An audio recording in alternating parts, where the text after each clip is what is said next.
Morning, everyone. I think we're ready to recommence, Mr. Wright. Good morning, Commissioner. Just to put on the record the legal attendance this morning, we have, on behalf of the Attorney General and the elected ministers, Sir Geoffrey Cox QC, Edward Risso-Gill, and Martha Ekamel. Representation for the remaining members of the House of Assembly is not present, yes, either remotely or in person. Mr. Jaspert, I hope you can see and hear me. I can. Good morning. Morning. Thank you for returning, and thank you for making yourself available at relatively short notice.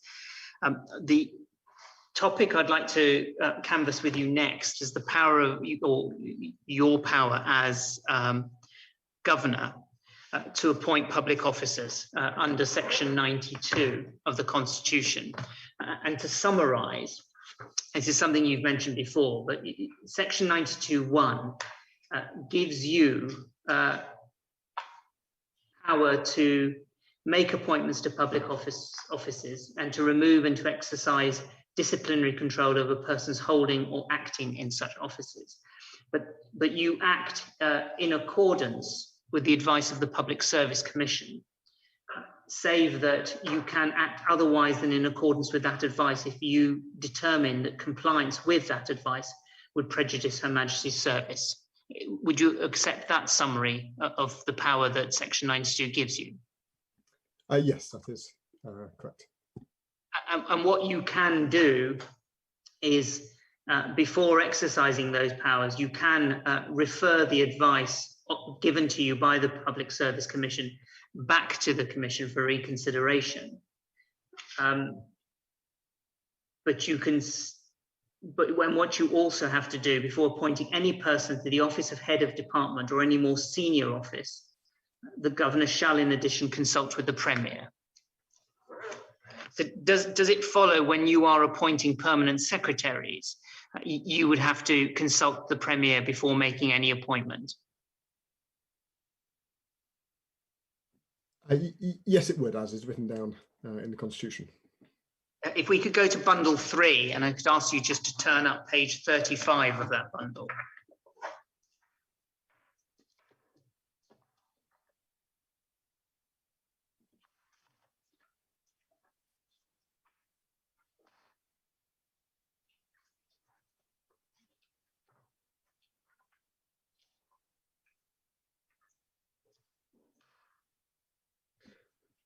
I have a letter, 2nd of August 2019, from myself to the Premier. That's right. As you've said, letter of 2nd of August 2019 from you to the Premier, and it's responding to a letter from the Premier where you, and he's responding to a memorandum that you had sent him to consult your decision on the appointment and reassignment of permanent secretaries. And what you are doing in this letter is setting out the reasons, and this is responding to a request from the Premier, reasons for your decision not to accept the Public Service Commission's advice as to certain appointments. And you make the point that deliberations and advanced planning on possible reassignment of permanent secretaries actually started before the election in case there were portfolio changes. So this is obviously in the run-up to the election of February 2019. So did you engage in some advanced planning once you knew there was going to be an election? As you'd expect across the public service, there is planning for any change of administration, and yes, the Deputy Governor and myself did discuss that, as would be our duties too, in ensuring an effective, efficient public service. Now, the Premier's response to your letter, because and before we leave your letter,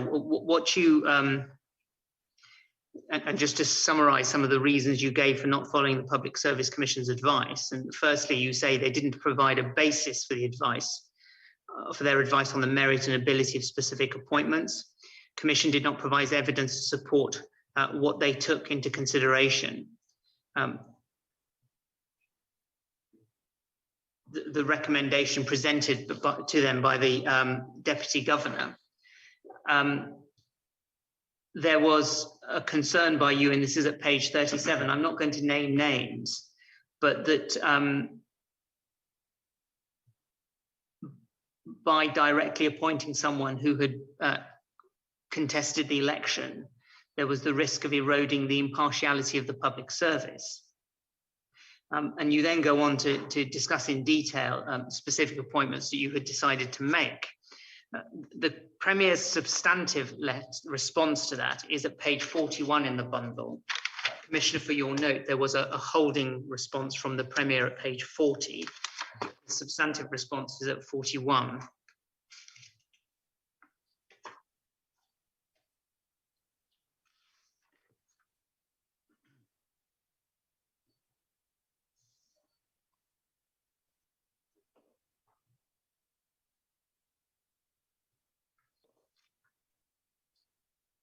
Now, again, it's a lengthy letter, 12th of August 2019, from the Honourable Premier to yourself. And he takes issue with the basis on which you decided to make certain appointments. The Premier makes this point.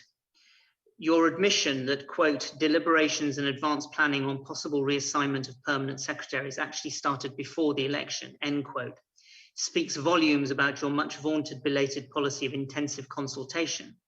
Indeed, I remember walking in on a meeting where this very issue of the appointment and reassignment of permanent secretaries was being actively discussed in my absence.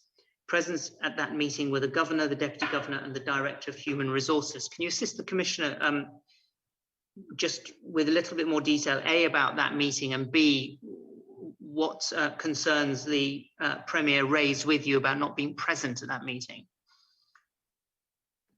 I'm afraid I don't recall that instance, and it's not clear from that letter whether the current Premier is referring to himself as leader of the opposition there. If it was, I note, as you read out at the beginning of that, actually started before the election. So I would be surprised if the then leader of the opposition would have joined a meeting about the public service, but I'm afraid I don't fully recall that meeting. However, on the part of the question around the meetings with the Deputy Governor and with the Director of Human Resources, as we've discussed at length, I am, of course, or was, of course, responsible for the terms and conditions of public officers, as well as you noted, appointments. And it would be quite normal for us to review the positions across the public service. The point the Honourable Premier makes is this. Given the critical role played by permanent secretaries, they can easily stymie and frustrate the work of the government. It is therefore imperative that the government is supported by a cadre of permanent secretaries who will partner with their ministers to facilitate the timely and efficient implementation of government policy in a professional and responsible manner. This is precisely why you acceded to my recommendation with respect to the appointment of a permanent secretary in my office. It would be unthinkable for the duly elected Premier, or indeed a governor, to be saddled with a permanent secretary that he did not approve of. This would not be in keeping with the partnership to which you speak. The Premier, forgive me, just then goes on to address your approach to the Public Service Commission. But if we take over to page 43, please.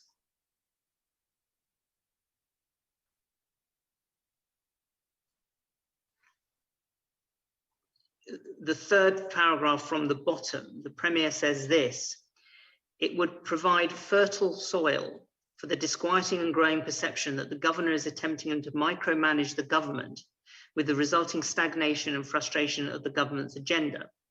The sudden unprecedented meeting of permanent secretaries as a group without the courtesy of informing any of the ministers is, in this regard, to say the least, noteworthy. He then discusses one person in particular, and I'm not going to name names, but he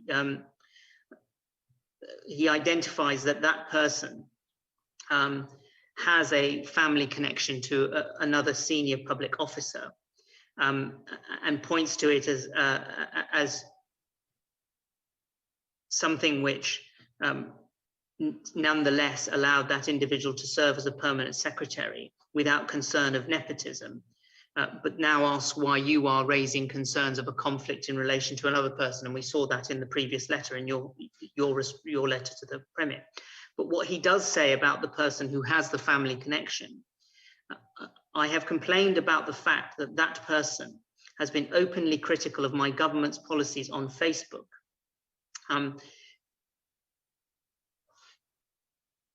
Now, the reason I wanted to draw your attention to this correspondence was to ask you about how the process, whilst you were governor, how the process of appointing permanent secretaries worked. The Honourable Vincent Wheatley, when he gave evidence to the Commissioner, said that he didn't have power to pick his own permanent secretaries. Clearly, you have to consult under the Constitution with the Premier. But to what extent do you have to accede to the Premier's wishes as to which permanent secretary would be appointed where? Thank you.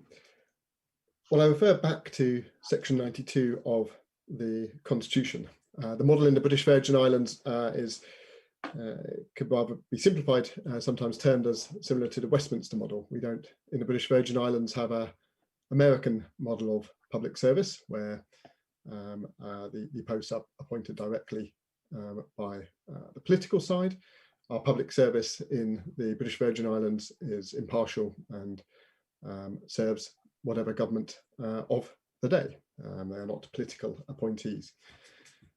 In terms of the constitutional duty, that is to, as you rightly pointed out, under section 92(4), before appointing any person to their office or head of department, of which I would count or any more senior office, which I would count the permanent secretaries as part of that, the governor shall in addition consult with the Premier. Actually, in this case, we've talked quite a lot in the previous session about my desire and wish to work in partnership with the elected government. Both the Deputy Governor and myself held extensive consultations with the Premier even before this point, going above and beyond the position in the Constitution, including meetings to try to discuss arrangements and to take on board views. And separately, if there were any issues, there are assertions in the Premier's letter, if there were any issues about particular public officers, to make clear that those should be investigated or looked at separately. I won't go into specifics, obviously, with named people, but the case that you did mention was subject to a report by the deputy, well, subject to a report as part of that particular allegation.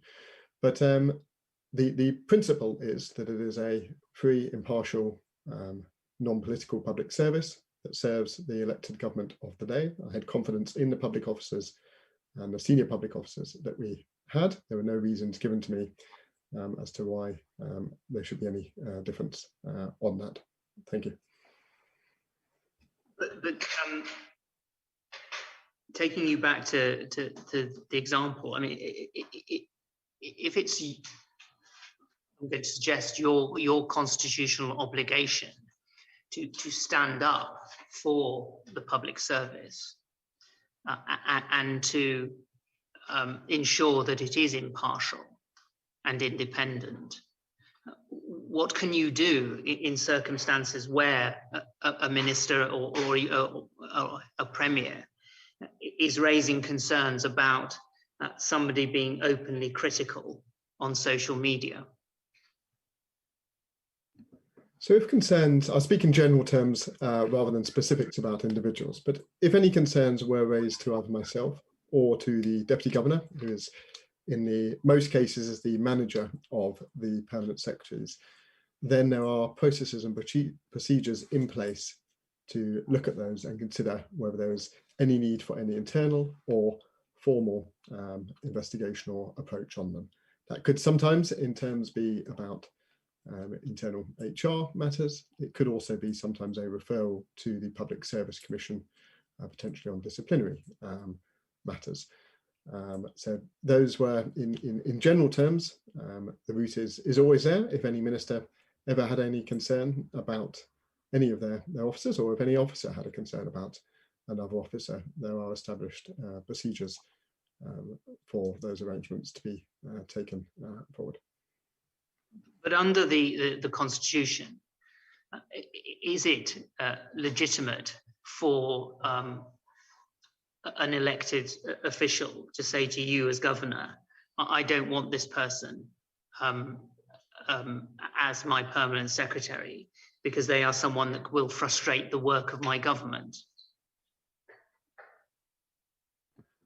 Well, it is, an elected politician can always feel free to say whatever they wish. I can't speak for them on that. But in terms of, as I read the Constitution, it is not the responsibility of a politician to appoint public officers. It is the responsibility of the governor to appoint public officers on the advice of the Public Service Commission, and having consulted, based on the seniority of the post, consulted with the Premier. So it would be outside of the Constitution and a breach of the Constitution should a politician try to direct or try to appoint directly a public officer.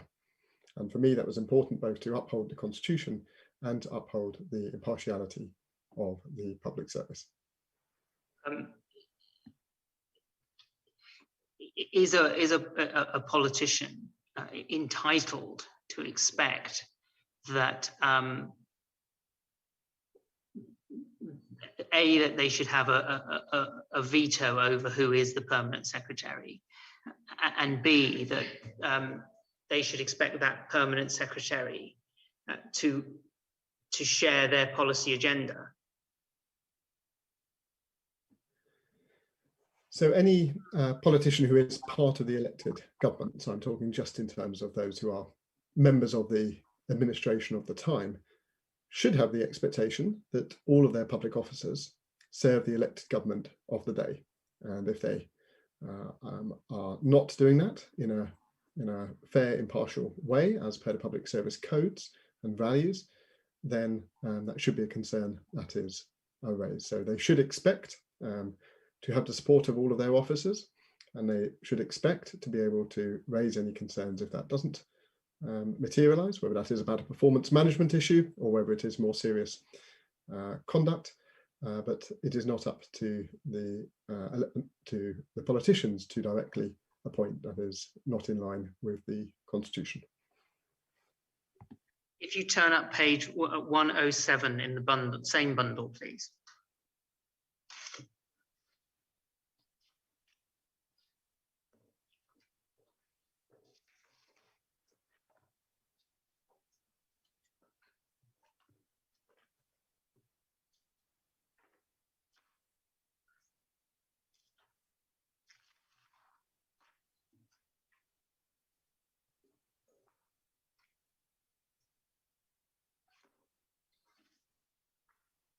Thank you. It's another letter from the Honourable Premier to yourself, dated the 13th of February 2020. And it concerns the appointment of the previous Attorney General. And what's said to be delay on your part in progressing or ensuring that the position of Attorney General was advertised so that a new Attorney General could be appointed in time to take up office after 11th February 2020. The Premier points out that good governance requires timely decision-making and proper succession planning on your part, and says that you ought to be more proactive to ensure that the process of appointing a new Attorney General was completed in advance of the contractual period of the incumbent, so as to ensure a smooth transition. He goes on page 108 to say, unfortunately, you did not do so, and your inaction has resulted in inordinate and unreasonable delay, whereby the former Attorney General's contract has expired with no meaningful and genuine steps taken by you to secure a new appointment in a timely manner. The Premier goes on to say, given the current administration's issues with the incumbent AG, your inaction gives rise to the unsavoury perception that the process is being deliberately manipulated by your office to ensure that the incumbent retains his position by holding over until a new AG is appointed at your convenience. This is reinforced by your decision to unilaterally extend the period of the incumbent without seeking the advice of the Judicial and Legal Services Commission, albeit on a temporary basis, which flies in the face of established precedent, whereby the Solicitor General is usually appointed to act as the AG whilst the JLSC completes the screening of candidates. Now, the allegation that is made against you here, Mr. Jaspers, in this letter is that you deliberately delayed in beginning the process of finding a new Attorney General in order to allow the previous Attorney General to continue even on a temporary basis. So giving the perception that you as governor and your office was deliberately manipulating the process. Do you have any response to that? I can confirm that there was no intention of deliberate delay, and definitely strongly counter the misguided assertion in that letter of deliberately manipulated. That is, the appointment of the the now current AG was done as you would expect, in line with the Constitution and the powers within the Constitution, particularly relating to the Judicial and Legal Services Commission. Thank you. Just to press you a little bit on this, I mean, why was there a delay in appointing a new Attorney General? So within the papers you have here, I'm afraid what you don't have is my responses to these various letters. So I'll be working from recollection on some of them, but I do recall there's discussion being around ensuring that there was time for the AG, the then AG, to complete important work in the middle of what was an extremely pressurized period with the pandemic, and also to ensure that there was an effective handover with the incoming Attorney General. That was all quite normal arrangements as part of appointments, that you ensure there is a smooth transition and there is a smooth handover as part of any transition in any public office. But the point that the Premier is making, which I'd ask you to address directly, is that you were not timely in succession planning. He makes the point that you know the Attorney General is going to move on and will need to be a new Attorney General would need to be appointed, and yet you take no steps, it seems, to advertise, shortlist, and appoint in good time. Is that what happened? Did you have to extend the incumbent's time so that you could, in effect, catch up with the need to appoint a new AG?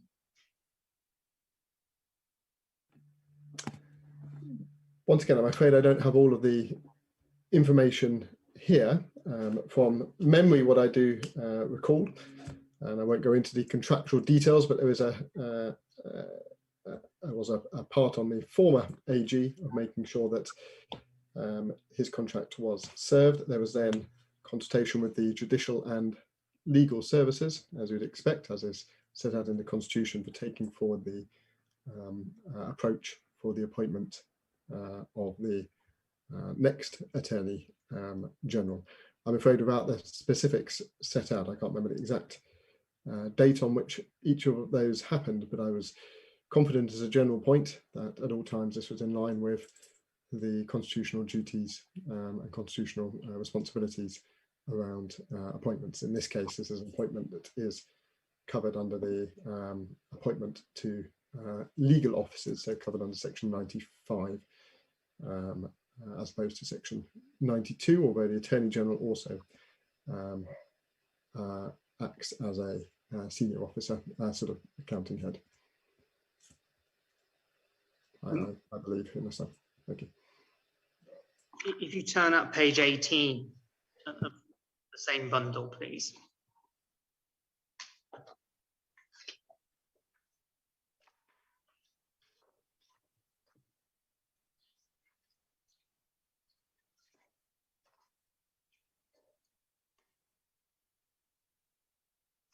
Eighteen. 18, and it's what it's headed draft notes of a meeting on the 24th of May 2019. Sorry, I've not got that. Page 18 of that bundle. Yes, I've got, after the tab. sorry, entirely my fault. Sorry. Got it. Thank you. Do you have it, Mr. Jaspert?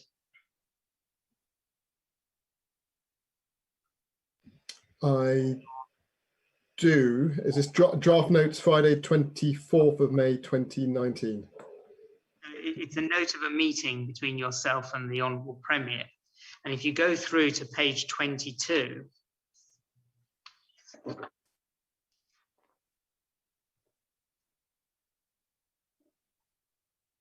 one of the topics discussed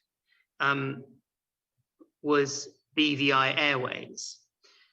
And what's recorded, and it seems to be the Premier is saying this, that there's no way where someone should not have been charged, because a charge of deception was never brought on the payment of $7.2 million.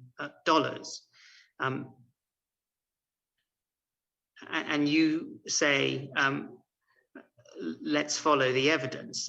There's more detail given by the Premier, but I won't set it out.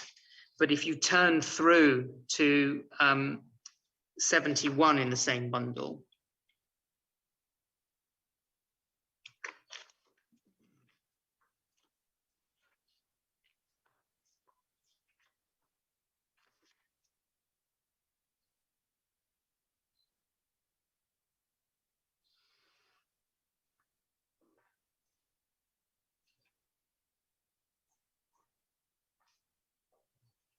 Can I confirm that's relating to the loan guarantee?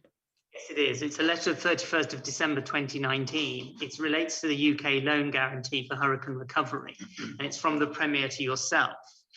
And in the, I think we've heard evidence of this, that when the Premier and his colleagues took office, one of the things they wanted to do was to reassess and renegotiate the conditions that the UK government sought to attach to the UK to the loan guarantee. But if you go through to page 73,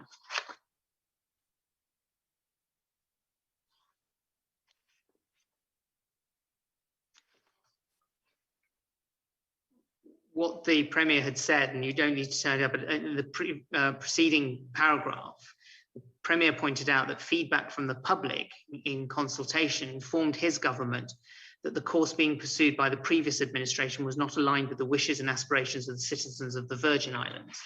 And he then on page 73 says this exercise was also necessary because my government thought it would foolhardy to place blind trust in the activities of the preceding cabinet, which approved such wasteful, reckless and questionable ventures as, and he then lists 7.2 million BVI/BV Airways deal that is now engaging the attention of courts in the United States of America. The equally controversial 1.6 million Elmore Start High School perimeter wall project, which saw individuals inflating their costs by an average of 65%, as much as more than 150% of the true value of the work done, and without the oversight of the Ministry of Finance project management team. And 3, more than 50 million in cost overruns at the Tortola Pier Park project, of which 8 million in funds was lawfully appropriated for improvement of the sewer system in East End, and which was redirected without proper lawful procedures, and which has resulted in raw sewage flowing on our roads where children walk to school daily. He then says, with respect to the first 2 items listed above, we are yet to see any meaningful steps within this jurisdiction, whether through the Office of Governor or the justice system, towards obtaining justice for the BVI taxpayers. And then the next paragraph down, he says, for abuse and breaches of the public trust such as these, I hold the entire cabinet as then constituted culpable for dereliction of duty before, during, and after these scandalous activities. Now, the reason for taking you to that is it's a summary of what I'm going to suggest are matters that the Honourable Premier raised with you as Governor on more than one occasion. And that was the need to investigate projects that had been the subject of concern and which had occurred before his administration took office. And did you not, resolutely refused to take any such action? Isn't that right? That is incorrect. I can expound on that if you wish, but I'm conscious that some of these, because of action that has been taken, are actually the subject of police investigations or are before the courts. But in a matter of BVI Airways deal, without going into the specifics of action, there was an audit undertaken by the Auditor General. That audit report was then, I believe, referred to the police, and there is, I believe, an investigation underway. On the Elmore Stout High School wall, again, there was an audit undertaken by the Auditor General. And again, that report, I believe, was referred to police, and there is, well, I'm not privy to the latest information, but I believe there is an investigation still underway on that. So it would be factually incorrect. That's the statement that was asserted, that no action was taken on those. Thank you. Sorry, what do you say about the 50 million in cost overruns at Tortola Park? That preceded my time as Governor, but as far as I'm aware, there was an audit undertaken into that. I believe there was, again, this preceded my time as Governor, but there was also, I think, a consultant, an audit by an auditing company, I believe, was also undertaken around aspects of the Pier Park project. But I need my memory refreshed on exactly the detail of that, as it started before my time. Could I ask you just to turn up page 229 in the first bundle?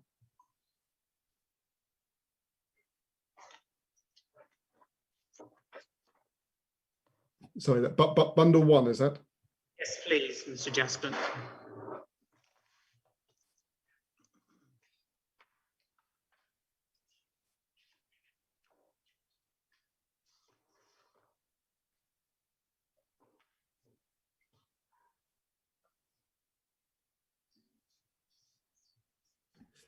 I have a letter of the 13th of January 2020 from the Premier to myself.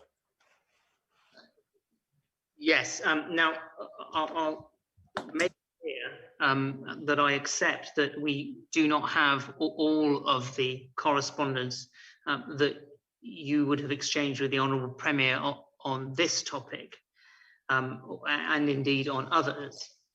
But the reason I wanted to draw your attention to this one and ask you questions about it is because it relates to statements that the Honourable Premier asserted you made in a cabinet meeting in January 2020, which he says that cannot be allowed to go unnoted.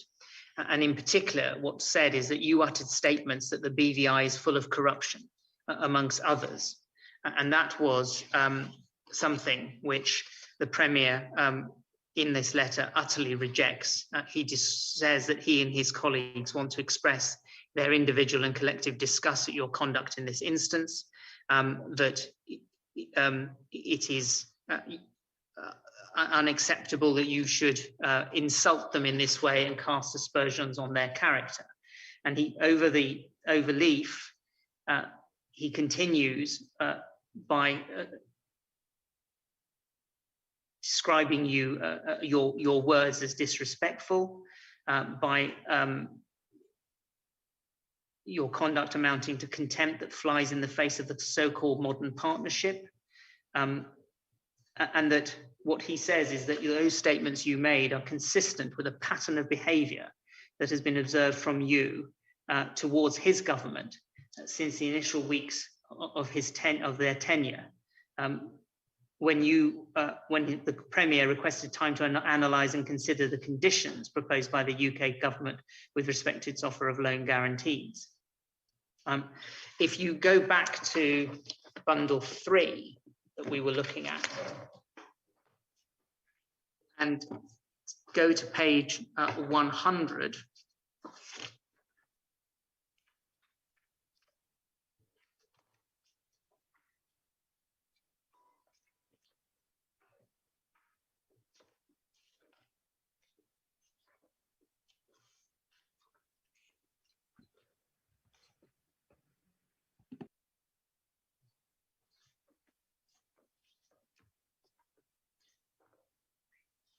the correspondence proceeded in such a way that there was correspondence with the Minister of State for the Overseas Territories. And we see here a response, 4th of February 2020, from the Honourable Premier to Lord Armagh, in which he says, when the duly elected government of the Virgin Islands can be attacked, insulted, berated and offended, with not even the courtesy of an apology, the signal is clear.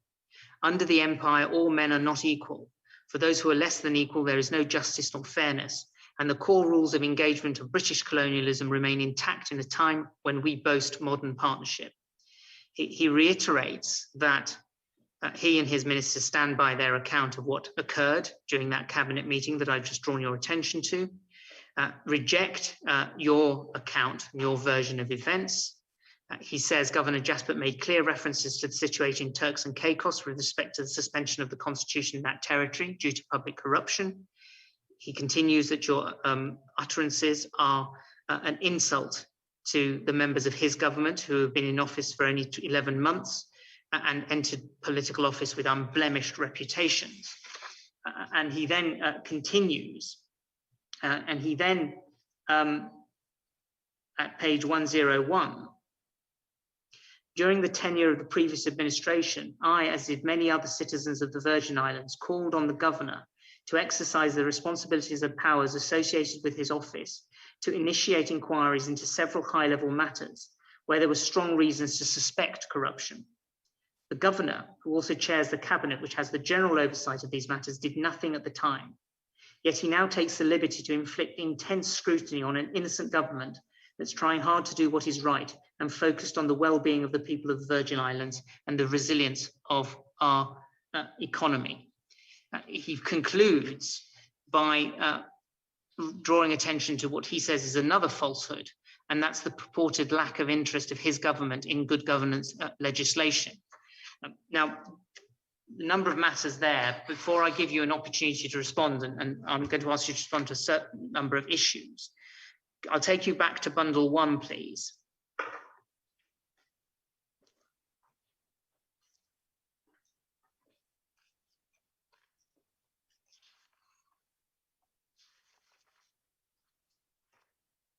Could I have a page reference, please? 853, please. Page 53, 853. Thank you.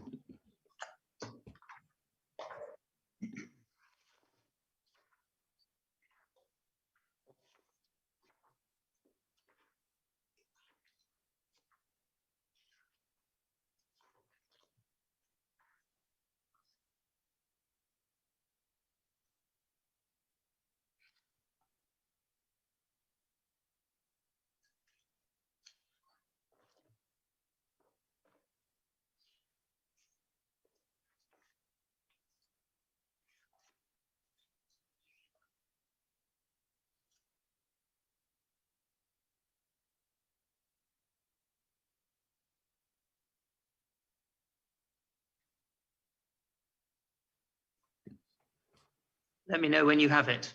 I do, if it is the letter of the 21st of February 2020 from myself to the Premier. Now, it is an example, I acknowledge, Mr. Jaspert, of us not having all of the correspondence, because you are responding to the Premier in reference to a letter he has sent to Lord Ahmed of 17th of February. I've shown you the one of the 4th of February. We don't have, and I'll be corrected if I'm wrong on this, but we don't have the one of 17th of February. But what you say is you take issue with, you say, whilst you welcome the good governance commitments set out in that letter, you do not agree with much of its content, which you consider to be unnecessarily confrontational and misrepresentative of my conduct as governor. Specifically, it is disappointing that you continue to raise and misconstrue the discussion we had at Cabinet on governance on 9th of January 2020. And you point to that the accurate record of that conversation would be in the minutes, which were agreed by all Cabinet, including all ministers at the time. You can continue that you strongly refute the assertions that the Premier makes regarding your intentions, actions, and behaviour. And then you say the overall tone of your letter I find deeply disrespectful. And then you return to the question of good governance, concluding the letter by saying, as you are aware, the Deputy Governor's Office, in partnership with other ministries and agencies, has been spearheading work on the good governance agenda. Legislative and policy proposals to improve the standards and institutions to support strong integrity, including the introduction of the Ministerial Code, Register of Interest, and the Integrity in Public Life Act, are well underway. I will ask the Deputy Governor's team to continue to work closely with your officials to support taking these and other important governance initiatives forward as a matter of urgency. A number of things to canvass with you. First, your remarks in Cabinet in January 2020, to which the Honourable Premier took sufficient offence that he felt compelled eventually to write to the Minister in the UK about your conduct.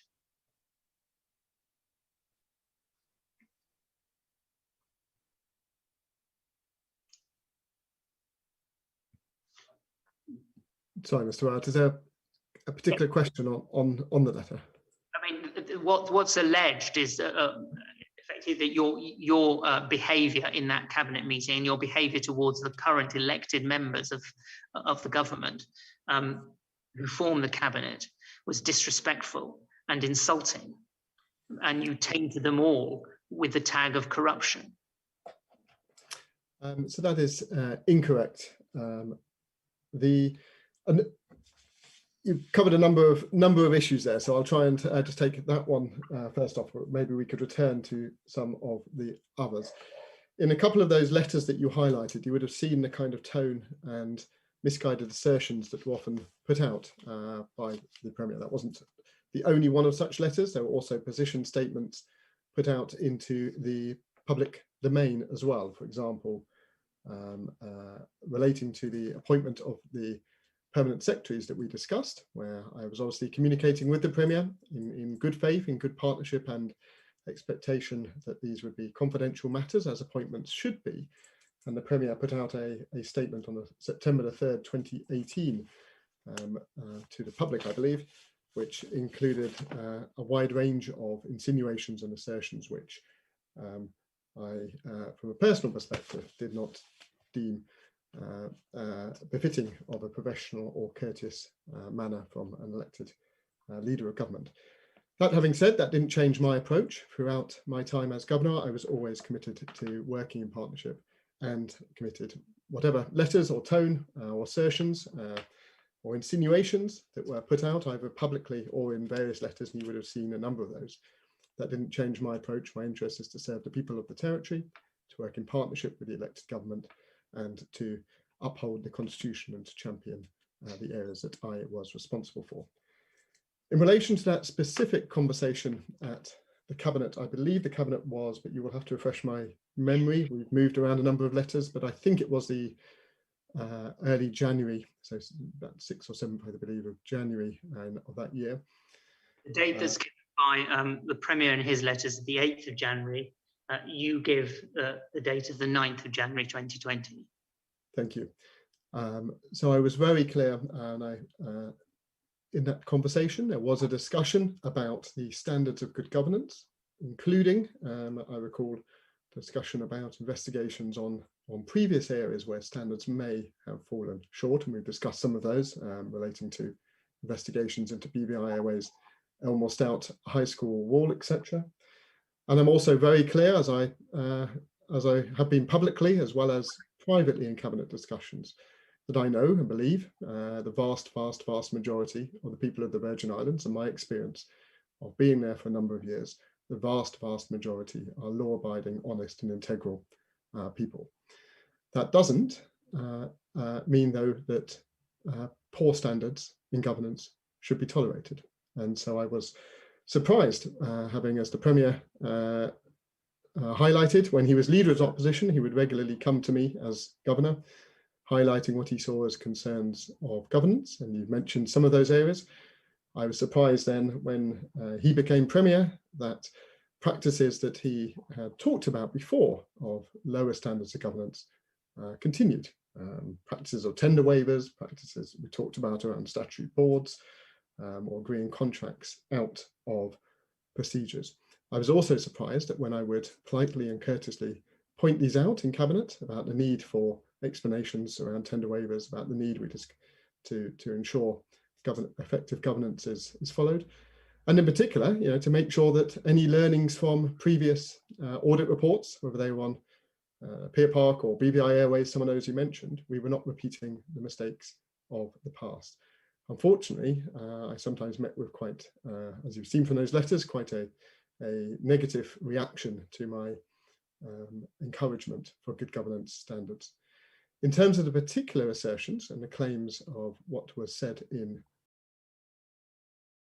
I'm afraid they don't bear recollection either, or don't bear my recollection, nor, I believe, but I don't have it in front of me, do the claims that the Premier has put out stand up with the official minute of Cabinet either. So, as I note in my letter of the 21st of February 2020, the accurate record of that conversation, I quote from my letter, sorry, the accurate record of that conversation is set out in the minutes of that meeting, and this was agreed by all of Cabinet, including all ministers at the time. And just to explain how Cabinet minutes are taken, they are taken by the Cabinet Secretary.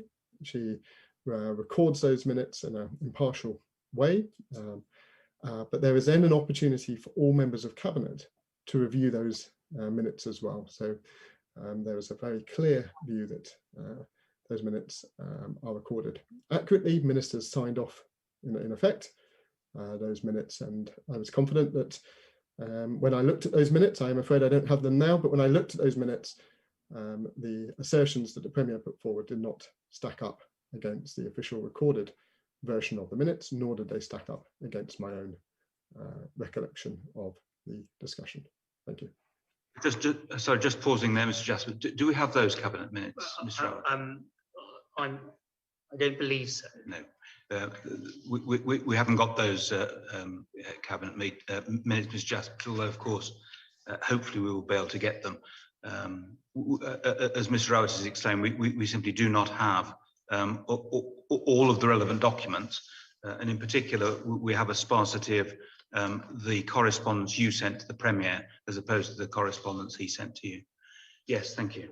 But just to unpick this a little, please, Mr. Jasper, it's important for a number of ways, because you have an elected Premier sufficiently concerned not just to write to you, but to write to the UK Minister. And that, if the Commissioner accepts the evidence, that posits a number of possibilities. The first is that as you went through the latter part of your time as governor, there was in effect a complete breakdown in the working relationship between yourself and the Honourable Premier. Would you accept that? No, I wouldn't fully accept that. You will see from the exchanges of letters, and you've highlighted some of those, that there were at times when I would receive letters that from the Premier, or indeed the Premier would send letters to others or make public statements that you could argue were not always written in a professional manner of a modern relationship. However, and I hope you do receive all of the papers, you will see that I always maintained a professional relationship in terms of how I dealt and handled myself with the members of the elected government. I should further add, though, that regardless of relationship, and as part of a relationship, there are times when you support, there's times when you challenge, there's times when you offer advice, and there's times when you ask for advice. And that is, I deem it as part of a healthy modern relationship, that we would be able to do that. I would have hoped that could have been done without some of the exchanges you saw or referred to in those letters, but part of a relationship is also that. But thirdly, I will be clear that any perceived or how people may have read the relationship, being seen what came through in those letters or in the statements that were put out. It's not for me to speculate as to the motives that the authors of those letters, or the Premier in particular, would have to explain his own motives. But I was very clear about what guided my decision making as governor. That was guided by the oath I swore to the people of the Virgin Islands. It was guided by respect for the Constitution, guided by respect for all of the institutions, including elected members as part of the core part of the constitutional arrangements of the territory, and guided by making those decisions, as I said, in the best interests of the people of the territory. So whether a relationship goes up or down in a way, that doesn't have bearings on decision making, as I was guided by those principles I've talked about. Thank you. Well, it can have a different perspective, though, can't it, Mr. Jasper? Because if one looks at the issues that the Premier is raising about your conduct in that letter, and there are other letters where he and other documents I've taken you to where he says similar things, and that is that you had a personal animosity towards this Premier and this cabinet, and that influenced the way you conducted yourself as governor from February 2019. And an example of that, an example of your differential approach to this cabinet, is your refusal to set up commissions of inquiry into something like BVI Airways. No, I'm afraid that's not correct. As I've stated many times, I was governor during two different administrations, the administration under the Honourable Dr. Orlando D. Smith, and then obviously under the current Premier, Honourable Andrew A. Foy. My approach to both of them was the same in terms of the approach to partnership, the approach to be guided by the Constitution, and the approach to be guided by the interests of the people of the Virgin Islands. And as I talked about earlier, there was no differential approach to calling a commission of inquiry relating to the examples you talked about. Those areas where there were concerns previously did have routes that could be investigated, and were actually, whilst I was governor, being investigated through the various areas I talked about, both on BVI Airways and on Elmore Stout High School ward. But when I called the Commission of Inquiry, that was because of a growing concern and a cumulative body of evidence and allegations that was presented to me about serious areas of failings in governance. And so it would be remiss of me, with my responsibility, to not take action to protect the interests of the people of the Virgin Islands. I'd be very happy to explain more about those areas of concern, but the important point is it was not about one specific point. There was no differential approach taken between whichever government of the day, where I have no view on whichever government is in power. That is not my duty as governor to have a view on that, but I do have and did have a view on what is important to protect for the people of the territory. That's my duty both under the Constitution on the certain areas. Also, we've talked about Article 73 of the United Nations, where there is also the responsibility to ensure, and I quote from Article 73, Article 73, to ensure with due respect, and it goes on, the culture of people is concerned, I won't quote all of it, but it also includes a duty to against protection against abuses. And what I saw was this cumulative and growing pattern of a range of concerns relating to potential abuses, hence why I made the decision to call the Commission of Inquiry. Thank you. Last point on this, leaving aside personality differences or clashes, on the face of the letter and letters from the Honourable Premier, and it will be a matter for the Commissioner what weight to put on those letters. But on the face of that correspondence, it points to, does it not, the inequality that exists in what you have described as the modern partnership. Because the reality is that under this constitution, the United Kingdom always has the upper hand.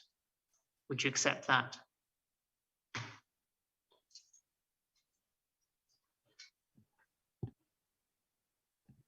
So am I? Yes, sir.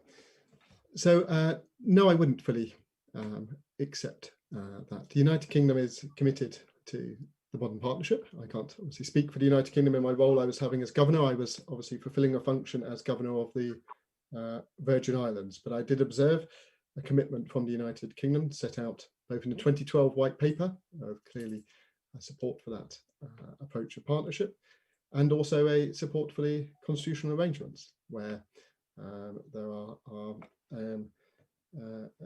specific responsibilities that are either jurisdiction of the governor or the vast majority the jurisdiction of the elected government.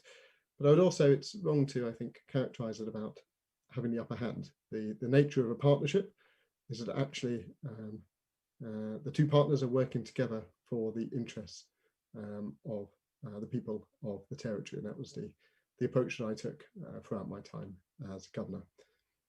But Mr. Jasper, if one just takes the example of the different stances that you and the Premier took to Section 60 and the responsibilities that are reserved to a governor, it must logically follow, mustn't it, that this constitution cannot allow a modern partnership to evolve?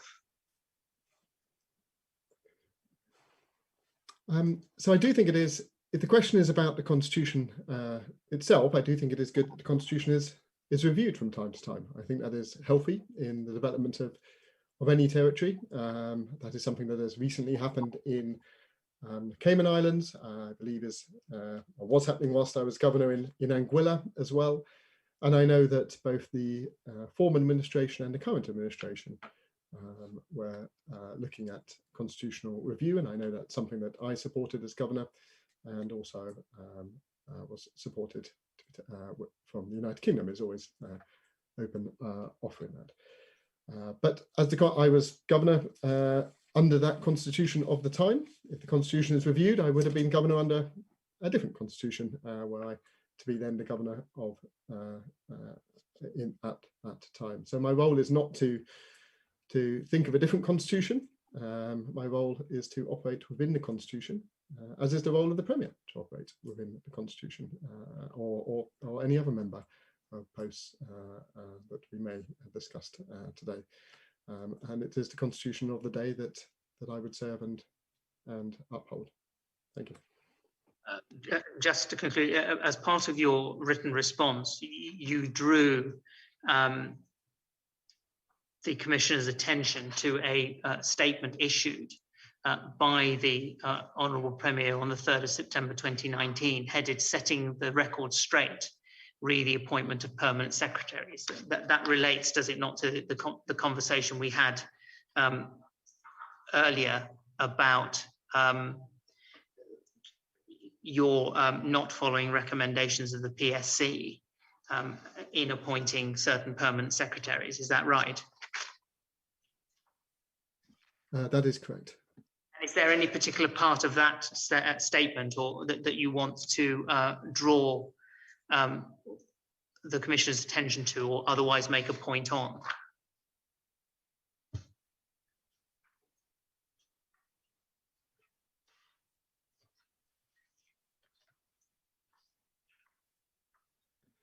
So I included that statement purely as an example, I believe, of the kind of tone that was sometimes put out into the public domain. It's important to stress that in dealing with public service appointments, and whilst I or any other elected member, either amongst themselves or with myself or with any others, may have agreements or disagreements from time to time, I felt it important that still there was a professional and courteous relationship. You will see from that statement, and I include it as an example, partly because it goes into details which the appointments process is normally meant to be confidential, and that was a surprise to get such a statement in the public domain. But also you will see the kind of insinuations that are levelled within these kind of statements. So there were a number of these throughout my time as governor. I was very careful that this didn't, very mindful that this wouldn't sway my decision making or wouldn't sway the approach that I took to any matter. It is up to others to justify or to explain why they would put these kind of insinuations out there. But you will see, and I believe I covered it under the part entitled criticism entitled disrespect for the elected government, which I strongly counter, and clear I remained committed to partnership and to a professional approach at all times. However, you will see from the kind of tone that is in that letter of the various different insinuations that were often put out. So all of the letters sometimes had to be seen in that context. That includes insinuations that could be related to areas of me going against belongers or people of different race, which I strongly contest and did not match any of the evidence of how I undertook my role. Thank you. I'm going to move on to a different topic, so it might be convenient. Pause for the stenographer. Yes, certainly. Just a couple of things. Firstly, how long do you think you'll be, Mr. Rowett? I'm mainly thinking about the Premier. I'll probably be a little bit over a bit beyond 10 o'clock. I would have thought about 10:30. Maybe in the break we can just see, look at that and get a time for the Premier. Let's look at that, and then we can give the Premier a different time. If it's half an hour later, then we can give him that time. So Geoffrey, could I just raise one or two small points with you? Firstly, I sent the responses of the Governor and the former Governor over with the attachments yesterday evening, so you should have those. Thank you. I've seen they've arrived with us. We'll obviously look at them in due course. I'm most grateful. Thank you. I think probably you will have had all of the attachments in any event, because documents to and fro. But you've got those. And in terms of the Auditor General, we're still working on that. There may be some redactions that are required, but hopefully you'll get that shortly. But I wanted to get the Governor and the previous governors over to you, because, as it were, they're still in the process of giving their evidence. Just this morning, a couple of things have arisen which perhaps you can help us with. Firstly, the Cabinet minutes of, and then the date's not absolutely clear, but it's some date between the 6th and the 9th of January 2020. I've already put in train an inquiry as to that, and I'll try to let you know later on today what the progress is. We're trying to ascertain whether they do form part of previous disclosure, and if they don't, we'll obtain them. Good, and if you could either identify them or send them through, that would be helpful. And secondly, the documents that we have got, and consequently the Governor has got, are not a complete set, and in particular the documents there are quite a lot of letters, fairly lengthy letters, some of them from the Premier to the Governor, and not many letters from the Governor to the Premier. But I assume that I can take it that the letters from the Governor, which we don't have, that none of them is relied upon in support of any contention that the Governor was disrespectful to either the elected ministers or disrespectful to the modern partnership and the Constitution. Is that correct? The letters that we don't have. Yes. Well, no, you have them. We don't have them. No. Don't make that error, please. That would be a complete misconception. Okay. If we haven't served them to you, it's because we can't find them. No. Okay. Yeah. No. Yes. The government doesn't. I'm sorry, Sir Geoffrey. I interrupted. Carry on.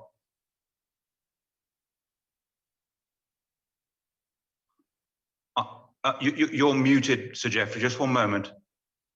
I'm so sorry. I wouldn't want this to be unclear. We have mounted a really quite sustained effort to try to put all of the jigsaw pieces of this correspondence together.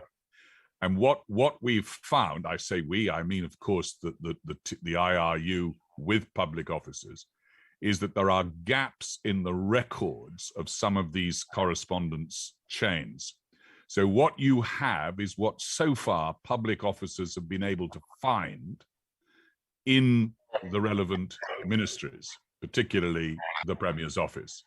What we invited, as I understand it, as correspondence with the inquiry team, is that if there are gaps relating, for example, to the former governor and current governor's letters, they might be supplied by the governor's office. Presumably, the governor's office will have copies of letters the former governor wrote to the Premier, but we at the moment don't have them. And what I would be very keen for you to accept, I hope you would, is that a real effort's been made to put these gaps, to fill these gaps, but the record keeping just isn't there.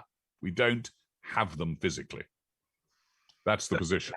Right. Well, I'm sorry, Sir Geoffrey. Is there anything else? No, but I may have got what you were suggesting wrong, but I wanted to make that absolutely clear. We'd ask the governor's office to supply those vacancies because we just don't have them for some reason. Okay. Well, firstly, Jeff, that is helpful because you've explained that this is, so far as you're able to put it together, a complete set of the documents, which is at least helpful to know. Well, it's a complete. I'm sorry, Sir Geoffrey. Could you just say that again?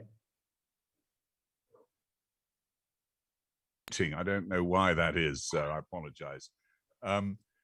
It's a complete, incomplete set. Well, yes, that's an idiosyncratic way of putting it, but I know what you mean. And I do know what you mean, and thank you. I mean, it is just, it happens that the Premier's office have managed to find more of the Premier's letters than they have of the Governor's letters, but so be it.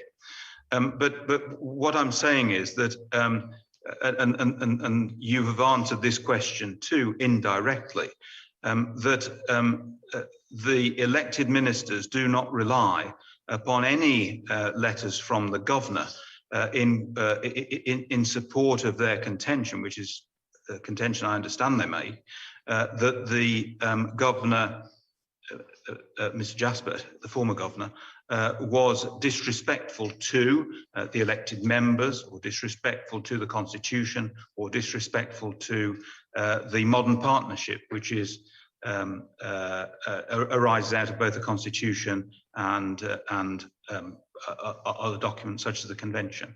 But that must be the case. It must, because we just don't have them. It's as frustrating, I think, to your participant as it is to all others. I'd love to see them, but I don't have them. That's why we wondered whether or not the governor's office might be able to assist in filling these gaps. Okay, but anyway, we know where we stand at least on that, and Yeah. that's helpful. Thank you very much. Good. We'll break for 5 minutes.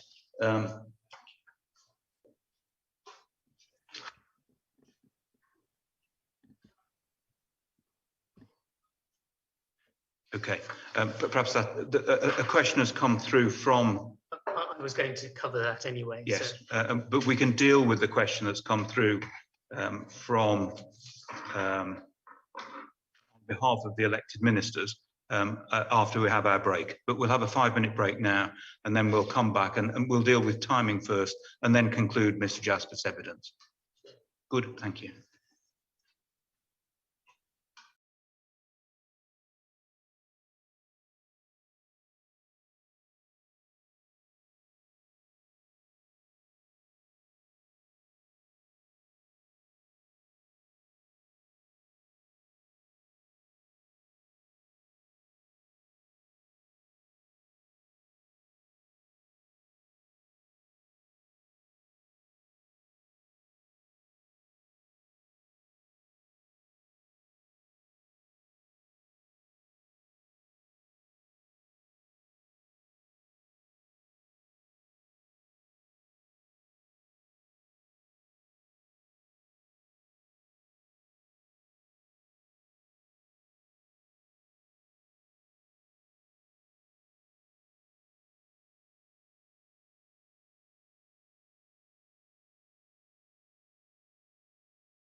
Good. I think we're ready to resume. Mr. Albert, what I propose to do is to, I'll not start with the Premier until 11 o'clock. There may be a short gap, but we've got to finish off the evidence of Mr. Jasper, deal with any application to question from the Attorney General. And so, Sir Geoffrey, if I can leave it to you and your team to get a message through to the Premier to say that he can arrive at 11, not 10, that would be very helpful. Thank you. Good. Yes, Mr. Rowett. Mr. Jasper, I'd now like to move on to a different topic on which I'd ask you to assist the Commissioner. One of the matters which the Commission has taken evidence on is the process by which persons are appointed to statutory boards in the BVI. And a point that has been made, not just by ministers and the Premier, but also by permanent secretaries, is that that process was in greater part informal. In particular, there was not a process by which posts for statutory boards were routinely advertised. And one of the points that was made in evidence to the Commissioner was that it was only in May 2020 that the then Governor, and that's you, well aware of the existing practice, suggested a shift to a more transparent process for critical leadership posts such as the Chairman of Boards. And it's noted, and it was put to the Commissioner, that even then you were not extending your recommendation to the appointment of ordinary board members. Now, the evidence for this is found in a Cabinet minute, number 38 of 2020. Do you have a copy of that with you? I believe we must have sent it to you as an individual document. Can I confirm that's not in one of the bundles? That's sent separately, is it? No, yes, it's a separate document that we provided to you. Okay, give me 1 minute to locate it, please. Thank you.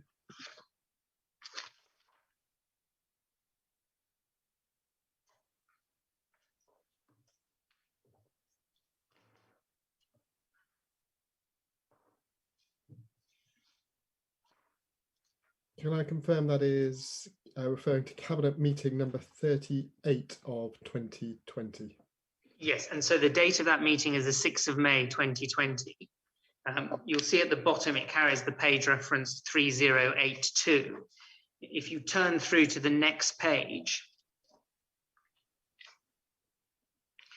one of the matters that was on the Cabinet agenda under a paper presented by the Premier was the need to appoint a new chairman to the BVI Ports Authority. And at 3, you are recorded as saying, the chairman suggested that the required skill set should be advertised for critical positions of chairman of the respective boards. The Premier responded that he would be in agreement, subject to the same being done for the Public Service Commission.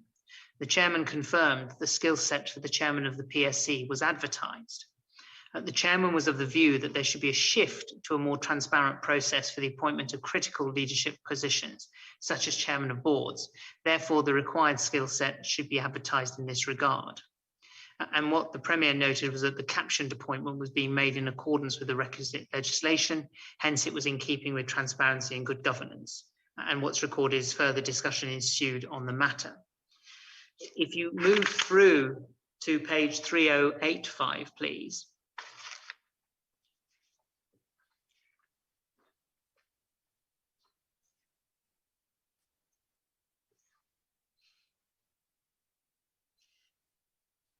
There is then discussion of another matter, which is the terms of membership of all statutory boards and committees, a paper presented by the Premier. But as part of the minute at 11, you are recorded as reiterating your view that the requisite skill set should be advertised for the appointment and membership of the respective boards and committees, in keeping with transparency and good governance principles. what's recorded then is there were differing views among members on whether the skill set for membership on boards and committees should be advertised. The Premier noted the chairman's comments, but stated that his suggestion was not the only method to achieve good governance and transparency principles. He suggested allowing the respective ministries to put forward their recommendations for the Cabinet's consideration.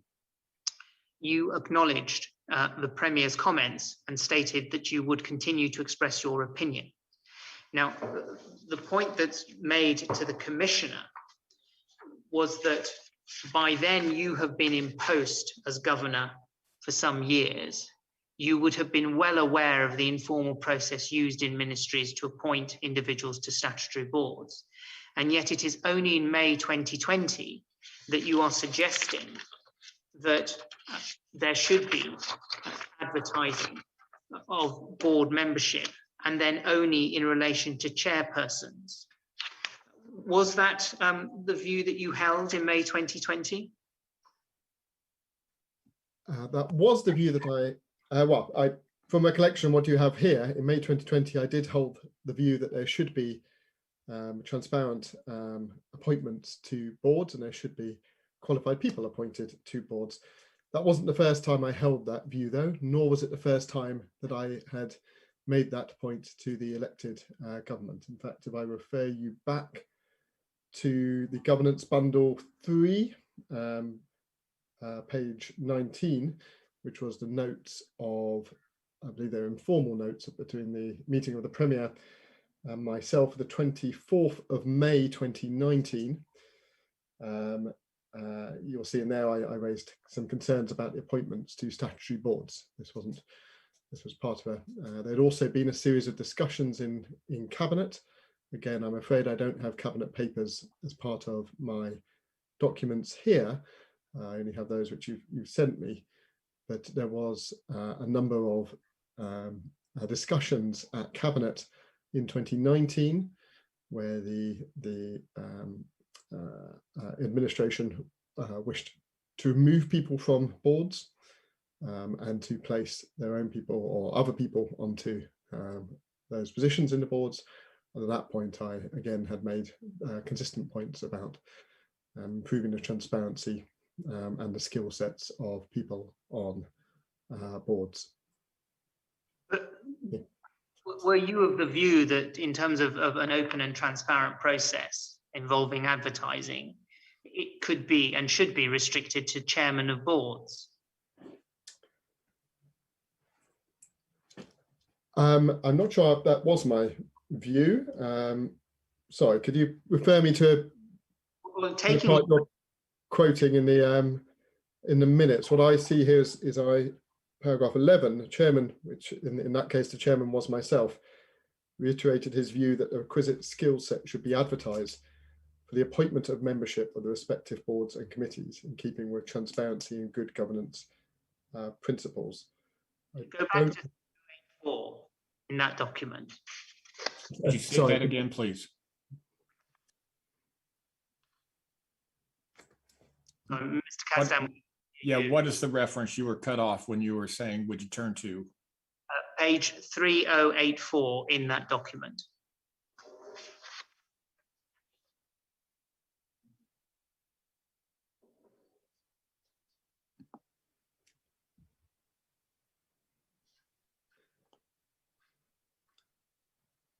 Yes, I have that document. Paragraph 4, Mr. Jaspert.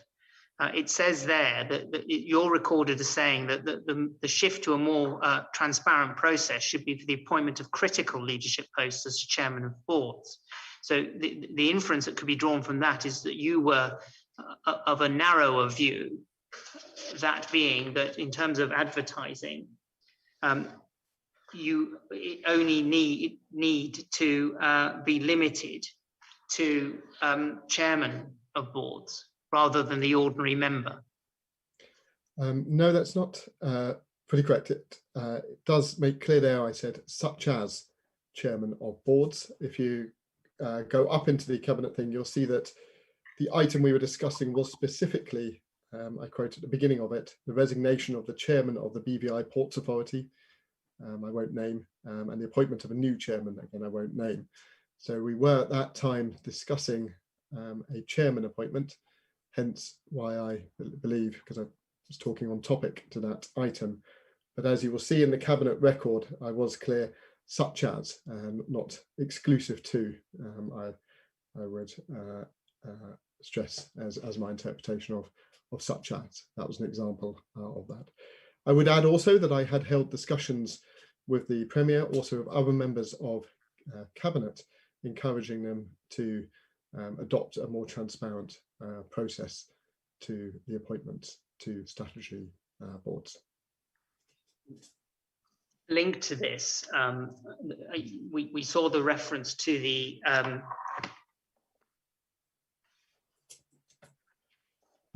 Public Service Commission. During your time as governor, there will have been boards for which you were responsible. To what extent were members appointed to those boards through an open and transparent process? So when I first came into office, the practice was, I believe, that people were appointed from names that were put forward to the governor, unless there were specific principles for how those should be appointed. Some of them are appointed.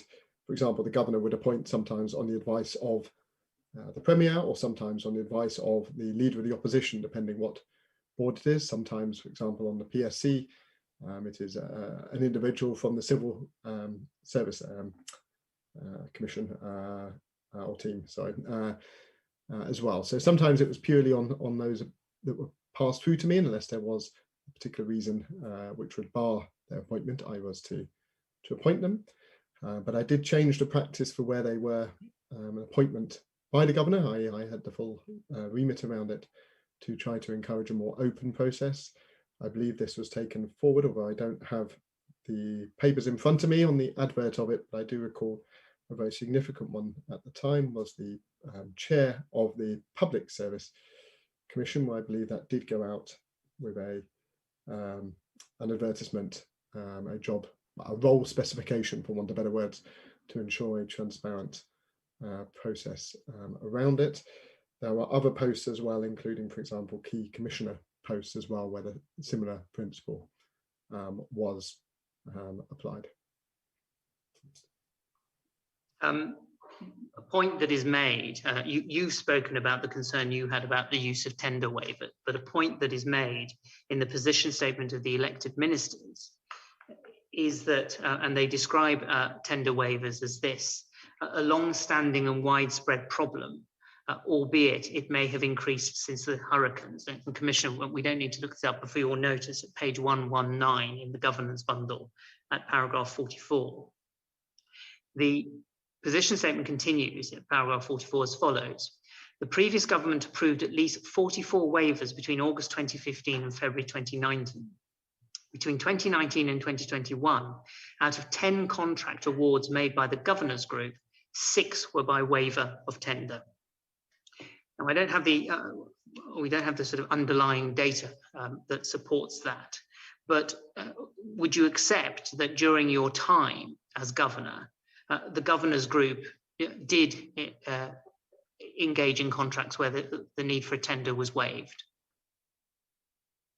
I'm afraid I don't have the details to hand, but yes, there were on times where there was a need for exceptional circumstances where those were waived, I believe.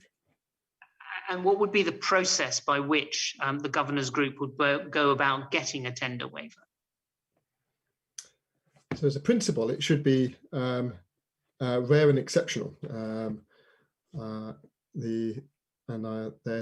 If the tender waivers were taken or were put forward, I will be working from memory only. I'm afraid I don't have any of the papers here relating to them, but it normally would be things where there were an immediate need to deal with a particular issue, be that a certain aspect that required immediate assistance, often relating to the public service, and where there were clear exceptional reasons as to why that should be taken forward. But I'm afraid I don't have the details in front of me here. So would there have been instances, therefore, where the governors group asked for waivers from the tender process? As I've said, I don't have the details, but from memory, I believe there may have been. Just want to move on to a different topic, which is Crown land, and you will, I hope, have been sent different bundles for Crown land. Can you confirm that you have those? Yes, I believe I do.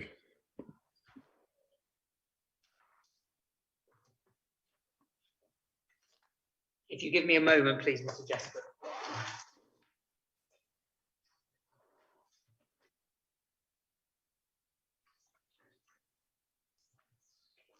Do you have the bundle in electronic form or in hard copy? I believe I have it electronic. If it is, if you could just turn up, please, page 1294.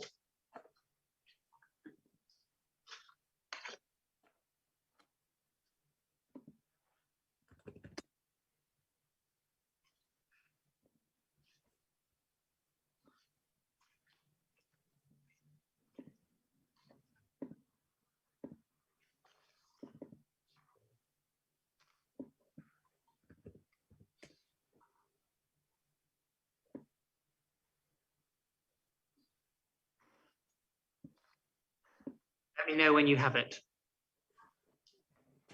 this one may be in paper, so I may need to consult files.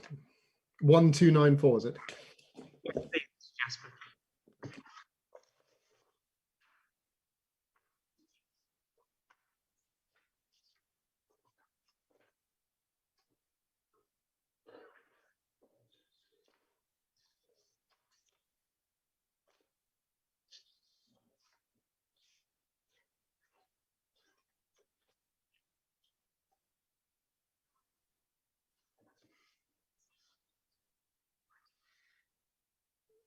If you've got it in hard copy, it'll be in the second bundle, bundle 2.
Have you been able to locate it, Mr. Jasper?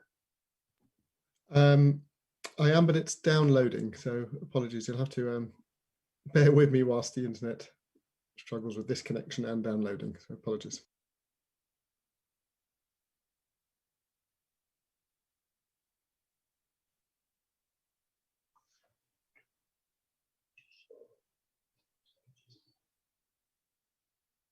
That would be quicker.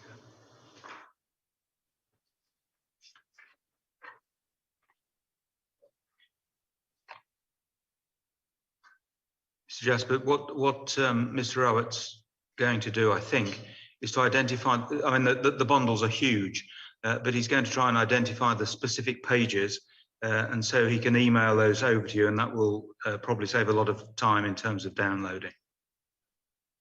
That would be much appreciated. Thank you, Commissioner. We can do that. That will be done now. Yes, thank you.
Commissioner, if it helps, I have, I believe, located 1294, which I believe, if it's correct, is a letter of the 11th of November 2020, entitled Files Returned to the Ministry with regards to land transfers.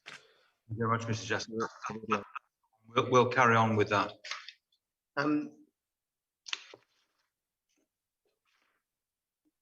When he gave evidence recently to the Commissioner, Honourable Vincent O. Wheatley made the point that he felt that you would delay signing off Crown land disposals, notwithstanding his efforts to explain the applicable criteria to you.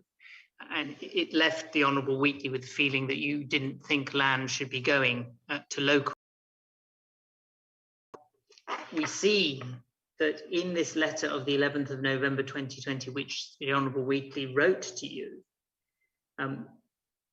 he refers to this.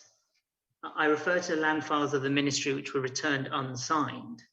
This has created quite a bit of frustration. There are persons who would have made payment for their awarded lands in full, which leaves them with no access to the properties assigned. The transfer of Crown lands to persons is one of my top priorities for the government of the Virgin Islands, and I sincerely hope we can come to an understanding and have these matters expedited. He then refers to your wish to have a written document of the criteria used to distribute parcels of land, and notes that he wishes to state that the matters were discussed and approved by Cabinet, and the Ministry has carried out the instructions of Cabinet. Honourable Wheatley then continues, I would expect that any issues with the matter would have been raised and discussed during Cabinet meetings. Furthermore, a number of these matters predate my tenure, and the selections were made by previous administration. But he then says that the present government campaigned on empowering our people, especially the young people, through the distribution of Crown land, and asks us this question: What greater asset could there be than for a young Virgin Islander to own his or her own piece of land and build his or her own home? Persons are selected by my office using the criteria enclosed, and in some cases there are direct selections by the Minister and all other elected representatives. The Spooners Estate Land Advisory Committee was set up in 2006, and the attached report and extract outlines the criteria which were put together. And he then says that the Ministry has a database of hundreds of applications over the years on file. District representatives and where possible advisory committees are consulted when lands become available in order to make a decision. Selections are also made based on an individual's need and the ability to pay.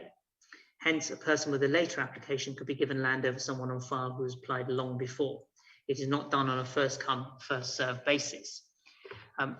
And he then concludes by referencing that the Anagada Advisory Lands Committee has already been agreed to by Cabinet. You responded to that at 1299 in this document.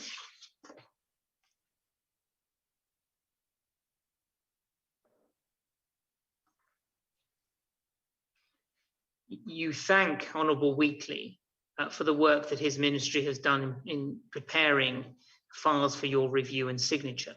And you say, as I'm sure you will agree, it's important that comprehensive guidelines are in place to be used as a benchmark for anyone who's involved in the decision-making process, and would serve as an essential document not only for me, but for my successor. And it would serve as a guideline for the Attorney General's chambers when providing comments and or advice on land matters. I assume that the Ministry is operating from guidelines that stipulate the priority of the allocation process, the selection process, and the guidelines by which individuals are recommended to Cabinet for disbursement of Crown land. I look forward to receiving the guidelines used in the decision-making process for all the outstanding matters pending my signature for Spooners Estate, Anagada, and Virgin Gorda. There is another letter that you wrote, which was in response to a letter from the then Permanent Secretary in the Ministry of Natural Resources, Labour and Immigration, where you noted, and this is at 1304, Mr. Jasper, it's a letter you write on the 18th of December 2020. You noted that valuation reports now form the basis on which cost of Crown land is determined. And you note that valuations had not been provided for any files submitted to you on 8th of December 2020, and you asked for an explanation. You then say, I feel compelled to reiterate the importance and need for comprehensive guidelines that would support the process and provide a fair and equitable system for decision making. So that's the background in terms of the evidence that the Commissioner has available to him. First question for you is, given the concern raised, not just in writing, but in oral evidence by Honourable Wheatley, did you take a deliberately obstructive approach to signing requests for Crown land? No, absolutely not, and strongly refute the contention you quoted from Honourable Wheatley that I didn't want land going to, I don't want to misquote, but you said, I believe it was, not going to locals or belongers. In fact, actually, the actions I took, as you will see from the letters, were 100% in support of, as Honourable Wheatley notes in his own letter, empowering people, making sure that there is fairness in the distribution of Crown land, making sure that there are clear guidelines around how that land is distributed, making sure that there is transparency in how and who gets that land. So contrary to that assertion, actually the action I took was very clear about the interests of the people of the territory, interests of belongers, ensuring that they had fairness, transparency and clear guidelines to the operation of something that is so important, and I know plays such an important part in the culture of the British Virgin Islands, to make sure that land was given out in a way that was fair to all belongers. Thank you. What sort of guidelines are you expecting the Ministry to have in place? Well, it is, as well aware, under Constitution, under Section 41 of the Constitution, 41.2, it is that the Minister shall have responsibility for administering all lands and other property referred to. And that then goes on, Section 41.3, in this section that the minister means the minister charged with responsibility for Crown lands. In this case, that minister was the Minister for Natural Resources, Labour and Immigration. So as part of what I believed was a commitment to both empowering the people, as the minister quoted, as well as that commitment to good governance, to good administration, you would expect that something as important as land is given out to a set of guidelines that would specify the approach of how it is given out, the kind of the prioritization of it to people, the assessment of it, etc. And it's not for me to administer it. The Constitution is very clear on that point. It is responsibility of the minister, but as as is my right under the Constitution, requested information about the guidelines for the administering of that land. But did you appreciate, Mr. Jasper, that the history of the Virgin Islands, which meant that different estates may have different criteria, and it wasn't a situation where you could have one size fits all criteria? Yes, I did indeed, and that's exactly why I actually asked for sight of those guidelines and sight of the criteria for the different estates, recognising exactly as you say the different history of some of those, so that I could be clear and my office could be clear when files were presented to me for my signature that they were in the correct order as per those guidelines, depending on exactly where it was, whether it was the Virgin Gorda land, whether it was Spooners, whether it was Anegada, etc. All of those had different approaches based, as you rightly say, on the historical context for land allocation. Turn up page 1291, please.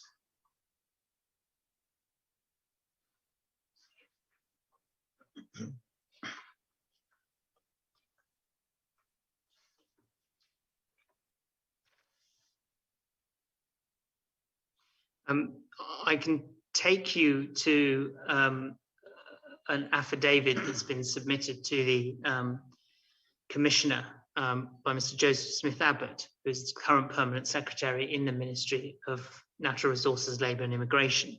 And he has dealt with a number of issues concerning disposal of Crown land, including showing how the process worked in relation to a number of samples, a sample of disposals. One of those is the subject of this letter that you write to the Permanent Secretary in Natural Resources, Labour and Immigration. At that time wasn't Mrs. Smith-Abbott, it would have been probably, may have been Dr. Potter. And your letter is dated 3rd of June 2020, and it concerns parcel 310.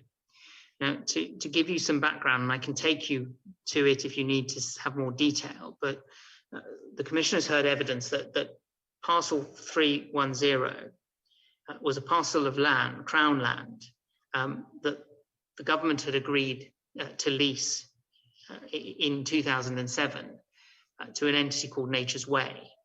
But for many years, the principal of Nature's Way could not access that land. And it had been occupied illegally by Delta Petroleum, who were eventually the subject of a expulsion order signed by you. When the Honourable Vincent Wheatley came into office, he resolved what he explained to the Commissioner he saw as a long-running dispute by arranging for Nature's Way to be able to buy the freehold of another parcel of land for a nominal sum of $1.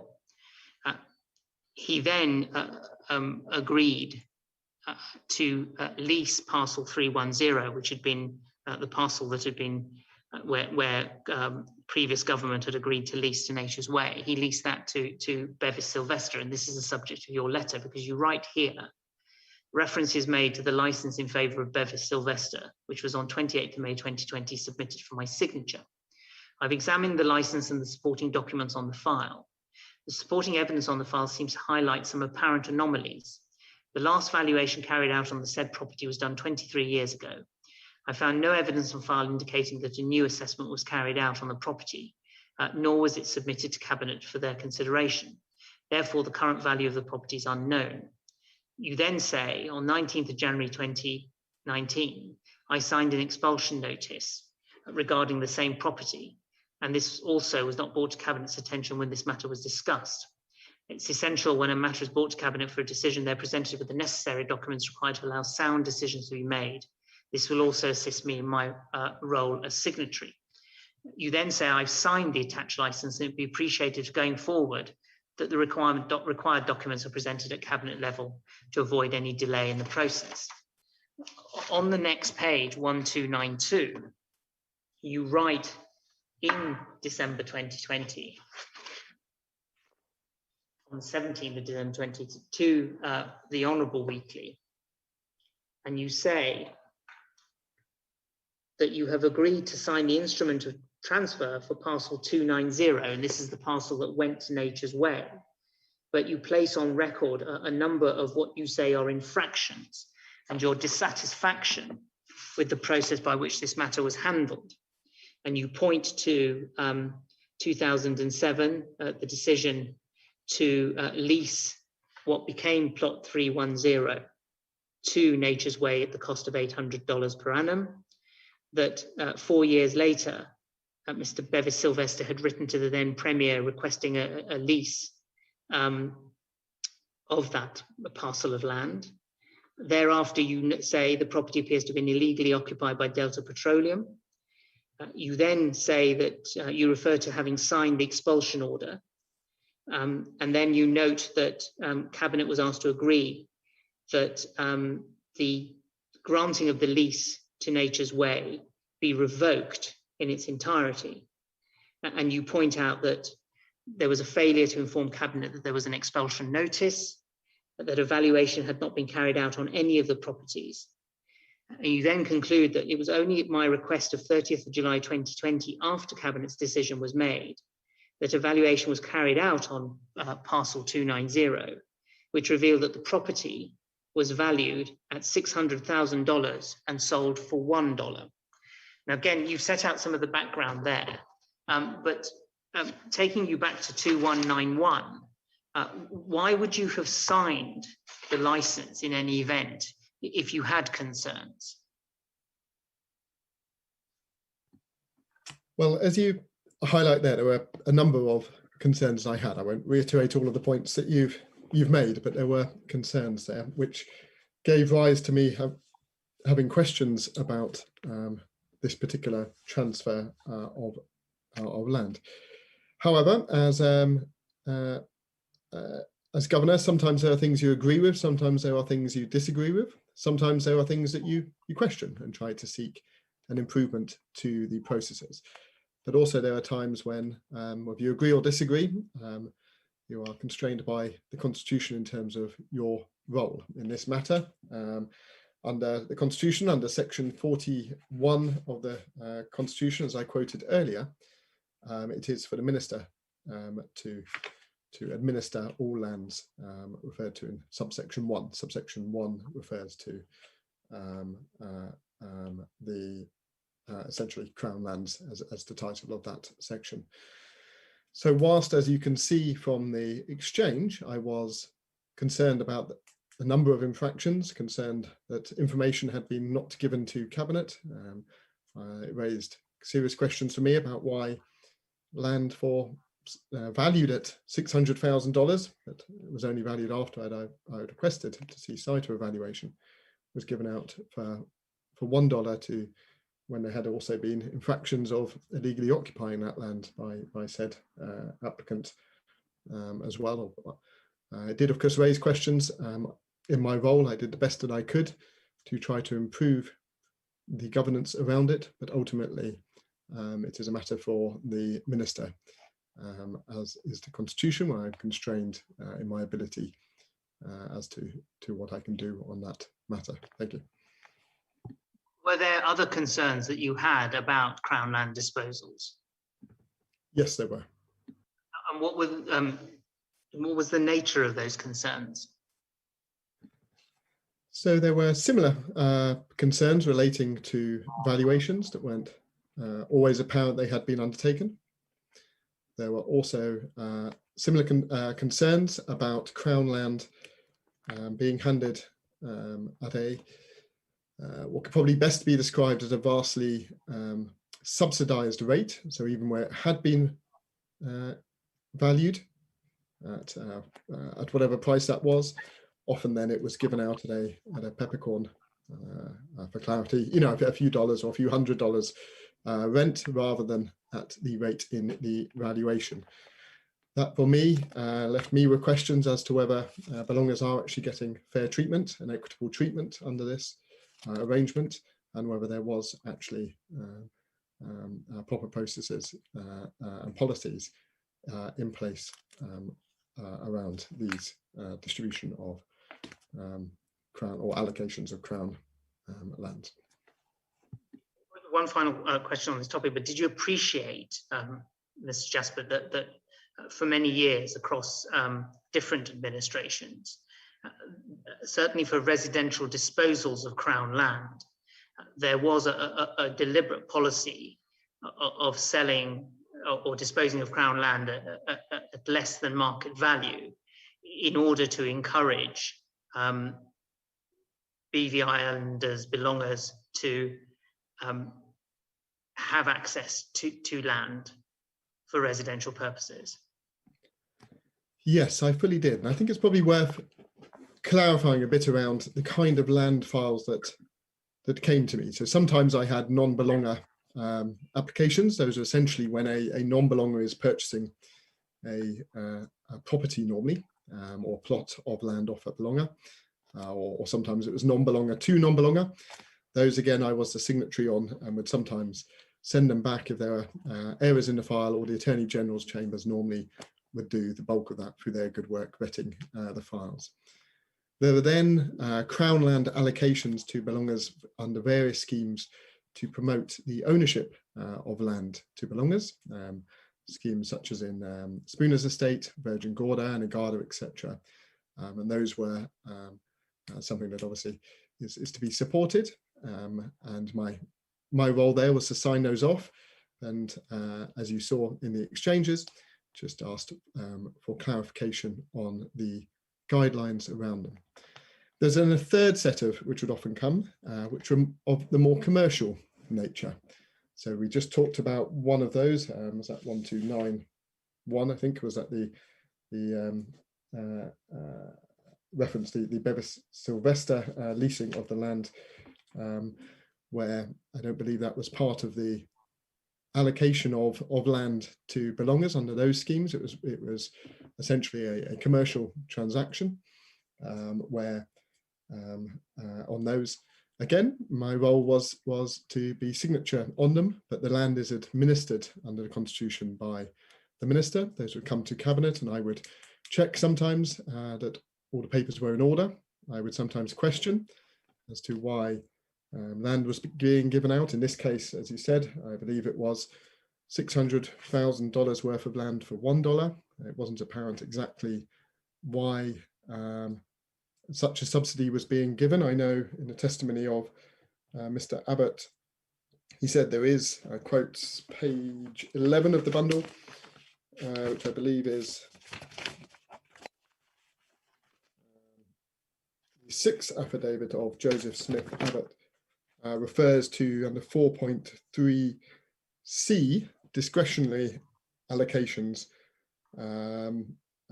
which include, he goes on to say, or to fulfill a particular policy objective, for example, supporting those in hardship. Again, I didn't know the details of this case. I wasn't particularly presented with it, but it wasn't clear if Mr. Sylvester was being supported because he was in hardship, and hence that's why there was land at a lower rate. My role was purely to question the arrangements that had been put in place, and to question whether Cabinet had been given the full information on it. And hence that's why I sent those files back for clarification on the points prior to my signature. Thank you.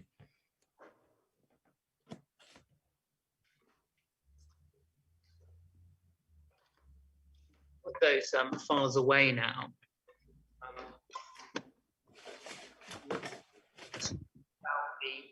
Again, returning to your role under the Constitution as governor, and taking you back to paragraph section 60 and subsection 8, please.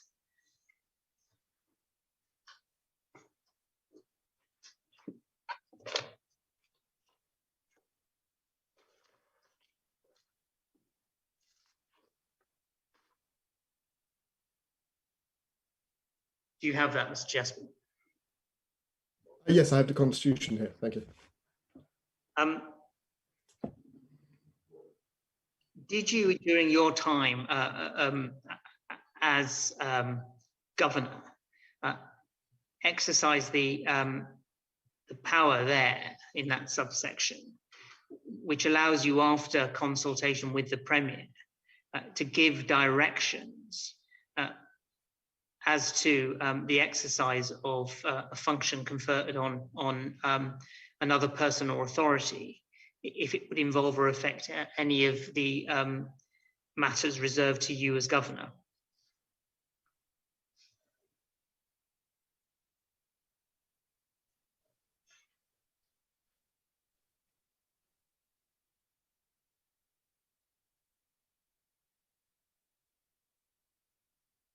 I'm not aware of a specific, but if you would like to, if there is something you'd like to specifically address, happy to talk through. Thank you.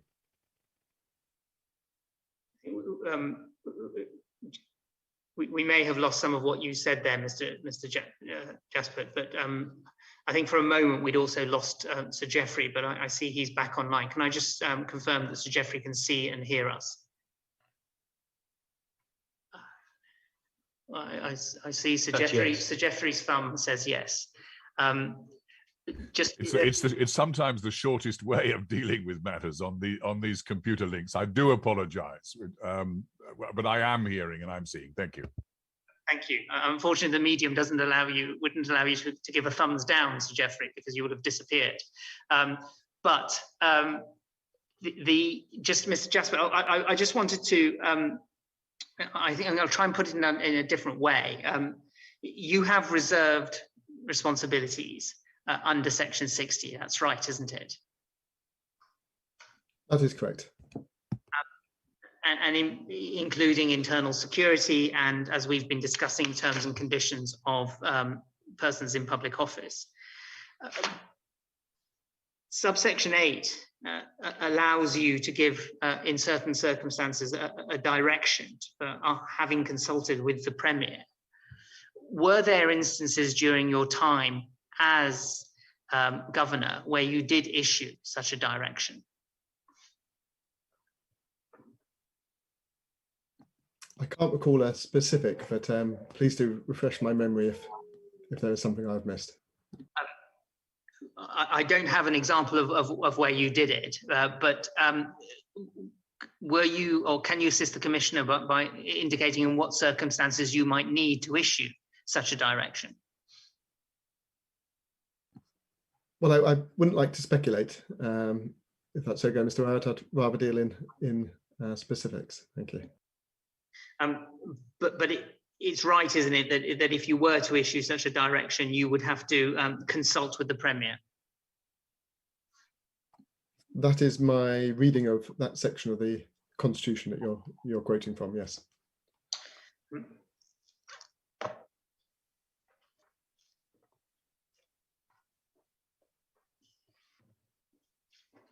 Commissioner, I think the last topic that I need to deal with is the topic of radar barges, and that's one where I think we need to go into private just for complete safety. I assume it won't actually take very long. Hopefully not. Mr. Jasper, we'll just go into private session now, and once that's been done, we'll stay on the line. It'll just take a minute or so while that's done. Thank you.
session and back live streamed.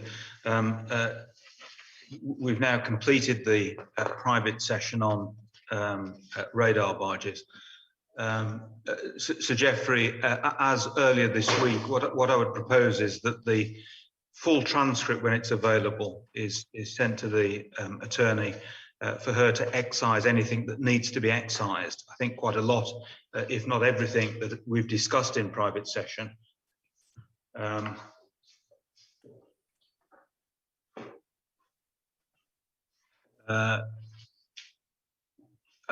Maybe that everything can be left in, but the attorney will have an opportunity to suggest redactions of anything that needs to be redacted. So that will be done in, as I say, the way in which we dealt with the evidence earlier this week. Now, Mr. Rowett, is that the end of the questions that you have, Mr. Jasper? It is, and can I conclude by thanking Mr. Jasper for not only his attendance yesterday, but also for making himself available today. And can I also thank him for the way in which he has given his evidence to the Commission? Yes, Mr. Jasper, just two things. Firstly, can I also echo that and thank you for your time and the manner in which you've given your evidence, both yesterday and again today, which I know you rearranged at short notice. If you just stay on the line for a moment, because there's an outstanding application for the attorney to ask you questions as well. And Sir Geoffrey, can we deal with that now? I think you're muted, Sir Geoffrey. Let's just check. Yes. Can you hear me, Commissioner? Yes, good.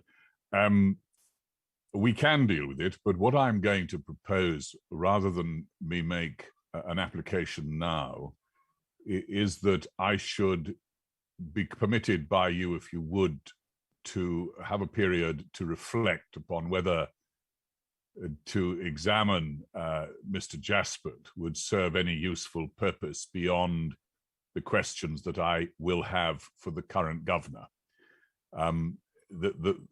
I can see that there may be some areas, but I would like to take instructions on whether really it's necessary to detain Mr. Jaspert, who has important other responsibilities, and whether Mr. Rankin and his availability, which I know we're talking about in the appropriate ways through the usual channels, would suffice.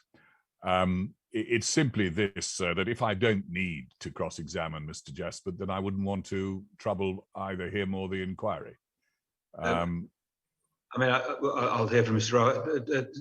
It seems to me, Sir Geoffrey, that's a perfectly sensible approach, if I might say so. May I propose, forgive me for interrupting you, I was going to propose one final thing, and that is I take a decision on this subject to your directions tomorrow morning, but perhaps we might discuss it and then serve in writing a note, either saying clearly no need, or indicating those areas in respect of which I would like to ask questions. I think that's sensible. First, we can deal with this tomorrow.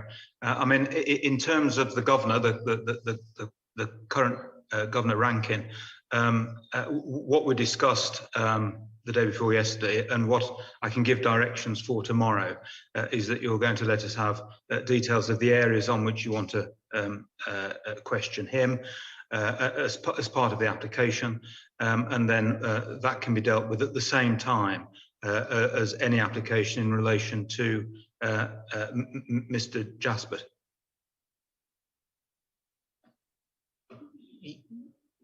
Sorry, for some reason I'm muting automatically, which no doubt is a helpful thing to have, but not on a moment like this. I understood you'd granted my application in relation to the current governor. What I will there just indicate for the inquiry's use and the current governor's use is the broad areas. In relation to Mr. Jaspert, I don't seek at this stage to examine him. I seek time to reflect on it, and I will then make in writing an application to examine him alongside serving the areas for the current governor. No, that's fine, and we can deal with the precise directions tomorrow. Yes. but I indicated my certainly my approach to your application in respect of Governor Rankin, and that can all be dealt with tomorrow. And as you say, that's going to be subject to your putting in areas of questions that you want to ask him, and I can give a direction tomorrow, which can obviously be linked with that in relation to Mr. Jaspert.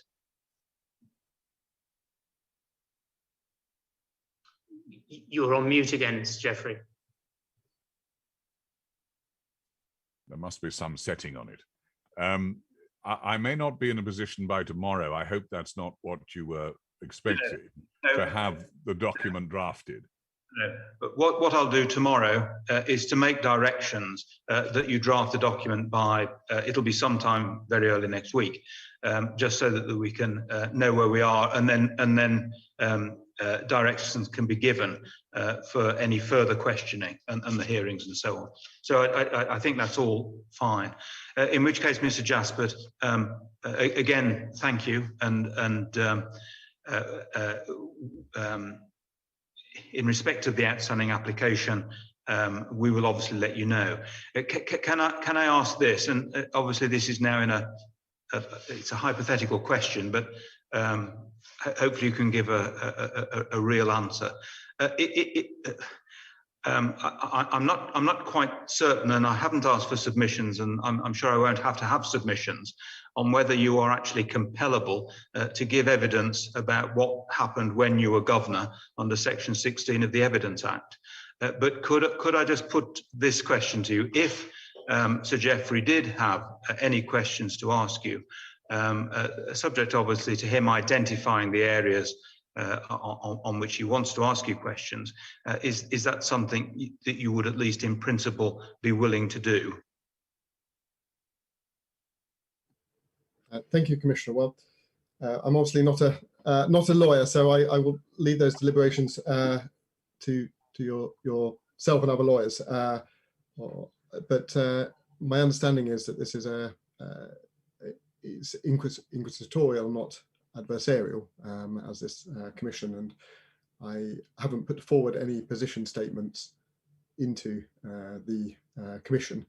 Have responded rather to what has been put to me, either through writing or through the questions. So I'd be very happy to respond if there are, in writing, if there are further questions or things that are put to me, but I haven't put any position that would see. I need to understand what position I would be cross-examined on, as I haven't put a position solely responded. Thank you. Well, I mean, again, if I might say so, that's perfectly sensible, a perfectly sensible approach. So what I'll take it is that you're really reserving your position in respect of the application, and let's see what Sir Geoffrey has to ask and the form in which he wants to ask it, and then we can take it from there, Ms. Jasper. But thank you for that indication. Good. I think, subject to anything Mr. Rowett has to say, that brings an end to this, to the evidence of Mr. Jasper.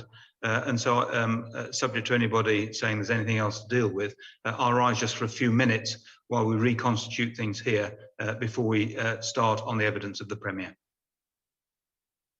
Good. Thank you all very much. Thank you again, Mr. Jasper.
Morning, sorry. morning. No, don't worry, Premier. Good morning. Good morning. I think we're ready to go ahead. First, Premier, can I apologise for the delay in starting your evidence? I'm afraid the last witness ran over considerably. So thank you very much for your patience. Secondly, obviously we've heard evidence from you, I think it was last week, over 2 days in respect of various warning letters and your response on various issues, and those matters have been dealt with. There's one area where I suspect the questions will be fairly narrow now, in relation to radar barges, where there's a warning letter that we need to deal with today. And Mr. Rowett may have 1 or 2 questions in relation to other specific matters which we can deal with. The main part of today, though, concerns governance, and it's really asking, and we've had a lot of submissions made on behalf of yourself and the elected ministers in relation to governance, and I'll take all of that into account, of course, but there are some questions in relation to governance where I would welcome your assistance. What I suggest we do, Premier, is we'll deal with the specific matters, including radar barges, first. By the time we've dealt with them, it may be time to have a lunch break, because we've been going since 8 o'clock, and then deal with the more general governance issues after lunch. The main specific issue at radar barges, because of the position in relation to documents, we will hear in private session. And so what I propose, Mr. Rowett, if this is convenient for everyone, is if you can deal with any specific matters with the Premier that we can deal with in open session, we deal with those first now. And we then deal with radar barges in private session. We will then break for lunch without going back into open session, and then, all being well, open session this afternoon on governance. So Is that convenient? Yes. Premier, that's the way in which we'll proceed then, Premier. Thank you very much. Premier, thank you for returning. Yes. I know you like to start with a prayer, so if you want to say that now. Thank you so much, Father God. We thank you for being here today, and Holy Spirit, we give you full authority over this day and over each of us, that your will alone be done, your kingdom come. Let your will for the British Virgin Islands and each of us be now manifest today, greater than ever, and from here on in, and may we all be aligned to your will for this territory and for our lives overall. Now, dear God, every word that comes out of our mouth, let it be ordained and also approved by you. In Jesus' name, amen. Thank you, Premier. Thank you, Mr. Rowett. Thank you. Premier, you will be familiar now with the introductory remarks that I make to witnesses, but I feel that I ought to do it anyway. But firstly, of course, as you'll be aware, you made an affirmation on the first day, the first time that you gave evidence to the Commission, and you're still bound by that. Yes. Secondly, although it may seem a little daunting, there are a number of bundles just to your left, which we might need to look at. Fortunately, I think I can say with some certainty we won't need to look at every bundle. Secondly, can I ask you to remember just to keep your voice up and to speak slowly. In terms of specific issues, I have one small matter in relation to belongership that I'd ask for your assistance on. And if you could look on the shelf next to you for the Part 2 belongership bundle.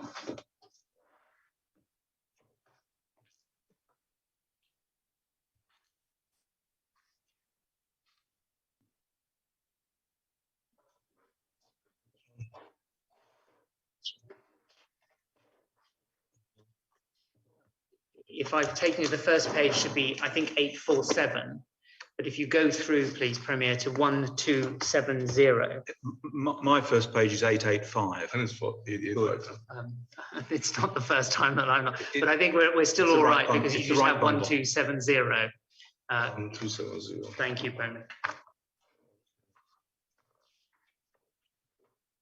Yes.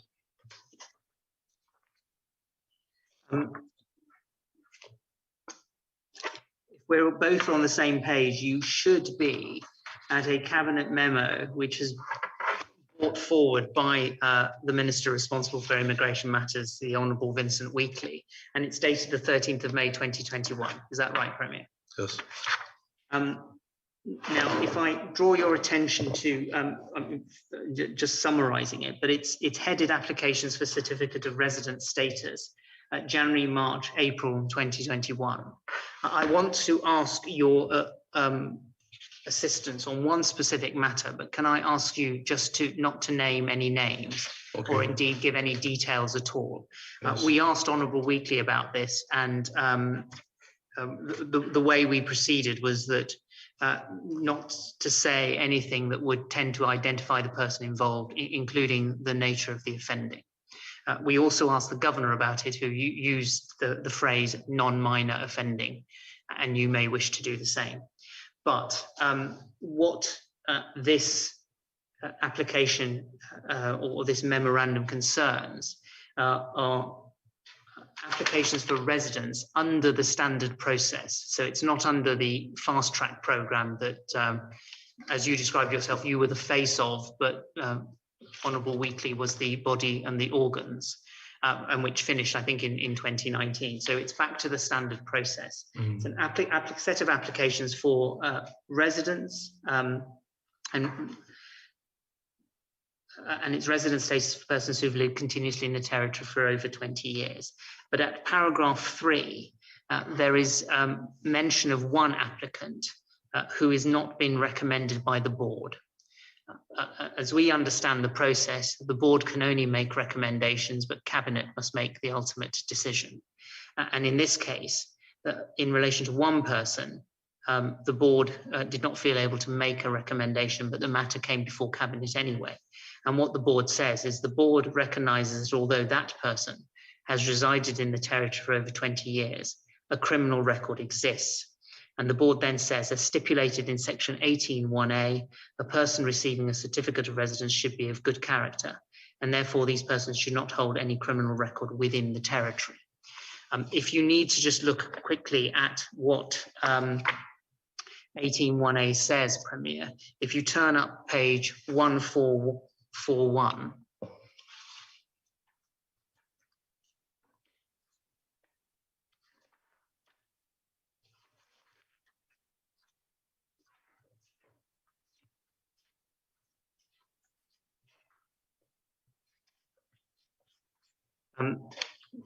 this is the Immigration and Passport Act. It's part of the material that was exhibited to the affidavit of Mr. Joseph Smith Abbott. And it tells us that 18(1) says, subject to the other provisions of this section, none of which apply in this instance, the Cabinet may, after consultation with the board, grant a certificate of residence to any person who applies for the same in the prescribed manner and who A, is of good character, and B, in his or her application has stated an intention to reside permanently in the territory.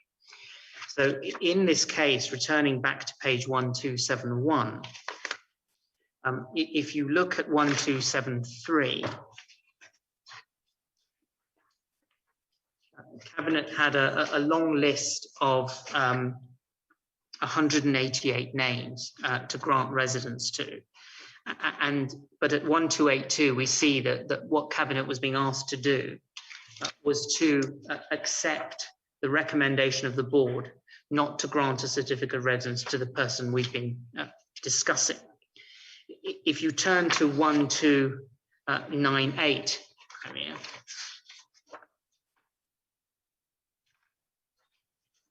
we have the Cabinet decision, and Cabinet accepted the board's recommendation in relation to the persons where they had positively recommended that a certificate of residence should be granted. But in relation to the individual we've been looking at, decided not to accept the recommendation of the Board of Immigration not to grant a certificate of residence. So Cabinet in these circumstances decided it was appropriate to grant a certificate of residence. Now, urging you again to perhaps be careful about the information you feel able to give in an open session. But in circumstances where the Act says that someone must be of good character, Can you assist the Commissioner at all with the basis on which Cabinet was able to say that someone who had a criminal record could still get a certificate of residence? Well, first of all, this wasn't cut and dry when it was in Cabinet, as is in your synopsis version has been presented. This was an individual that was, the record that was brought to Cabinet showed clearly that this was a person who spent all their life basically in the British Virgin Islands, which we have a lot of them. The only place they know is here. They might not have been born in the British Virgin Islands, but they went the entire school in the British Virgin Islands, and then they come out of high school, they go to college. These are the kind of cases we get. And as a result, some of them from time to time, being young people, get trouble with the law. And they would still venture and put in for the application. But the larger question, which was a discussion, is how do you eliminate persons for life that made a mistake when they're young? When would they ever be able to apply? Not that it's a right, but when do you ever be able to apply for this? The law, as far as we were looking, is silent on that aspect of it. And you'll have to point out if you see any other way, whether should their record be only be considered for 2 years, 5 years, 10 years? When would it be that they would be given the privilege to apply again? Because with it now, and the good character doesn't state specifically as it states, based on the crime that was committed. I'm trying not to call the name, so that's why I'm talking a little slowly. They were there, but there were concerns about what all their role was. And so it's a properly ventilated topic inside of the Cabinet. What I must say about it is that it was not a cut and dry case, and it was not someone that just applied and didn't fit all other categories. But we do face the situation of knowing with a good character, after persons who only know her as home, when does it start with a good character? Is it that their record is known, but they can vouch that since that time that person has a good character? When does a good character start? Does it have to be a good character all their life without any blemish? Can I tell you that our young people, and not like how most persons were young before, they get in some little trouble here and there. But if here is the only place that they know is home, and they made a misstep in their life, the question is, how long do you go before you allow for this person to be given an opportunity? Because when you read the law, it says, subject to other provisions of this section, the Cabinet may, after consultation with the board, grant a certificate of residence to any person who applies for the same in the prescribed manner and who is of good character. Now, the question, as simple as that may be sounding, is when was this offense? How long since that offense the person has been of good character? What all do we have to show that they have turned around their life? So all those questions came in. And Cabinet also does have to exercise discretion along those lines. It was not a special case in that, as I stated, someone who was not here and did the time, spend the time in the country and have fulfilled all the other obligations. So this is a person who definitely had a brush with the law. And I think it's registered on a minor offense. I'm not sure, I'm trying to recollect. But whatever it was indeed a concern. And it even was discussions about legally, can Cabinet look at this through the light of when will the good character start from? It's to some persons who are still waiting for status, it's not a indictment against them. They will always be taken care of, but no matter how much you take care of this backlog, those are going to keep coming forward. And when you look at the cases, and especially in this case, that was one that took a lot of consideration to do. If you don't look at it now, then under the law, when do you look at it? And if under the law, when does a good character start? Is it saying, which is a question I was asked, that good character is only that you live a life and have no mistakes, no brush with the law to get this? Or does a good character take in consideration how do you progress after you have gotten in trouble and how long it has been since then? I know that this was a few months ago, I think, well, not too long ago, but those are the impetus behind what the discussions were at that time. I understand that, because that's very clear, Premier. But just a couple of things, so I am clear. In respect of the information that Cabinet had on page 1271, Mr. Roberts read this out already, but right. It sets out this individual's offences, and then it says, as stipulated in section 18(1)(a), which is the section we've looked at, a person receiving a certificate of residence should be of good character, and therefore these persons should not hold any criminal record within the territory. That's what it says in the note which came to Cabinet, and on the basis of that note, the attorney said in paragraph 8, no adverse legal implications with that. So I just, how did we go from that, which is a statement of, if you like, what the law is, but what section 18(1)(a) says, to an exercise of discretion by the Cabinet, where this condition, precondition in section 18(1)(a) appears not to have been complied with? How does that square up? Well, the question I have asked is in 18(1)(a), and what's in the language of the paper, the law says is of good character. And in the paragraph that you mentioned, the paragraph says, and that there's a good character and doesn't have a criminal record, and therefore has no criminal record. So. Right. Describe it whatever you like. That might be an interpretation of the Act or a statement or whatever, but that's a statement in the Cabinet paper.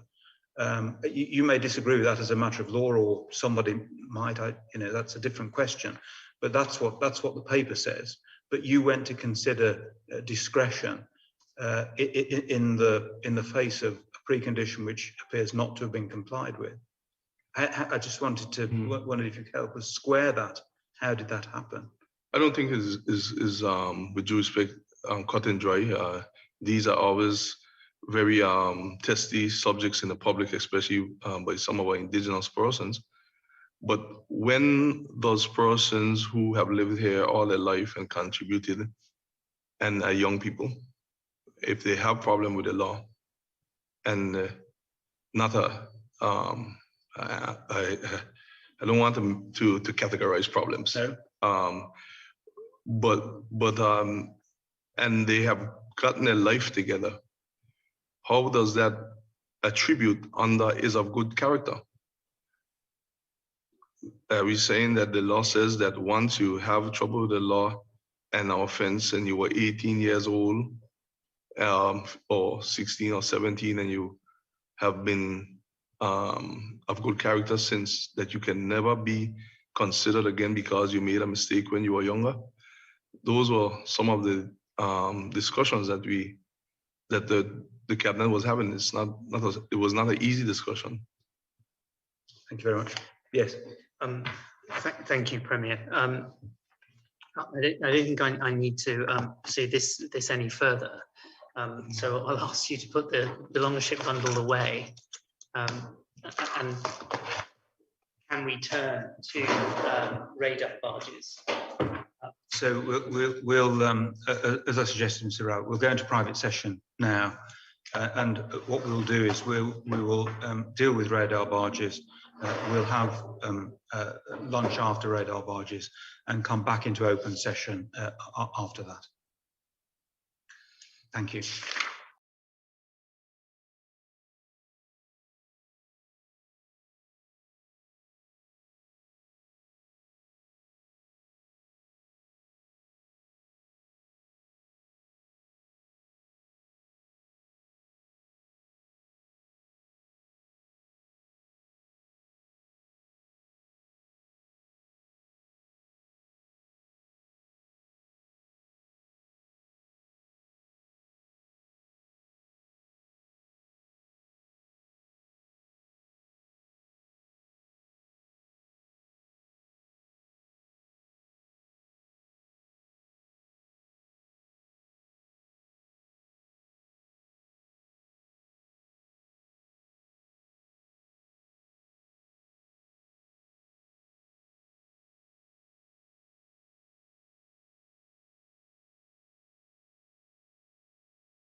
Good. Are we in open session or closed session?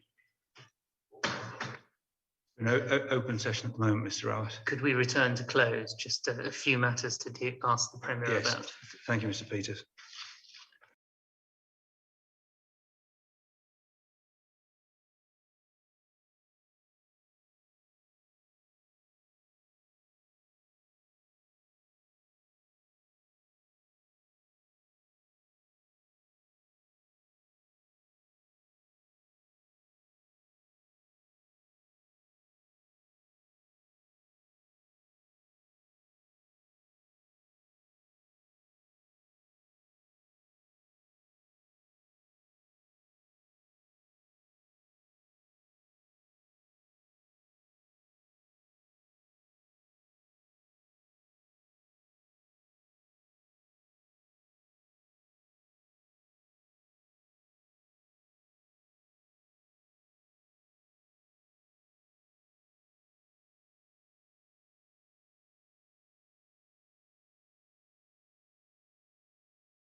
we go,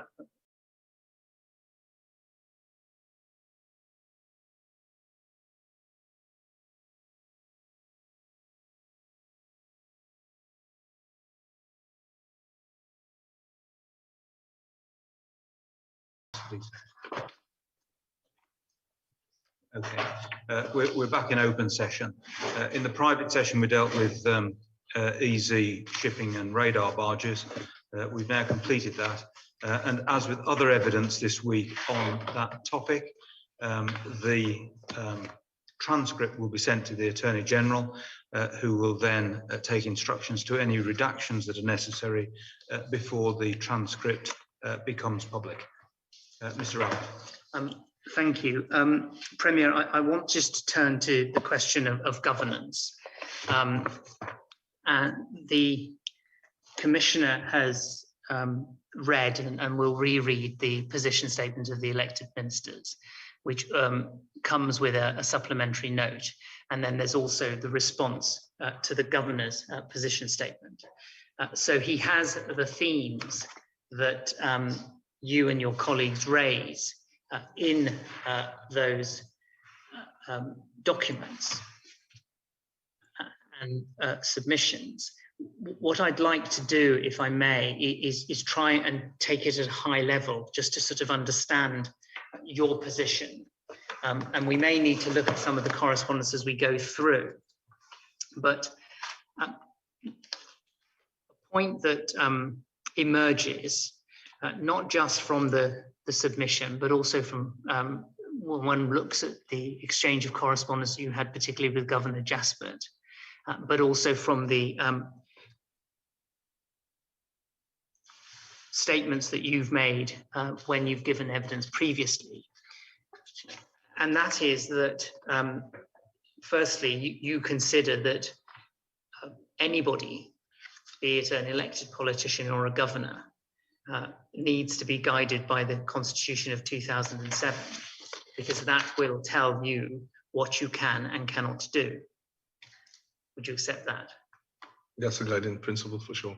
And then, and in particular, when you're talking about guiding principles, what you need to have in mind is that, firstly, the preamble and what it says about self-government, and also Article 73 of the UN Charter, and in particular the reference there to developing self-government. And part of that context is also the commitments that the UK government had made in 1999 and 2012 white papers to the concept of a modern partnership with the BVI. And so, and this is what I put to both Mr. Jasper and Governor Rankin. Your position would be that any governor who, considering what powers he or she has under the Constitution, should act in such a way that they are always keeping in mind the need to promote self-government.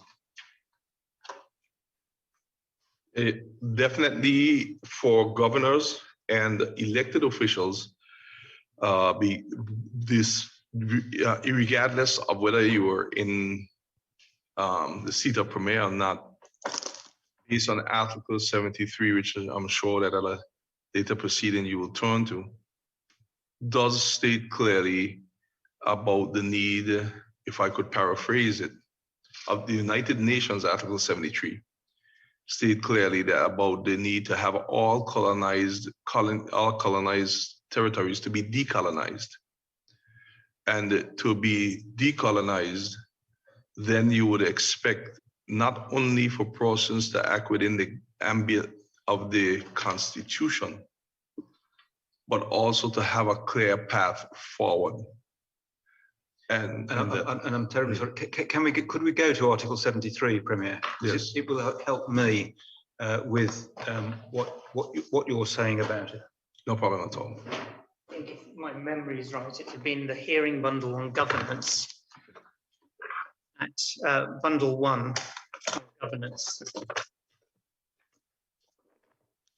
I think it's at 933.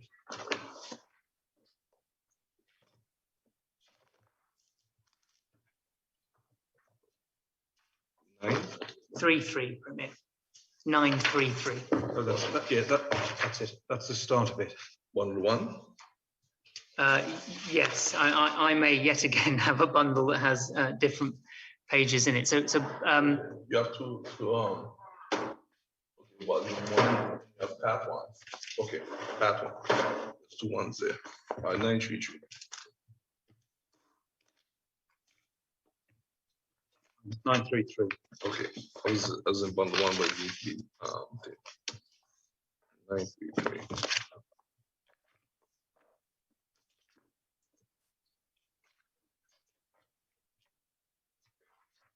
Yes.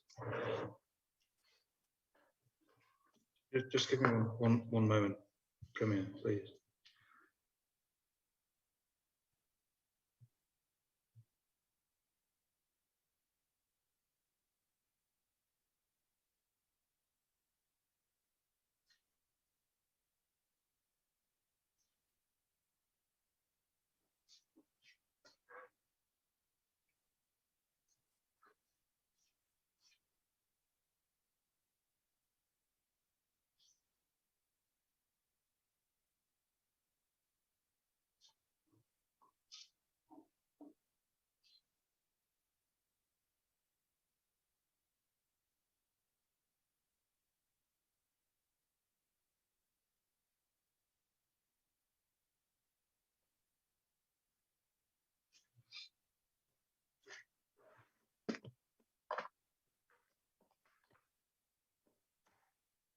Thank you very much. I think you were saying something about the importance of Article 73, Premier. Yes. In terms of Article 73, it is clear, even throughout the entire Charter of the United Nations, which I thank you for having this in the bundle, because it would be a document that we'd have to refer to quite a bit. In Article 73, it clearly states, and I just need to read the first paragraph so that I can refresh my memory.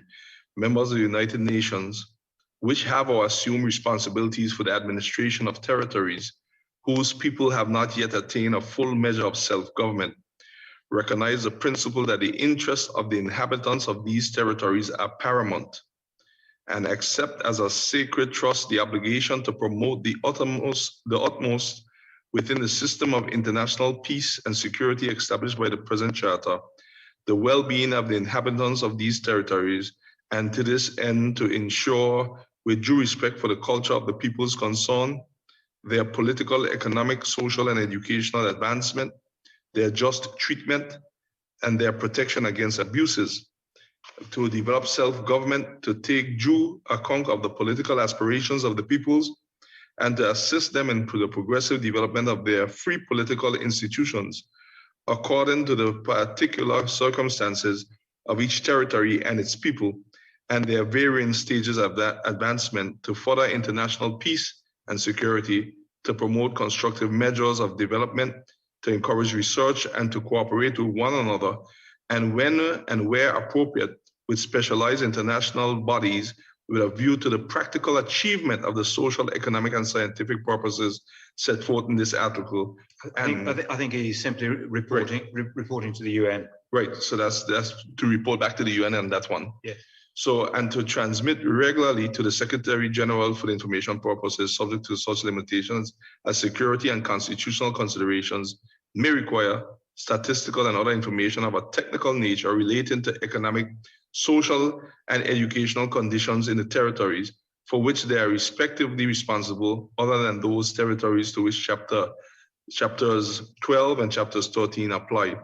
So in Article 73 in the United Nations, of which we have just read, and I alluded to before, so I thank you for bringing it to the table, it is clear, and with other documentations of the UN, which I know you'll research, that there are clear markers and dates when reporting must be done on the progress of what all colonized territories are achieving with whoever is the ruling over our territory, like the UK is over the BVI, what are we achieving to get them towards self-determination? It's not a matter in the whole charter of if, it is a matter of when. And one of the reporting time that's coming up is 2023. Now, one of the areas of I see in a modern partnership as the premier of this territory, and I made some notes on it, and excuse me, today I'm expecting a very fruitful conversation, not so much inquiry, conversation on good governance, is that in a modern partnership, no one should be guessing if we're achieving goals to be towards self-determination. That should be something that is clearly demarcated. For example, you are in a partnership with me, and I'm in a partnership with you, and it's a modern partnership. In no way should I try to demote you. In no way should you try to demote me. And in that, you should promote each other. Because if I can give an example, Commissioner, and I pull this example from the junior parliamentarian, we have the Virgin Islands Youth Parliament, and the premier who plays that role said something in a closing debate about self-determination, and I use his quotation. Any parent worth their salt would make sure that their child develops to the point where they're proud of them. And that means that you have to instill all the principles and foundations in them that they will perform as excellent as is humanly possible when they become an adult. That means that you're supposed to make sure that at no time that you do anything to try to stop them from becoming an adult, but say that you're trying to help them. And what do I mean by that? Our position paper is clear. But if this modern partnership is going to be modern, then we must have clear demarcations of what are the attainable goals, when we are going to reach them, and what do we need from each other to get there. There should be no hidden details. Is it that you want us to invest in good governance, for example, to show that we can govern ourselves, to prove that we can do it?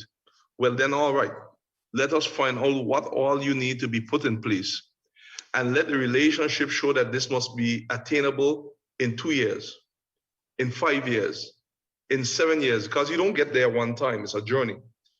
But it cannot be an everlasting journey. So we must have all the objectives clearly mapped out, and we must be able to show how we're going to mature as a territory to become self-determinant with the help of the UK. That's what a parent does for a child. Now, why do we turn to Article 73?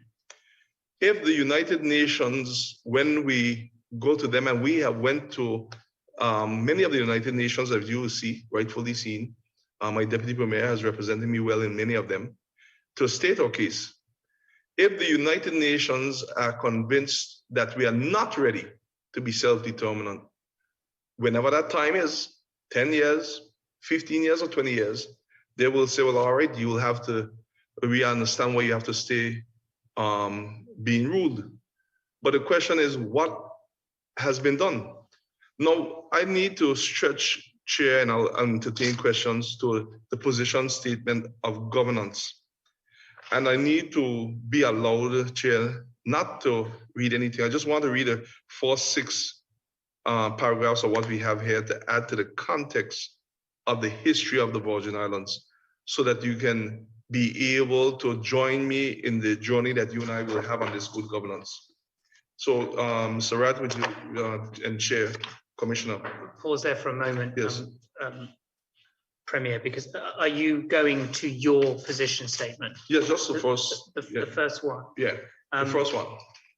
Which is at page 106, Commissioner, in your bundle. Thank you. Yes, I'll wait on you, Commissioner.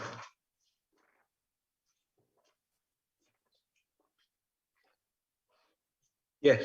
Good. Now, this position statement was us in terms of governance, and it briefly mentioned when we took office, but this journey is larger than any political party. The government of the day took office on February 25th, 2019, and we committed to change and renewal, including of governance in the Virgin Islands. It won an overwhelming mandate for that change, gaining the support 46.6% of the voting electorate, compared to the 28.2% of its nearest rival, the outgoing NDP government. This position statement, which is submitted by the 7 cabinet and junior ministers, the elected government, is intended to indicate at a general level some of the structural difficulties and weaknesses the elected government has faced in the territory's governance since it came to office, and to answer the questions posed by the Commission. It is not intended to be their full statement on these and other matters under inquiry. While we have not set out our answers in the examination question form they have been asked, it is hoped those answers will become apparent from what follows. Further, the identification of problems is not intended to imply that there are not considerable strengths within the system of government in the Virgin Islands when it is working well. Virgin Islanders are rightfully proud of their history, their vigorous democracy, and strong political tradition and identity, which have no doubt developed because of resilience born of geographical remoteness and of their own spirited activism. Democratic elections are firmly rooted in, and there is a vigorous and proud political tradition of representative government, which is especially cherished because within living memory, it has had to be fought for. Civil society, much of it perhaps based on widespread participation in the Methodist Church and its representative forms of governance, was active in this cause.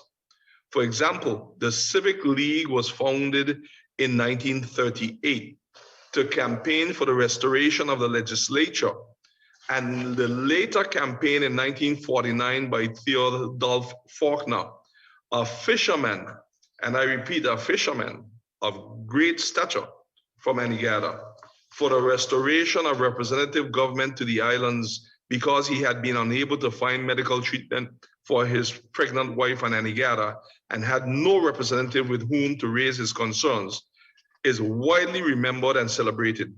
His actions, which gained strong support and were accompanied by protests, led to the return of the Legislative Council in July 1950. Similarly, the positive action movement of the late 1960s, in which Mrs. Patsy Lake was prominent, but led by Mr. Noel Lloyd, I must put and state that clearly, our hero, is remembered for it in Rassahu, Mr. Lindy, I forgot him, and many others, but he was remembered for its fight to reverse the UK colonial administrator's decision to sell a long lease to a British developer of Wickham's Quay and most of Anegada just before ministerial government was restored in 1967, causing the UK government to buy back the lease from the developer. The last thing I would like to bring in terms of giving some reflection of our history before we move into good governance. The continuity of tradition runs all the way back to the time of slavery in 1776, when the Quaker Samuel Nottingham freed his slaves and gave them his estates in Tortola. So from then we see how we became inheritance of lands. The free slaves then followed a practice of buying their fellow slaves' freedom from the neighboring plantations. So as we were freed, we went and free others. The names, many families now bear the names of the former owners of the plantations where their ancestors had been enslaved.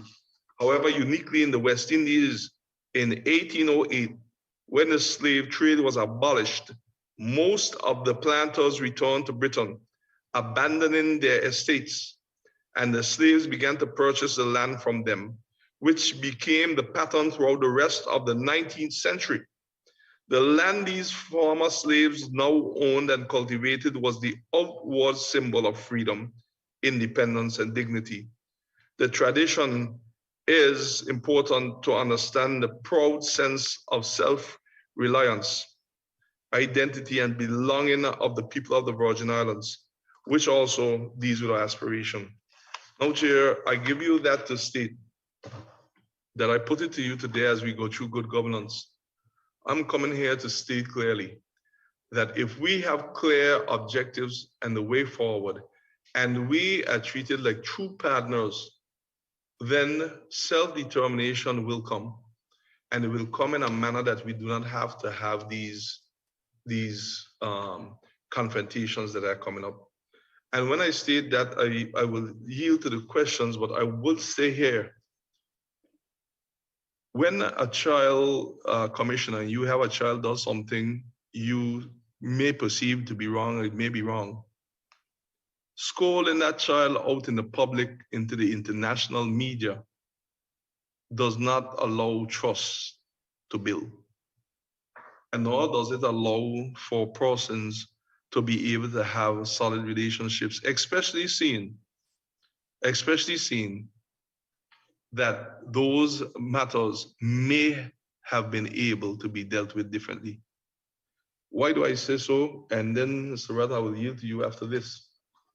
We are here with the terms of reference and the Commission of Inquiry, and might I add, from the time 33 months or so we're in government, we have not had one day or month to even enjoy the victory, because coming in the wake of Irma and Maria, and then coming into COVID-19, we have seen challenges, and now into a Commission of Inquiry while dealing with COVID.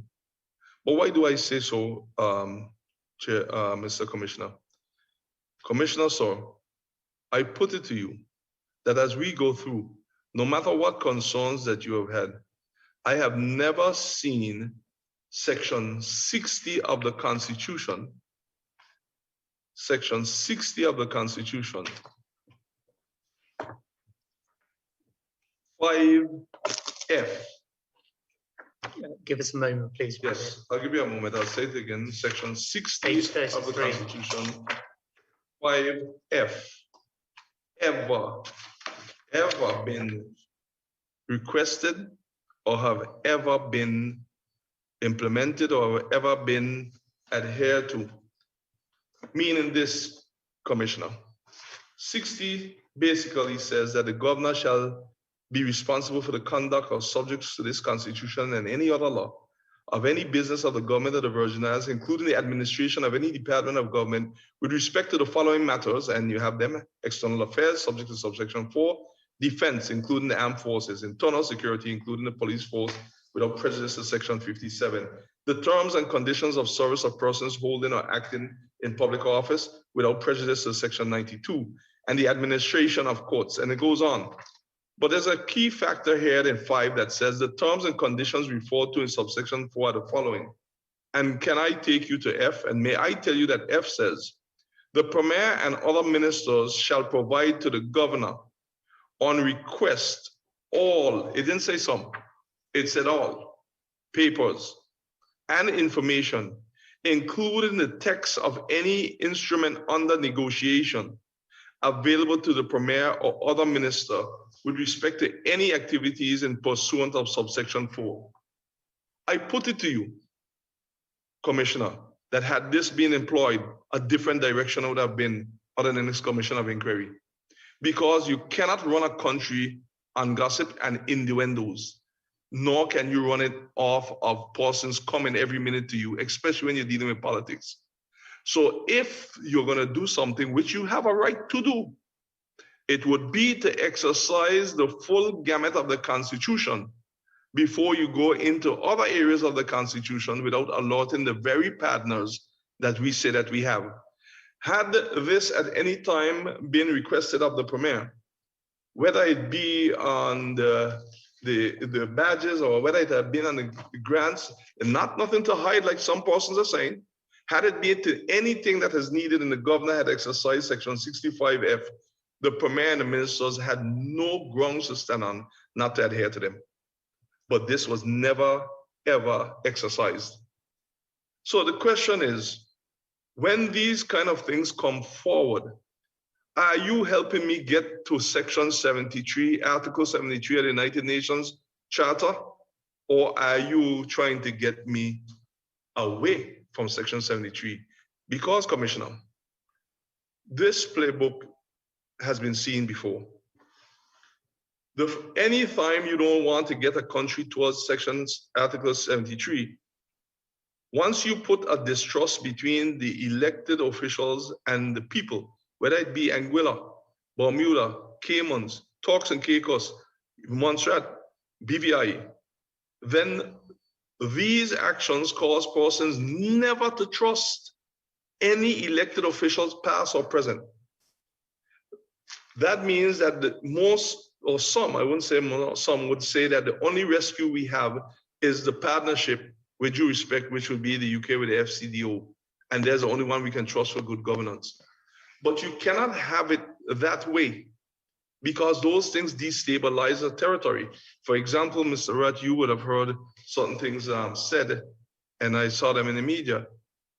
When persons of a higher office goes to the public and throws out innuendos like that, be it a governor, without evidence, without proof, the irreparable damage that it does to person's character and to the territory leaves scars and leave persons wondering if this person running the country is a drug runner, if this person is an organized crime. Those are wrong. Why didn't you come to National Security Council? This is what Article 73 does. It teaches you, respectfully I state, to come within the ambit of the Constitution so that any section that you are hearing, that you can have it properly ventilated. And if the Premier, no matter who it is, I'm not speaking now as if the Premier is just me, if the Premier, past or present, refuses to bring the information to you, then you're left with no other choice but to move forward. But at least allow the systems in the Constitution to work before you reach these end products. Not saying that these end products of commissioner inquiry, etc., doesn't have their place, but allow it. Now, Article 73, Commissioner, what I hope in this report that comes out also is not for us to be seen that we can't be trusted to handle our own affairs, because the terms of reference is clear. But there are other terms of reference that could have been added on to the terms of reference, other areas. But you have to do what you were assigned to do. But there are thousands of decisions that have been made in this country that are good. We were left to be a bird sanctuary. And we build it here with tourism, through the different leaders, and we build it to financial services. We want to build it and continue to build it. But there's one way to stop us from getting to Article 73, and it's the most effective when it's being used right now. Make sure things come out that help people lose confidence in leadership. It doesn't have to be me, because some persons now will be saying, we can't do it unless this person's watching over us. And I'll end so that you can continue your questioning like this. A lot of persons train people, Commissioner, to be like the lamb in a pasture, fenced, and there's a wolf out there watching in.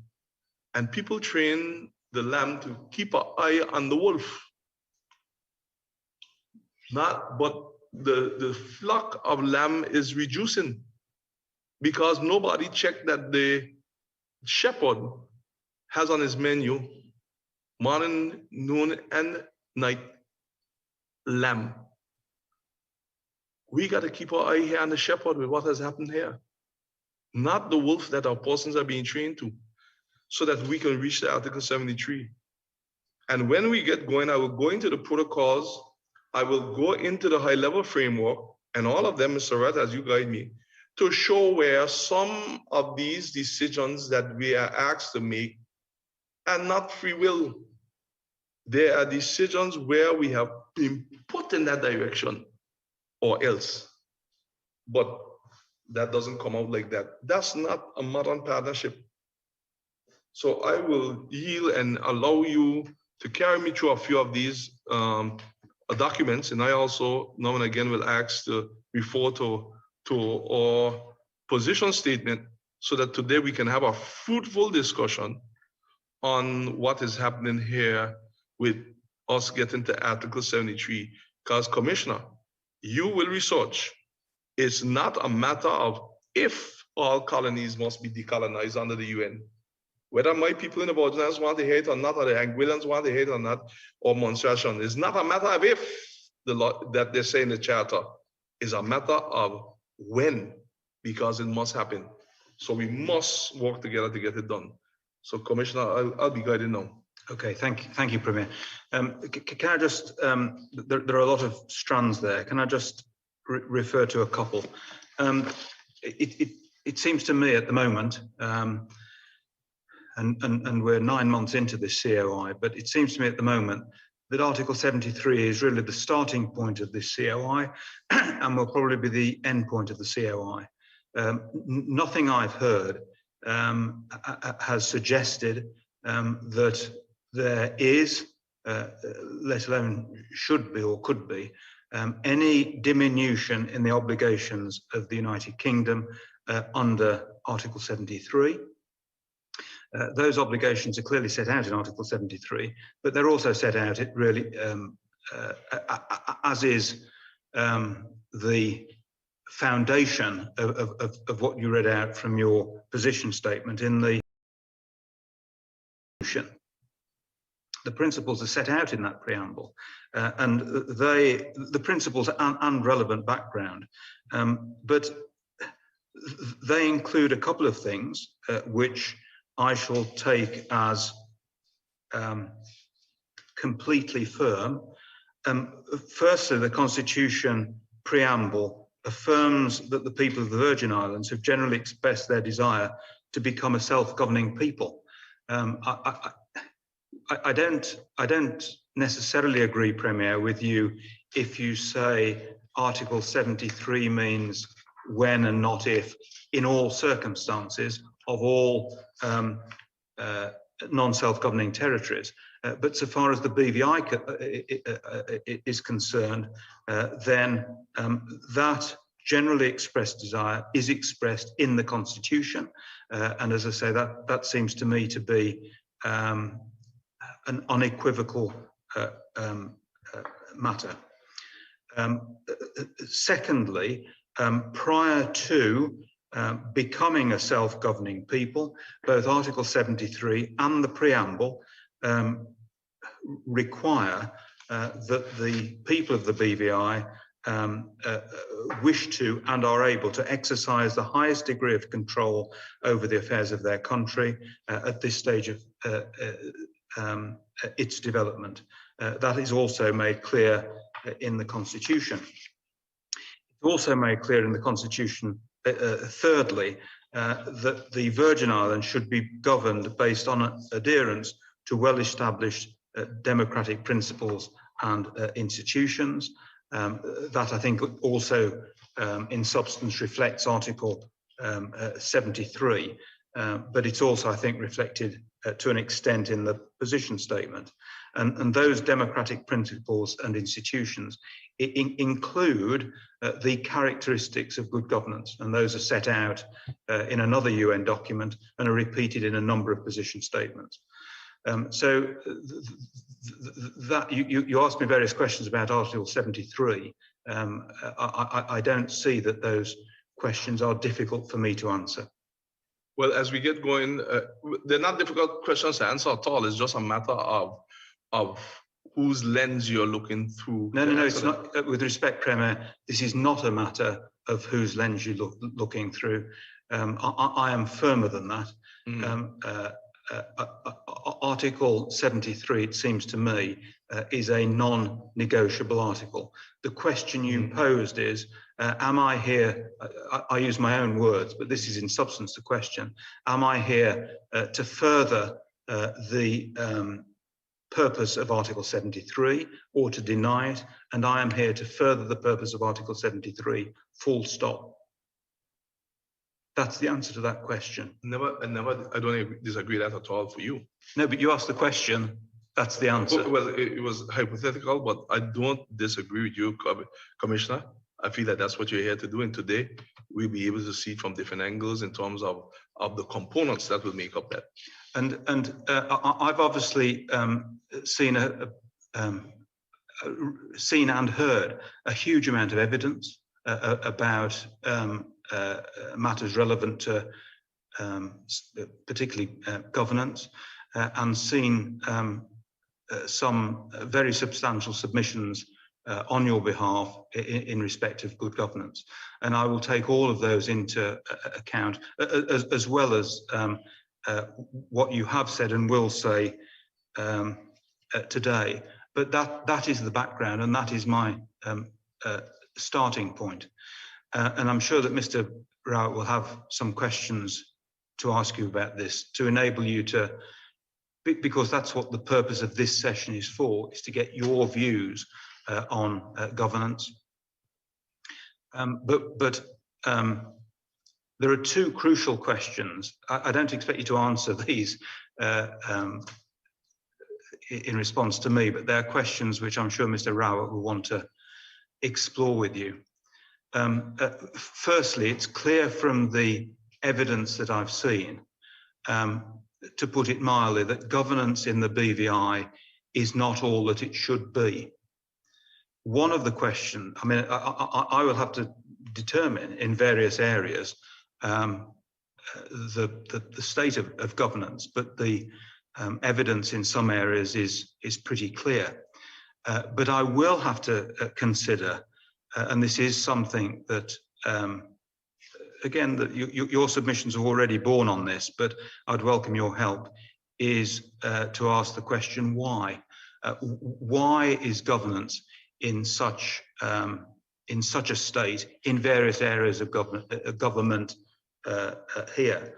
And I've heard this week, I've heard and seen this week substantial submissions on your behalf in relation to the state of the public service and who's responsible for that. And that's clearly one major plank in the submissions that you are making to the Commission of Inquiry. But anything else in respect to that, why is governance is in the state that it's in?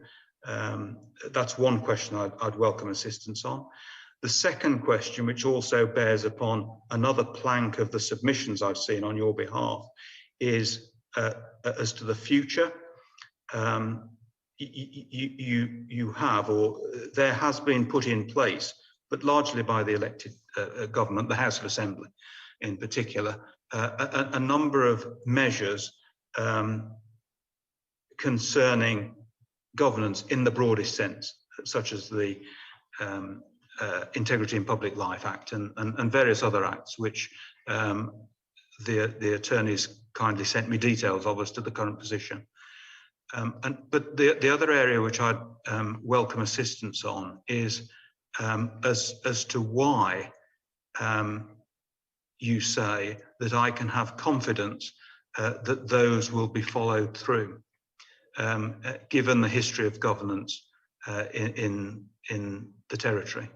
So those two aspects, as I don't ask you to answer those questions, but they are questions which I hope Mr. Rowett will explore with you this afternoon, because those are two matters which I would welcome your assistance on.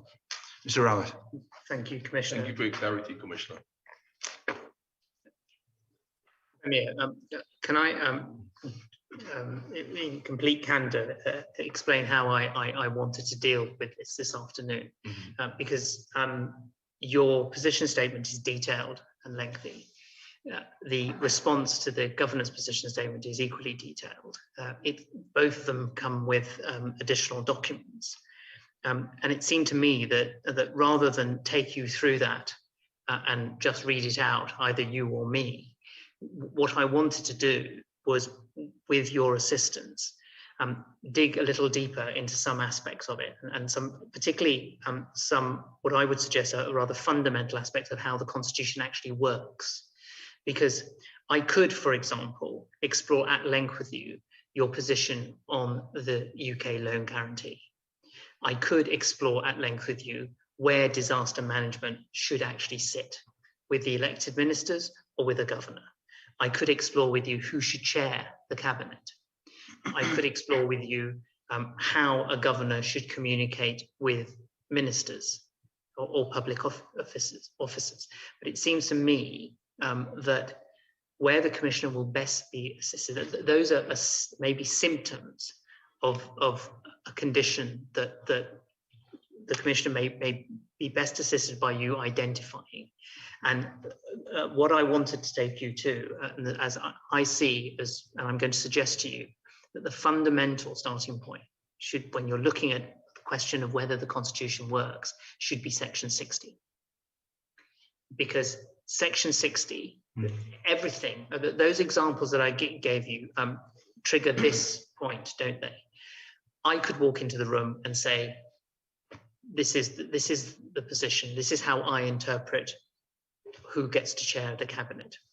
You can walk in and you can say, no, this is how I interpret who chairs the cabinet. But the reason I say we need to go to Section 60, and what I would welcome your response to, and I'm saying it's possibly the longest question I've asked, but it's this, that Section 60 sets out special responsibilities of a governor. And so it is important, it is open to a individual governor to take a very expansionist view to Section 60. And that's a complaint you lay at the door of Mr. Jaspert. It is also equally possible that a premier could take a very narrow view of Section 60. A different premier may take a different view. But what I'm going to suggest to you, and I'm going to shut up in a moment, but what I'm going to suggest to you is that the reason the interpretation of Section 60 is important is because it sets the nature of the relationship between the elected ministers and a governor. And depending on how the two parties see Section 60 dictates how they work in partnership and if they can work in partnership. So can I start off by just asking you, what do you see, or how would you say a governor should approach Section 60?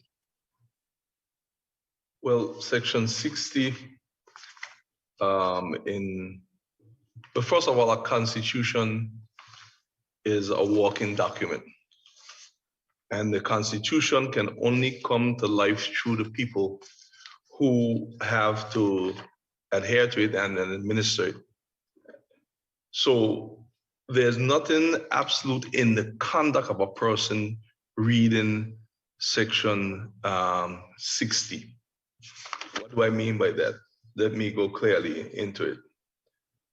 The governor shall be responsible for the conduct subject to this Constitution and any other law of any business of the government of the Virgin Islands, including the administration of any department of government with respect to the following matters: external affairs, subject to subsection 4.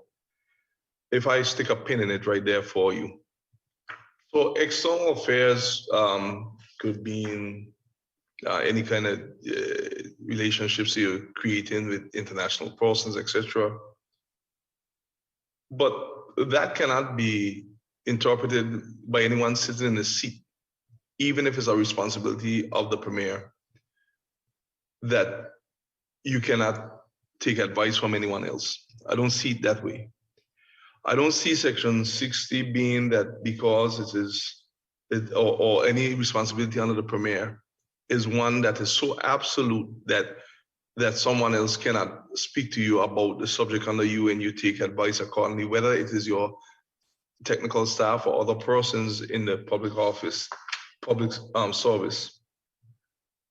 When you have this in mind in terms of, I can't speak in isolation of Section 60 alone, because it says the governor acting after consultation with the premier. So that is one part. It says the governor acting in his or her discretion may be in writing delegate with the approval of a secretary of state to the premier and any other minister designated. So inside here, it calls for a lot of consultation with the premier. Let's ignore who's the premier now and just look at it as what it's saying. So the governor has his clear responsibility under Section 60. But that doesn't mean if the governor, for example, needs to look into something or to request information, as I said it earlier, or there's something that the United Kingdom may be wanting to do, that he doesn't contact the Premier who has a different responsibility under the Constitution and say, Premier, whoever that be, maybe him or her, because one of these days it'll be a woman. I need to let you to know that the governor's office or the United Kingdom is interested in running this program, whatever the program may be. So I, as Premier, or whoever as Premier, cannot take it to mean that every single communication must come through the Premier. That would be ludicrous. But the initial conversation and the initial dialogue should bear that mutual respect among both partners, even when it crosses each other's responsibilities, that there will be that mutual respect. Of course, now the persons in the different offices, after the formal hierarchy part is finished, and that is conveyed to the other members of the staff, whether the ministry or any entity under the governor, then they can continue their discussions, of course, keeping both informed, especially if there's any policy decision to be made. But I do not see the governor's responsibility to be one that he picks up the phone or she picks up the phone and just call a public officer under a minister and just start to go into a new area or some other area. That's not the responsibility of the governor. It doesn't bear for respect. And it does not bear for respect for the Premier to call someone down in the governor's office and started to get information or look into something that's happening in the governor's office. That mutual respect have to be there. I can say beyond a shadow of a doubt that, and I mean that wholeheartedly, it takes the maturity of persons in these positions to make sure that it works. And even when there are gray areas or areas of concern, mature persons sit down and they try to solve it. For example, and since the commissioner said he has to be able to be convinced of what we can do to represent ourselves. When I took office, there were concerns raised on many fronts with many things to me. And walking along with the governor, you want to have that relationship that shows that you have mutual respect for the post and the person. Because, Commissioner, I have taught over 3,000 students in my lifetime, both here and abroad. And I've worked with a lot of people. We may have differences, but it never reaches the point that we cannot function together for the betterment of everyone else and for the good of all. So you find a way to work professionally. Now this governor, since then, some of those carry over things that were lingering. We were able to sit down as professionals and be able to say, I don't agree with you here, I agree with you here. And we had our disagreements, but we also had areas where we were able to find common ground in the best interest of the partnership on both sides, and mainly the people of the Virgin Islands. For example, Commissioner, we got through things so far, and I'll name some of them as you rightfully know, but I'll name them to respond to you with the governor's section. Thus far, we were able to pass a ministerial code. This was long in coming for years, but there was some difference in I would say methodology in the beginning with this, with the former governor, because your ministerial code, the word alone says that the ministers should have an input in the ministerial code. It should not be a document that is handed to ministers, which when we got elected, that's what we were given, and say, all right, implement this by such and such a time.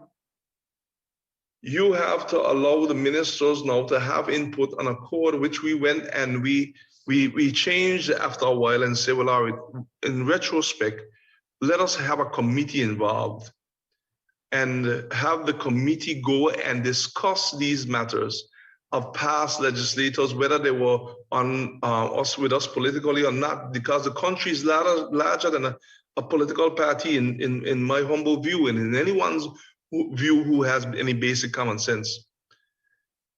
And that committee went away and they did some good work. They asked for extension, and they came back with the parameters to guide the behavior and conduct of all ministers. That was able eventually to be passed and now being implemented. We saw the contractor general legislation we have passed. Why did we pass that? We came in after years of hearing concerns over contracts, and it's part of your mandate. We needed to put something in place, and this is before the COI, which you'll know based on the history of it. We needed to put things in place so that from before and during the letting of any contract, when this unit gets fully functional in the next couple of weeks or a month or two, that persons could come and say their concerns, and they looked into and see if there are concerns, and nip the concerns that are reaching to levels such as this, nip it, quote unquote, in the bud, and have whatever needed to be dealt with at an earlier stage. Now, when we put that in, we know that these are new parts of good governance, but we only had just got in. It's only now about 33 months. We can't change the whole world in one time. Now we look and we see the Police Act. Look, sorry, I'm sorry to interrupt, but could I just pick up one point before you go on to the Police Act about procurement of contracts? Right. The point I was making, and you are dealing with it. I'm not saying that you are avoiding it or not dealing with it as you go through. But in terms of procurement of contracts, we've had figures for the number of major contracts, the proportion of major contracts where the procurement process, the tender process, is waived by Cabinet. And it's something like 60% of major contracts, even during this administration. It's very, very high. And given that waiver can only be in exceptional, rare circumstances, that's at least curious and unexplained. Contract splitting, we've heard about that. So there are procurement rules here already before these changes, and Dr. Glasgow's helped us a lot understand what the current procurement regime is. But if that regime is bypassed, just to use it as an example, what confidence can I have, or far more important, what confidence can the people of the BVI have that any new regime will not be similarly bypassed? Well, you'll have the confidence in that the regime was never there. And you'll have confidence in that this step has been taken to ensure that it's done independent of political interference. You'll also have confidence in that if we can't do anything at all to police ourselves, well, who can? Because every human being, whether from the United Kingdom, Russia, Grenada, wherever, is prone to certain things happening if there's not something there to check them. No one does what's expected, they only do what's inspected. But if there's no policies in place to have these inspections done in a timely manner, then these things will continue. You could put in the best procurement rules.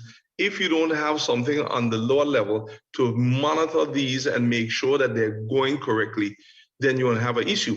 But may I add that most of these problems have been lingering for quite a while. Now, when we say in terms of the waiver, numbers, Commissioner, never lie. Interpretation of them sometimes do. For example, we had 5 waivers, if I can remember correctly, 4 to 5, on a school that's the Elmo South High School, and we were doing a block called the L-shaped building that we later named the L. Dorothy Turnbull building. When we came into office, in fairness to the last administration, they had the battle coming out of Hurricane Irma.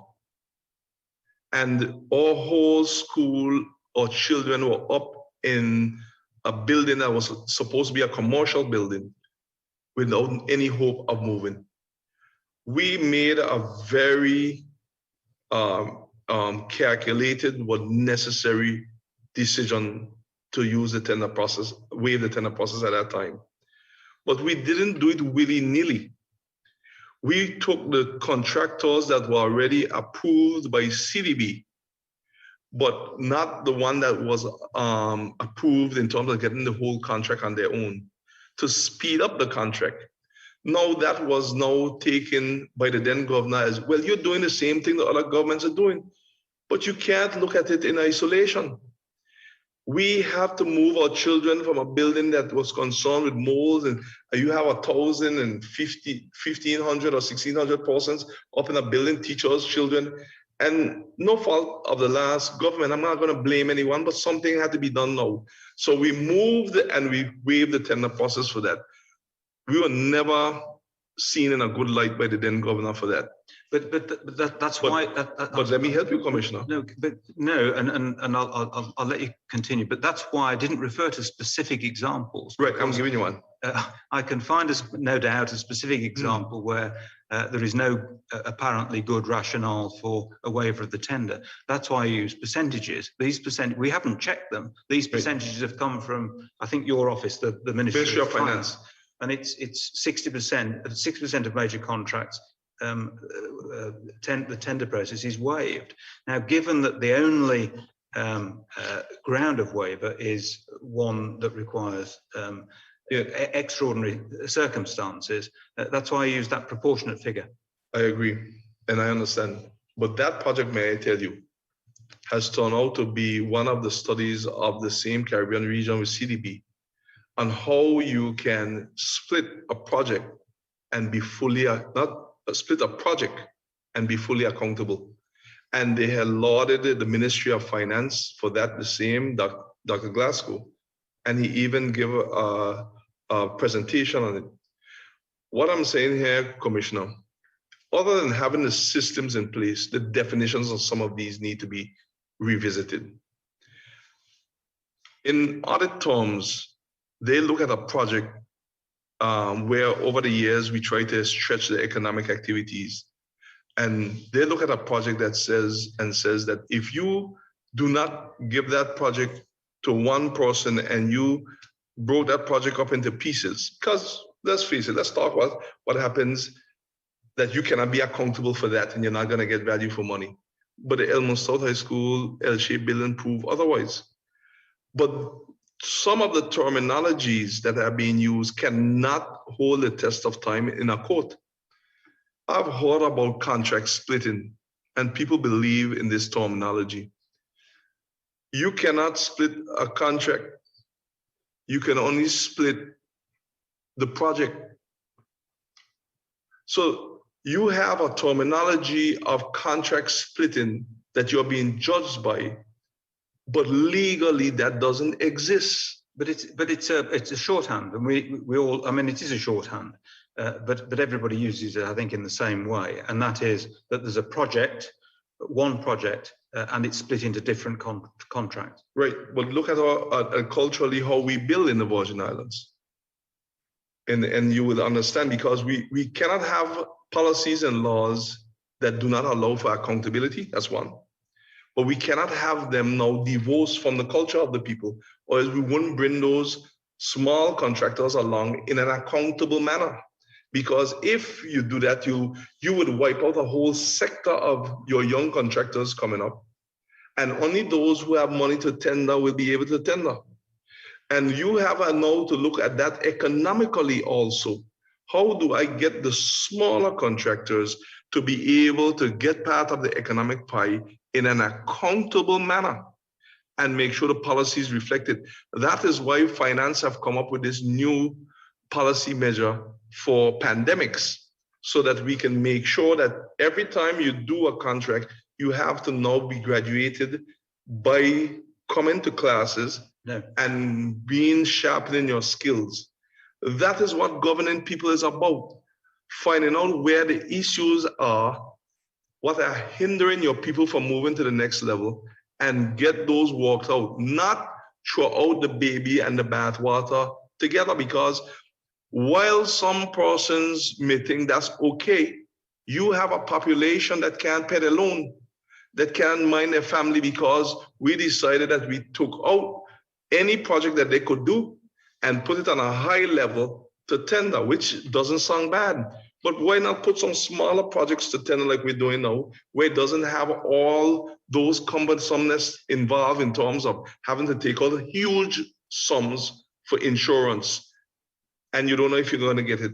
But smaller projects, you don't have to take out those huge sums. So start our people off smaller. So these are some of the areas that we have sat down with the Ministry of Finance, and I give them credit that they have made sure that they have incorporated.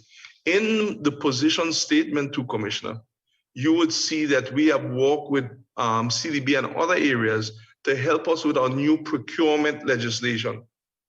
And the new procurement legislation already had their first reading in the House of Assembly, with us waiting until I could name the date to continue House, to be passed for the second, which allows us to do international best practices, but it also allows us to do new ways within good governance of bringing what we call a small man along. Right now, it's difficult how the laws are, but you could bring them along in an accountable manner.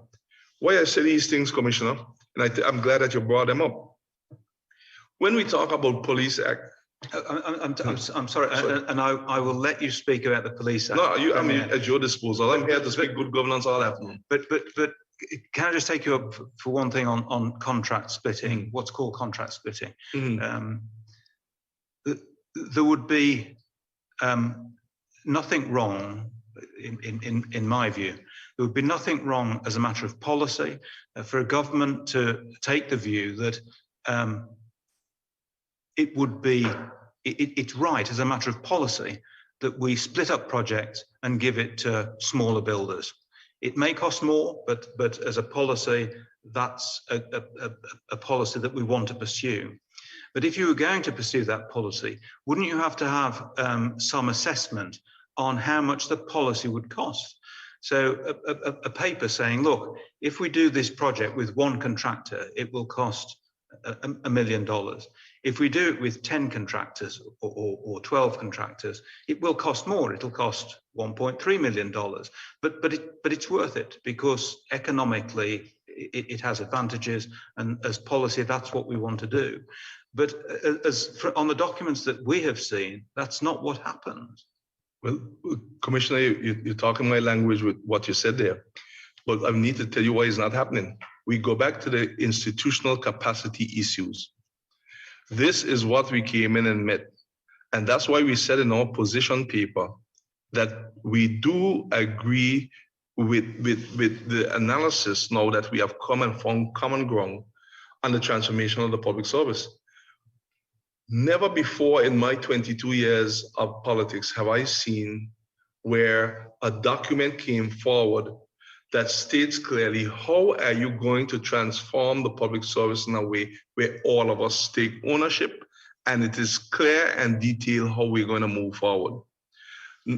That this means now here we have a joint effort, and the current government and I myself have come in an agreement with it, and it's a paper that's coming to cabinet, I think if not next week, week after, to move towards transforming the public service, which calls for a few things, Commissioner, and it cannot be done overnight because this is a long-standing problem. So to hold me within 2 years or 3 years or within a term, that can happen. I could tell you here unequivocally it cannot happen. But we have the roadmap now for it. So you need a policy unit in the Premier's office, because now we have built the country as far as we could go doing certain things. Now you're correct. There must be a policy unit for the overall government. If we want to do that, they pull in someone inside the policy unit that deals with engineering along those lines, and let's make a policy for this. These are things that when a minister comes in now that we're trying to build a service, no matter who comes into the next election, no matter who wins, that you will meet on your desk because of a policy unit. This is how where we are, these are the policies that were being worked on. If you want a policy done, what we will do is bring you all the options as minister. But right now that doesn't exist. And it should have existed years ago, but we are where we are. So now when that policy unit gets together, if we want to move in that direction, we can. But look what happened. The Ministry of Finance did their best under a very capable procurement unit in Dr. Glasgow and came up with a new policy for us. But now how do we integrate that whole policy in terms of the whole government so everyone is on the same page? That is what we're doing with this transformation right now. On top of that, Commissioner, we also propose in terms of the ethics integrity section for the cabinet. We have heard a lot in this commission of inquiry on whether ministers need to do this or need to do that. But who tells you? When you get elected, even I have new elected persons there and they're telling me, well, I didn't know this, I didn't know that. And I'm trying, as I remember, to tell them because there was never a policy paper done across the government because there was never a policy unit. Now we're walking towards that. And those things don't win votes, but it saves countries from any more COIs, it saves countries from any more embarrassments, it saves countries from going on the wrong road or thinking that they're going right, but they're really going wrong. Because now you can say, this is our policy for fishing. This is our policy as a government for agriculture. Right now, the Ministry of Agriculture deals with that on their own. But the policy unit now must be the one that dictates or and give those advice to ministers so that they can make better decisions. It's not a knock on the public servants at all. Please understand that. But these are things that should have been implemented for a long time, which is under the public service. Now we're moving together to do it. Another thing, Commissioner, that has created a... Before you continue. No, I didn't went off of that yet. I was coming to a point. No. The reason I've interrupted you is just because I think we have been going for some time. We ought to give Mr. Kasdan a break. No, sorry, we should. And I have time today to speak good governance. Firstly, what you said on the transformation of the public service and on the development of a policy unit or a means of producing policy, both are helpful. But if just one, this is the last time I'll go back to contract splitting. Yeah. But on contract splitting, you say that the assessment of the cost of contract splitting is not done because of a lack of capacity in the public service. But is that right? I mean, on any project, you will have an architect, but more importantly for these circumstances, you'll have a quantity surveyor. The QS will give you a draft bill of quantities on the basis of one contractor, and he or she will give you another bill on the basis of 10 contractors. I mean, it's just an exercise. It doesn't require any input from public officers, does it? But that's the key. It requires a policy so that when they do it, they know for sure that they have to bring both options. The issue that you're having right now, Commissioner, is that the one option comes and then the decision is made, well, we want to be able to divide this up in the most transparent and accountable manner to allow more persons to get a piece of the economic pie without compromising good governance. But based on what is written policy-wise, it doesn't support those actions. So you're always going to have the auditor stating, well, this is out of line with the policy. So the policy unit becomes important. And why that works, I was saying, when we build here in the Virgin Islands now, we don't build giving a contractor everything anymore. We let someone come and tell us how much it costs to put up blocks and get their price. We let someone come and tell us how much it costs for plumbing, and we hire an overall project manager. And you have to stay on them because if nobody does what's expected, only do what's inspected. So even with that, if you're not watching them every day, what costs $10 will cost 110. But what I'm saying is that concept is something we do all the time for buildings so that we can save money or save time. Even if it costs a little more, you save time. So the project manager now is who you hold accountable to help you to save time. And with that in mind, that same concept with a policy unit behind of it is what's going to help us. So the key there is a policy that will help us to avoid some of the other reports that's coming out because the policy doesn't allow for the auditor, in fairness to them, to look at something else because there's no policy there to look at. But once we do a policy unit, that allows the auditor and the minister and everyone to look at the policy unit and say, aha, this is what we're going towards. And if we need to shift, we will need to shift the policy, and the policy unit will get a cue and know what to do. That is only one of many ways that I can guarantee you that we'll be able to help shepherd ourselves into the Article 73. But after the break, we'll discuss more. Well, that's very clear, Premier, and also very helpful. We will break now because we've been going some time. So we'll break for 5 minutes for the stenographer. Thank you very much.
But I think we're ready to continue, Premier.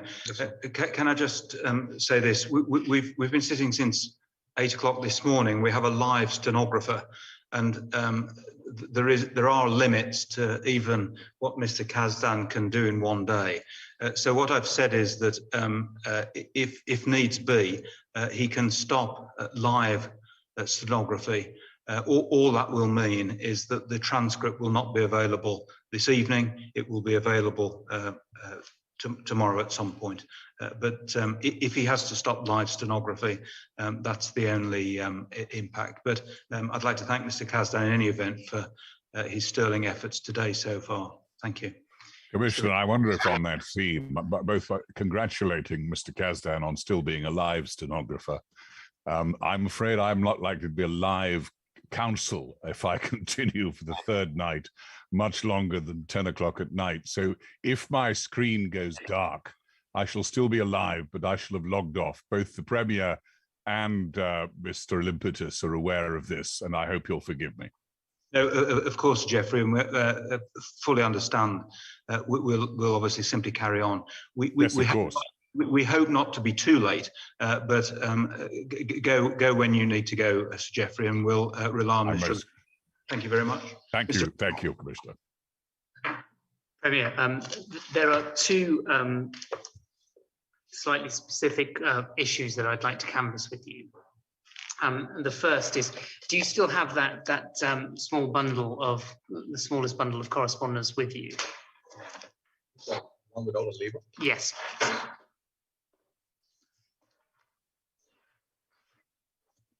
Yes. Now,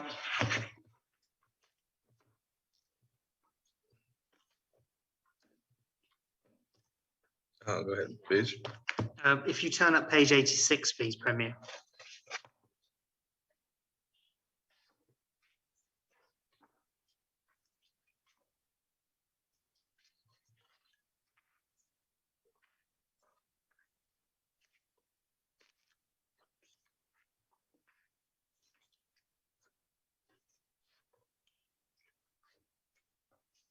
Yes.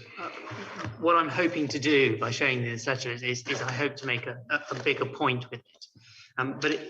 This file has a number of letters in which you have written to Governor Jaspert, and I put a number of these to him yesterday and today during the course of his evidence. So this is a letter in which you accused him Page of 86. page 86. 86. Oh, this is the wrong file. If you go, you may have a tab that's in the middle. If you go behind that, you'll see the correspondence. And you go to 86. Again, the numbers Yes. again. Okay. Okay. Yes. Yes.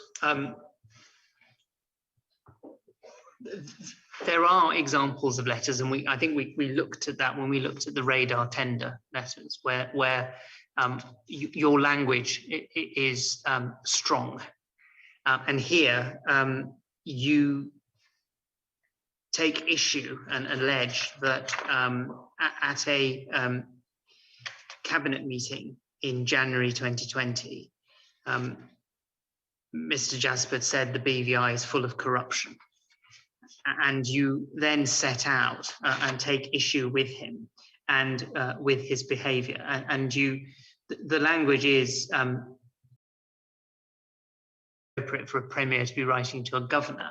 You describe him as insulting the integrity of all Virgin Islanders. You describe him as showing contempt, having disrespectful utterances, that his comments are consistent with a pattern of behaviour that you'd observed from him towards your government since it started in office.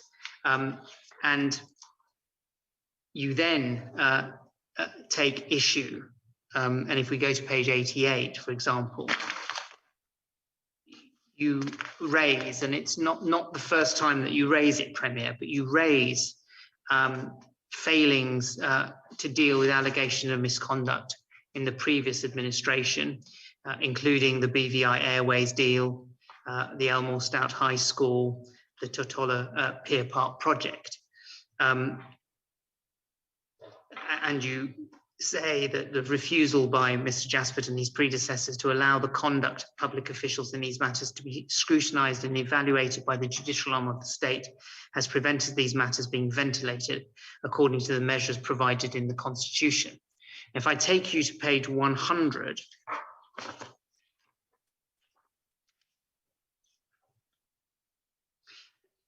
on this particular issue, matters escalated to the extent that you then wrote ultimately to Lord Ahmed. And I took Mr. Jasper, we don't have many letters from him. I did take him to a letter where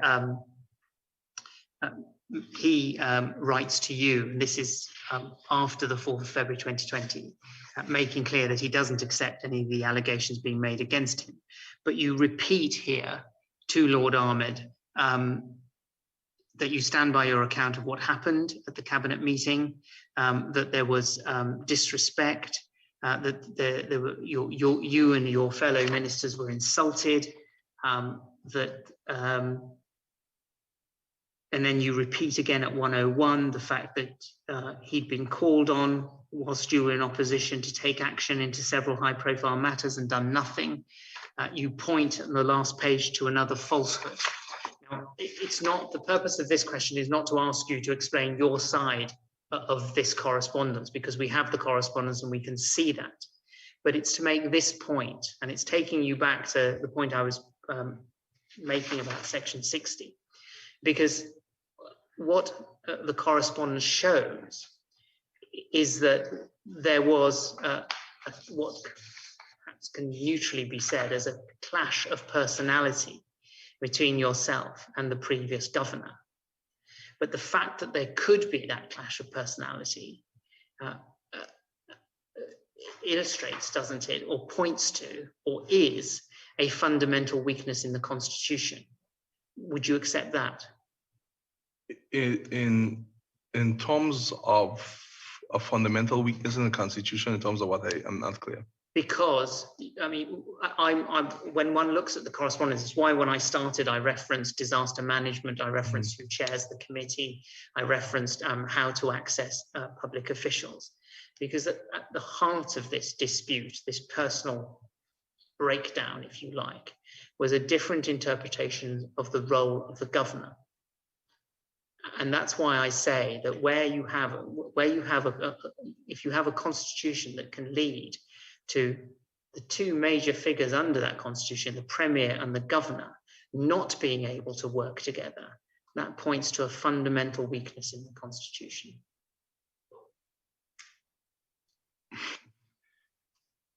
See, Commissioner, I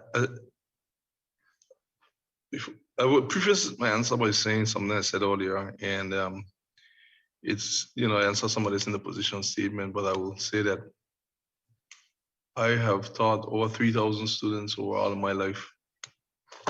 I have worked with thousands of persons in my life. And they might say sometimes that I'm hasty, but I've never heard them say that I was not someone that you could work with, even if we didn't agree on areas. And in becoming premier in February 25th, on the 26th, our government met, and I thought that I would be swearing in as premier. And I just need to give you this backdrop. I got a call from the governor's office saying that I can't swear in as premier because they wasn't ready to swear me in yet because of some technical difficulties. And they told me I'll have to come the next day. I found that to be a little queer. So the next day came and they told me that they called and said probably around 10 o'clock.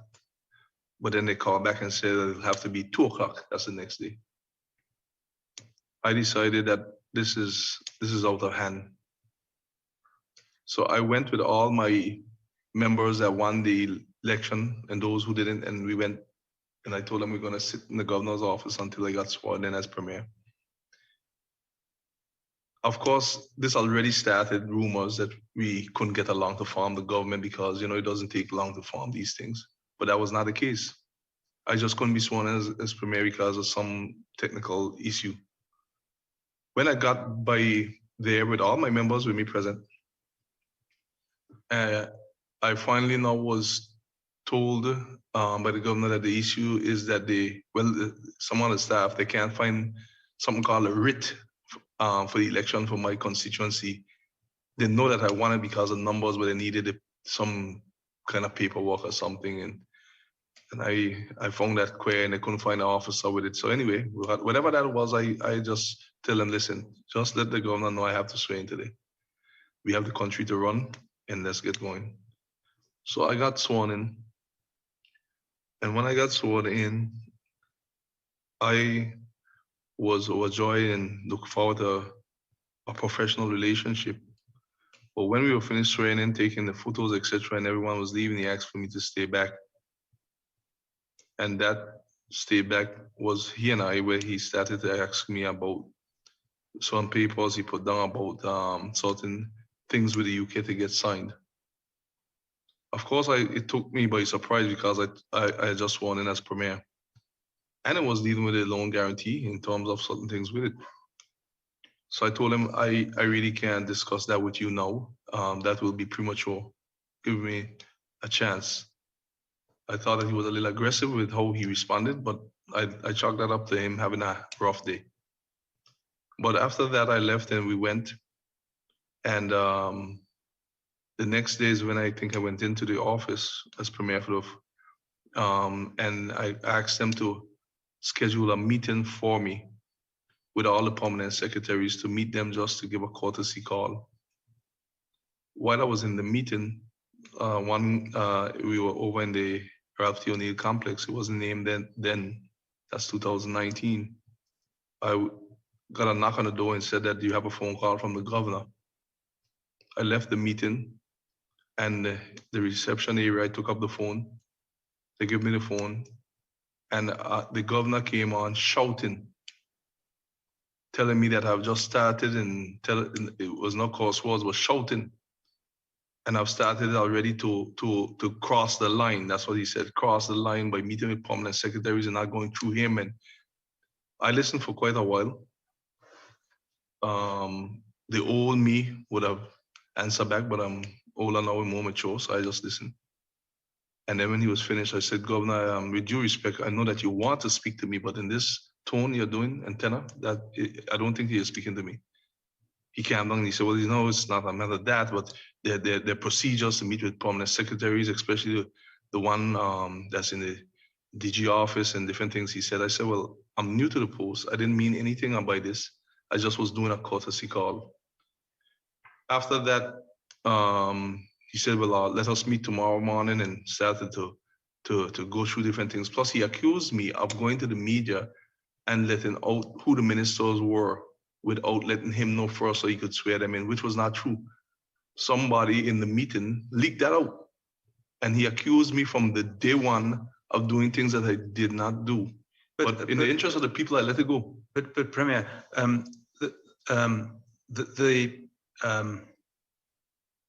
Mr. Jaspert hasn't had an opportunity to give evidence in relation to most of what you said, but one or two parts he has, and his recollection is not the same as yours. But the point Mr. Rowett is making was really not upon not upon who was right and who was wrong and whose conduct was inappropriate and whose wasn't. It was this point. Doesn't this illustrate, and what you've just said perhaps illustrates it better, that there is a fundamental flaw in the Constitution? And I think there are three possible answers. One is no, it isn't. Secondly, yes, there is a fundamental flaw and something can be done about it. Or third, there is a fundamental flaw, but nothing can be done about it fundamentally because the Constitution relies upon a partnership between the elected ministers, particularly the Premier and the Governor. And if there is a clash of personality, Mr. Rowett said, or a loss of trust or whatever, then that is a major problem for the Constitution, because the Constitution is based upon some form of partnership. So, leaving aside the particulars, what do you say about that in terms of the Constitution? Does this reflect a real problem with the Constitution as it currently is, or does it not? Commissioner, I respectfully hear you, but I'm trying to tell you how to angle this. I don't know if it fits into any one mold that you have mentioned, because when this happened, I tried, as I do with everyone else, to meet with him the next day down in his office. And then I would come back to the office, and before I know it, the phone would call that he had some other areas, and I would end up going sometimes 2-3 times a day for meetings, until I was told by someone, look, you have to understand that you have to lay the foundation that this can't continue, but you're going to make sure that you're meeting. I come to you, Commissioner, because I sat and I listened to a lot of things, and I have never said this to the public, and I've never said this in the Commissioner inquiry, but I have to give you context with this. And then after that, Commissioner, when I started to state that, listen, not only that I'm coming to the meetings, but the way you're speaking to me, I have issues with it. But I'm coming to you, Commissioner, Premier, so I wrote to the UK. I'm sorry, Premier, but before you continue, can I tell you the difficulty I have? And that is we've gone through a lengthy process of criticism letters, requesting you and the other elected ministers to identify criticisms of other public officers, and we've put those to those public officers, including the governor and the former governor. And if criticisms are made now, then at the moment, subject to any questions in cross-examination, Sir Geoffrey has for you, there is no opportunity for those criticisms to be responded to, because there has been a process whereby these criticisms were to be made and then a response to be given. Yes, but at the same time, though, Commissioner, I too have sat for a few days, and here some new criticism came up that I am in no position to answer any of them, and those are dealing with person's name and character. And I firmly believe in life that the only thing that a man has next to God is his name. And I would say that when the point came that we could not, I tried, and I'm not perfect, so I'm not saying that I got everything right. But it seemed to have been to the point where the then governor felt that he didn't get anything wrong. And I've never seen that perfect human being yet in my life. I extended my concerns to the UK writing, and I asked to intercede, because I could see where this was going from in the early stages. And I spoke to Mr. Jasper must be twice in opposition. One, I went in as leader opposition concerned with some areas, and the second time he called saying that he just wanted to have a chit chat. I didn't have no regular meetings with him. So I have to make sure some of these things are cleared. But they should have been made, if they were going to be relied upon, they should have been referred to earlier so that we could then have raised them with Mr. Jasper.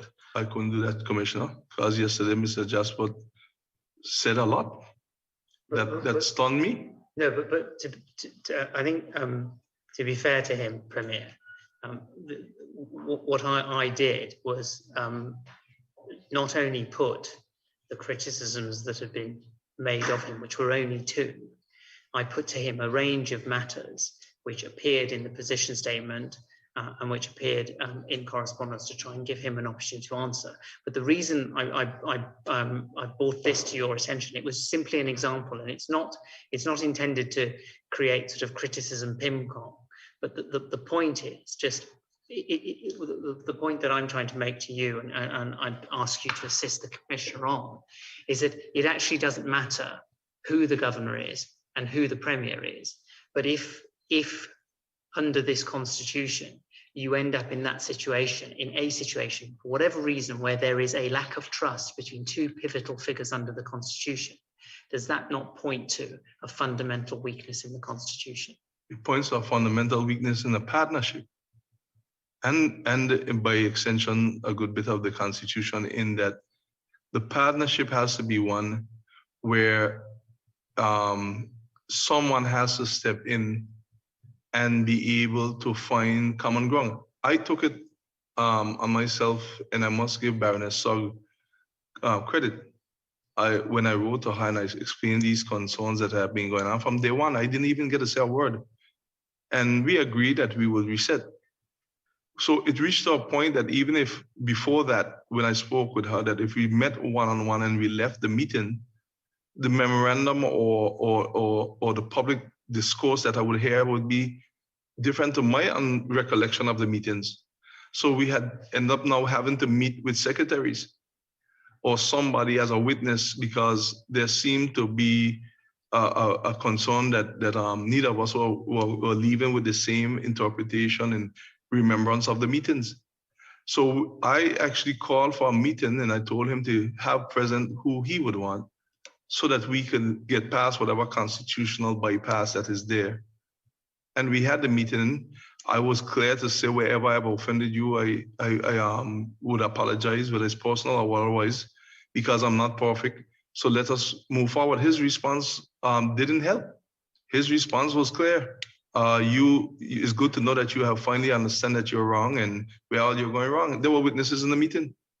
And his language to us has always been one in which as if we can't do anything right, as if it's an abusive relationship, if you ask me, as if we couldn't do anything correct. And I wrote all around for help. So there is a problem with the partnership, because whenever I wrote, they would write back and say, I hear everything that you said, but we with Gus.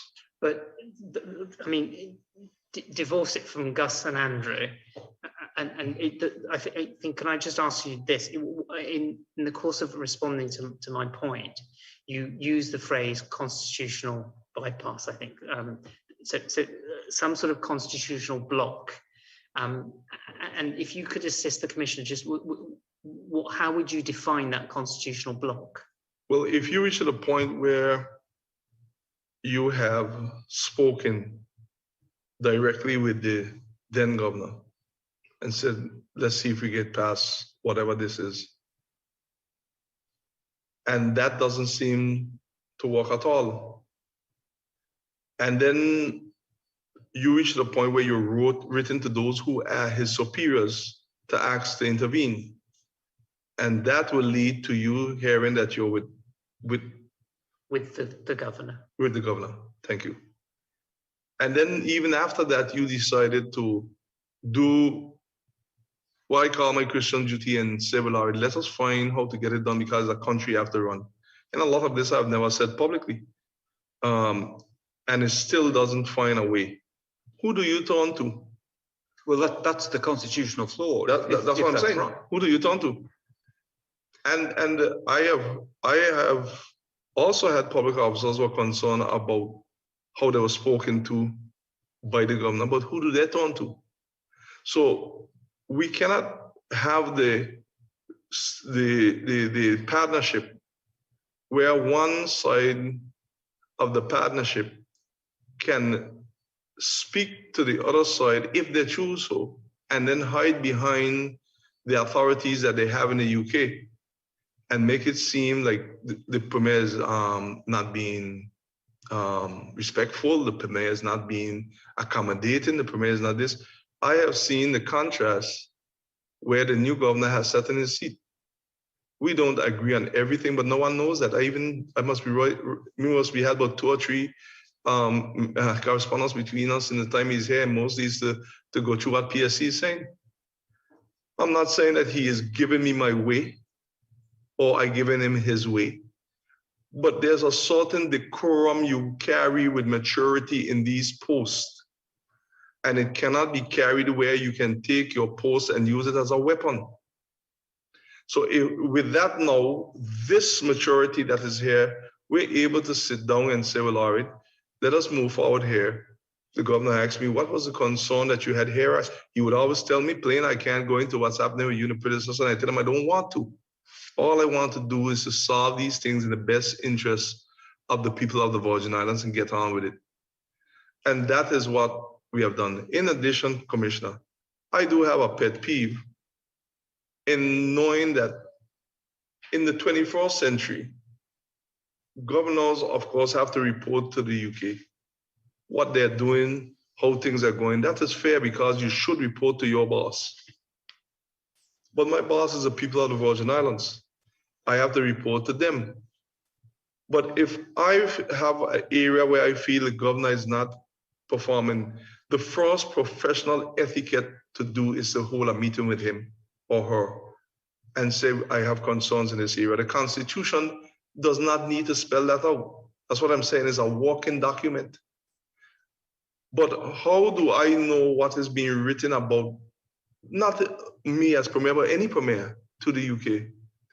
So very easily, if you get the wrong personality in that seat, the FCDO can brand you in the wrong way because you never get to see it to be able to give balance to those reports, only on the areas that will be dealing with yourself. And that is an area with the modern partnership that has to be adjusted. You cannot be able to write up on me without me being able to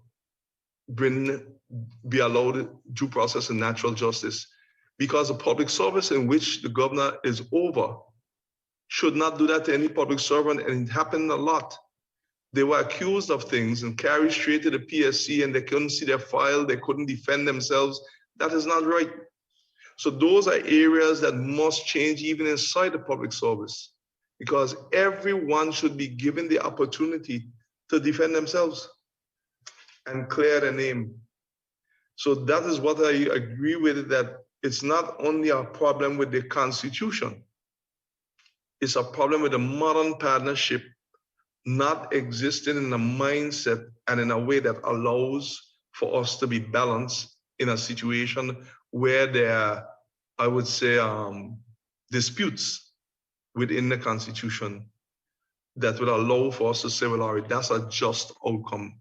Whether I agree or disagree, it was a just outcome from it.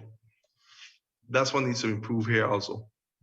Can I just move on to another point, and that's section 56. Section 56 obviously is sets out what a minister can do, and the role the minister has in administering the department, but it also identifies the role of permanent secretary. And the question I wanted to ask you was what and I'll take you to a letter that you wrote, and if you go to page 41 in that small bundle. Page 41, okay, thank you. Yeah. 41, just very much.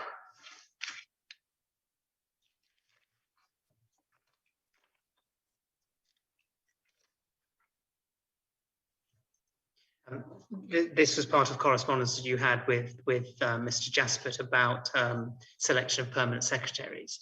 But at 41, it's the penultimate paragraph on that page, you make this point.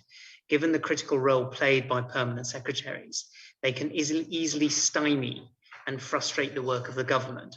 It's therefore imperative that the government is supported by a cadre of permanent secretaries who will partner with their ministers to facilitate the timely and efficient implementation of government policy in a professional and responsible manner.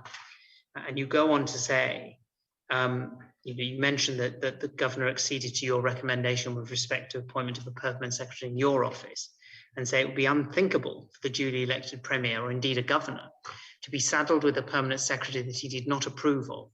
This would not be in keeping with the partnership to which you speak. But it's again, hopefully a general question, but under the Constitution and within the BVI, what can a minister expect of a permanent secretary? I like how you present that. You hope it's general. I'll keep it general. I know what you mean. But I need to state there's a section of the Constitution that created this discourse. In section 92 of the Constitution, I need to point out, in terms of, well, even if you go from section 91, that talks about the Public Service Commission in the Constitution Order of the Virgin Islands 2007. And it states clearly what all the Public Service Commission can and can't do. It clearly outlines it, and they perform the task rather well, I must say. One of the areas that this came as a dispute with is the power to appoint, etc., to public office. And section 92(1) says, subsection 1, if I may, Commissioner, subject to this section and to the other provisions of this Constitution, power to make appointments to public offices and to remove and to exercise disciplinary control over persons holding or acting in such offices shall vest in the governor, acting in accordance with the advice of the Public Service Commission. But the governor acting in his or her discretion may act otherwise than in accordance with that advice if he or she determines that compliance with that advice would prejudice Her Majesty's service.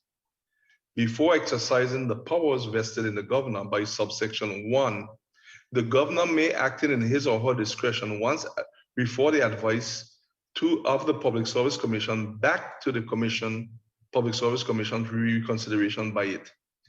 Subsection 3 says of section 92, if the Public Service Commission, having reconsidered its original advice under subsection 2, substitutes for a different advice, subsection 2 shall apply to that different advice as it applies to the original advice. Commissioner, I learn in these posts not to become emotional, because emotions can run a country. This simply says that once the Public Service Commission makes recommendations and forward them to the governor for appointment, the governor has the right under section 92 of the Constitution, if he doesn't agree, to send it back for reconsideration to the Public Service Commission.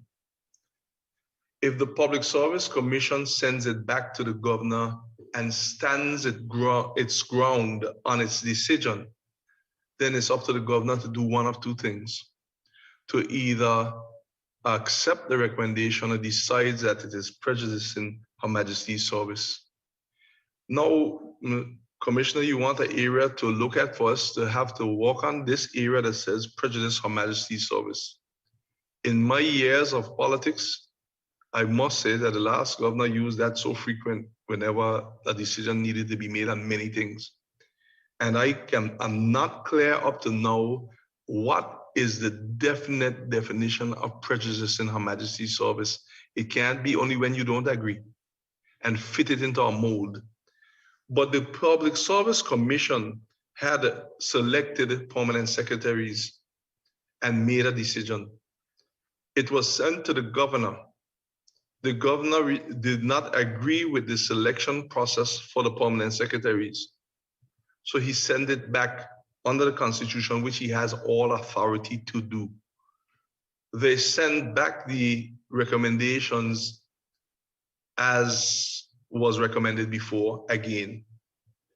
And the governor decided that he cannot allow for these appointments because it's going to prejudice Her Majesty's service with some of the persons who were there. So he told me that I would give you yours as Premier, but I will decide on for the other ministers accordingly. I don't go leave my troops. And the Public Service Commission made a decision that was clear. And they stood by the decision and sent it back, which was clear. The governor needed to state clearly under the Constitution how does your action going against the Public Service Commission prejudice Her Majesty's service? And that is the impetus behind what triggered a lot of these letters with permanent secretaries.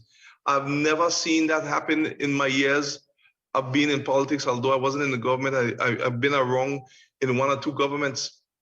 It even never reached to that level. There was always a conversation with all premiers stating, well, all right, well, let us see how we can find the best person to accommodate. And it was almost as if, although the Constitution didn't say that the governors would walk out with the ministers and the premier. But again, that's why I give the foundation of how things started. Premier, So I come back to section 56. Yeah, but thank you for coming back to section 56. Sorry, I'm not sure if this is very important. We did lose Mr. Otis, although Mr. House is still with us. Good. Well, while Sir Geoffrey Cox is still with us, I'm happy. If we lose him as well, we'd better find Mr. Olympitis, but I suspect Mr. Olympitis will be. I hope Mr. Olympitis is restoring his connection, but I'm going to hang on until he does. Thank you, Sir Geoffrey. That's fine. Yeah, Thank you. I understand the particular context of what you're saying, because and again, it is certainly it might not be one of those situations where there's my side, your side, and the truth, but certainly one where there was two sides, because Mr.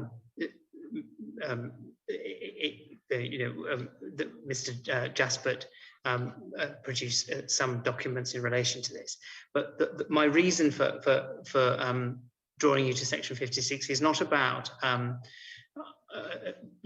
potential for disputes between governor and a premier, but it's about what, particularly given the size of the jurisdiction, but what can a minister expect of a permanent secretary? Because it's the point that I drew your attention to, is that you say a permanent secretary can easily stymie and frustrate the work of the government, and it goes to, I think, a point that you have made in general, which is that this, if you have policymakers as elected officials, they need the machinery to not just to transform their policy into action. And I think you would see a permanent secretary as an important part of that machinery. But Right. but what because you say that you need to be able to approve of your permanent secretary. So that's why I'm asking, what can you expect of a permanent secretary to be? Innovative, integrity, effective, has the public interest at heart, and want to make sure that they better the system in terms of the public system, the public service.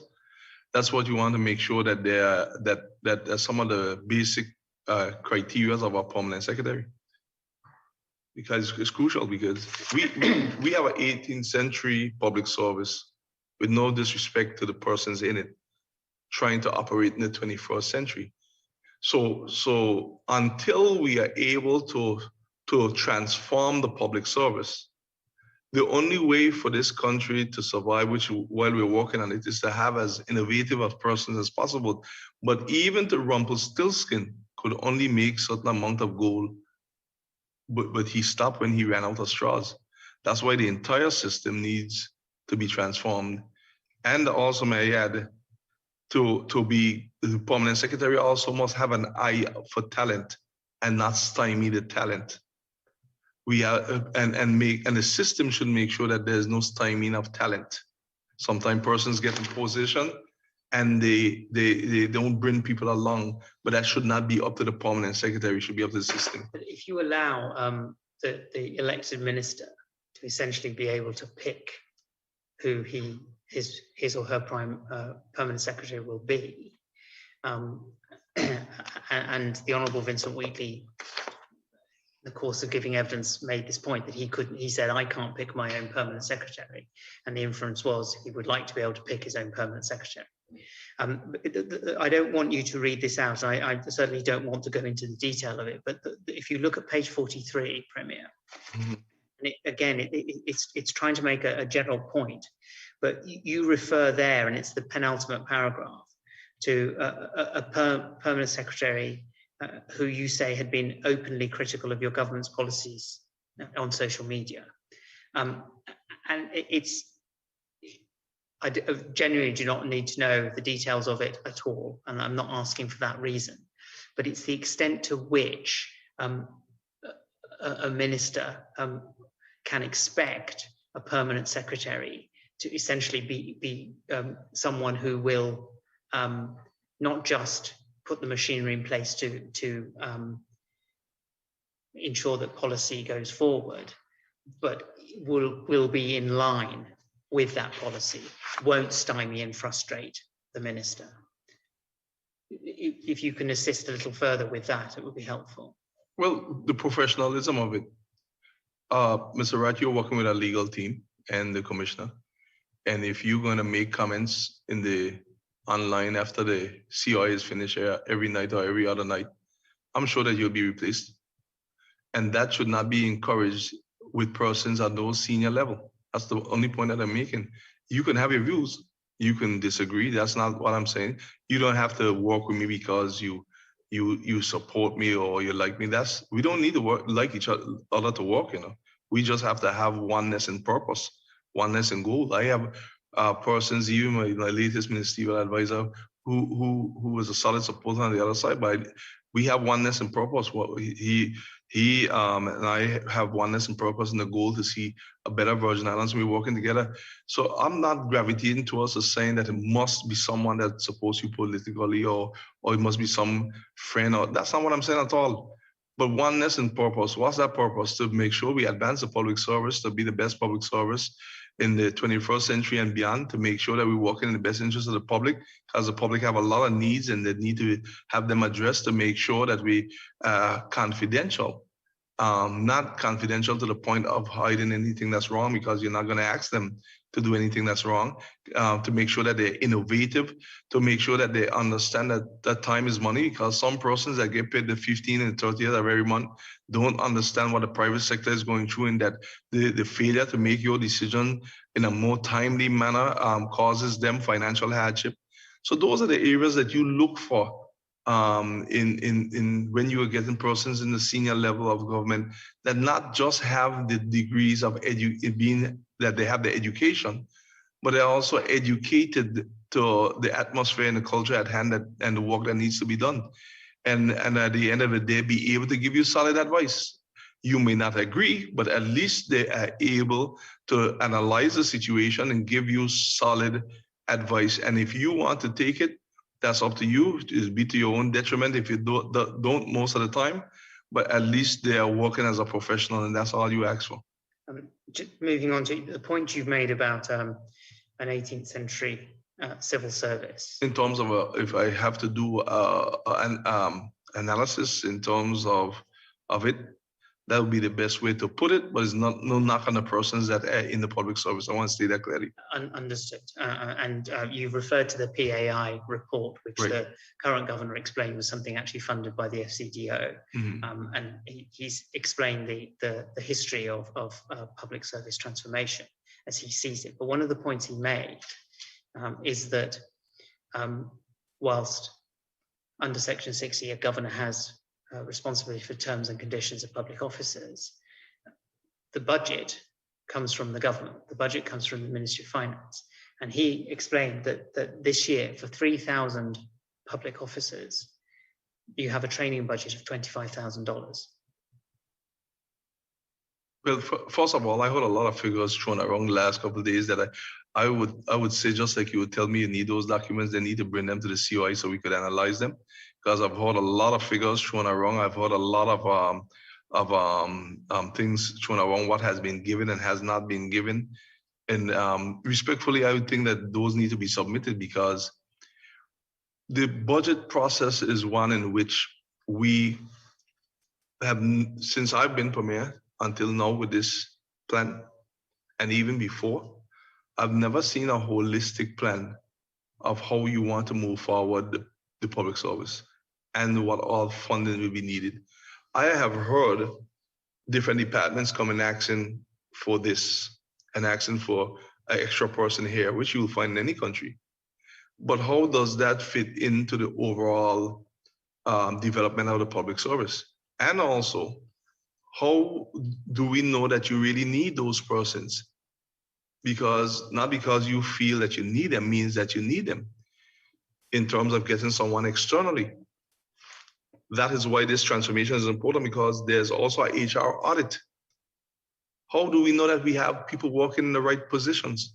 We have a lot of persons in the public service right now that major in universities in areas where their skills are not being utilized, and they become bored, they become disenchanted, and sometimes some disciplinary actions on some of them, but we're not dealing with the core of the problem. Do we have our people in the right positions?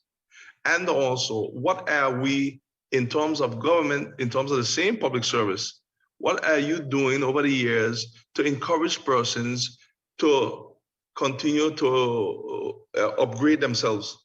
If they want to move from an associate's degree to a bachelor's, where's the pay for that? If they want to move from a bachelor's to a master's, where's the pay for that? There's nothing like that in the scale. So what I'm saying here to you, attorney, it is nice to say what has or had not been given to the public officers over the years, whether by present or past governments. But I will challenge them to bring forward for me what overall plan that has been given to show, look, this is where we want to go, and this is how much money will be needed. We can't deal with these things in silo, especially when you have limited resources coming out of Irma, Maria, and COVID. So, but Premier, but the FCDO has been plain and clear over the years that they want to make sure they reduce the public service. Well, can we break that down? Because Yeah. we need to split it into two things, Okay. or possibly three. The first is the future, Okay. and that's the public sector transformation framework and plan. And I think both you and the governor, the current governor, I think are on the same page, at least on that, in that you know there is an arrangement that you're going to work together and take it forward. Yes. The second is the past, and that's where you part company, because in relation to the past, you have a particular perception and a particular phrase for the public service, and you've put it into the context. And not just the current governor, but I think a governor's position will be, well, this is part of, you are responsible for your own affairs. How you decide to fund your public service is a matter for you. And that leads me on to But I have to ask you, if we're responsible for our own affairs, and that will be the mindset of government over the last 20, 30 years. So I'll have to ask if they were innocent bystanders.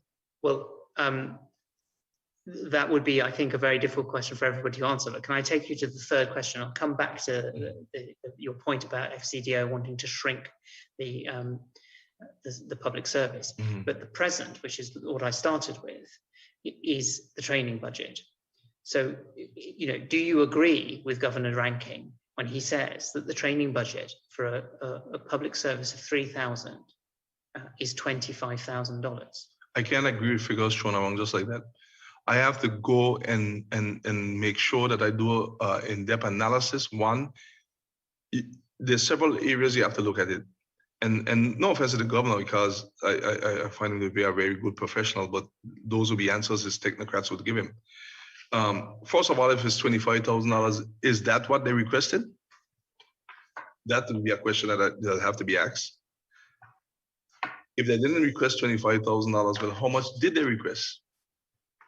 Were they able to justify their request to show what they're going to do with that training money? Because at the end of the day, if you ask for training money, just for training money's sake, when everyone is competing for money, the AG office is looking for lawyers, the police is looking for police, the education looking for teachers. So persons have to come and justify their budget. That's why I'm saying that this holistic approach now will allow us all to have ownership of how it moves forward from here on in. But in the past, the most that you're going to have there are people pointing fingers, because there was never a clear plan to go by, implement, nurture, and then make sure that it continues to work with proper monitoring. This is the way forward now. But this is also, I mean, you say people pointing fingers, but in saying that the FCDO have a certain stance, and in your position statement, what you say is you say the FCDO's position is what led to freezes in terms of hiring. But the point that you don't make in your position statement is that it's the cabinet of the day that gets to make the decision. But a governor can come to cabinet and bring a paper and say, you need to do total hypothetical, you need to reduce your public service by 2%, and here is how you do it. But it's cabinet that votes. Right. And so cabinet can turn around and go, actually, no, we're not doing that. Our manifesto commitment is to grow our public service, or we're not doing. It's ultimately the decision of cabinet. It's not a governor cannot force cabinet to vote in a particular way. Not that you could force to vote in a particular way, but I'll give you for instance, it was not our government that put on the hiring freeze. We were able to, based on the records, as far as I can recall, some amendments came about it while we were there in terms of how to go about it and the hiring of it, how the process to go about. I think the name Kurt or some process they have, I can't remember the name of the process the public service has. Quite a cumbersome process, may I add, but I can see why.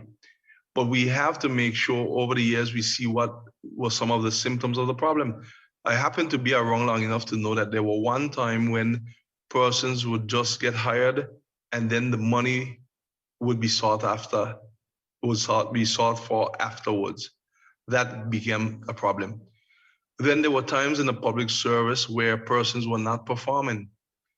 And rather than finding how to address that, they put in to hire someone else so they could avoid dealing with a person that was not performing. So there's a lot of entities inside of there over the years that has built this up, where to be very blunt, over the last 20, 30 years, that the governors cannot be innocent bystanders. There was to come forward a plan. This plan has come forward. This plan now we're sitting and we're going through it. The integrity in public life, we're able to work that out together and bring it forward.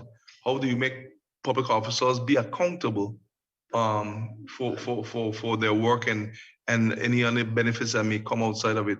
There are a lot of areas that we have been able to sit down with mature and professional heads at the table so that we can move forward in the best interest of the people of the Virgin Islands. But if you're making the point that a governor cannot just say, I'm an innocent bystander, you must, in fairness, surely accept two things.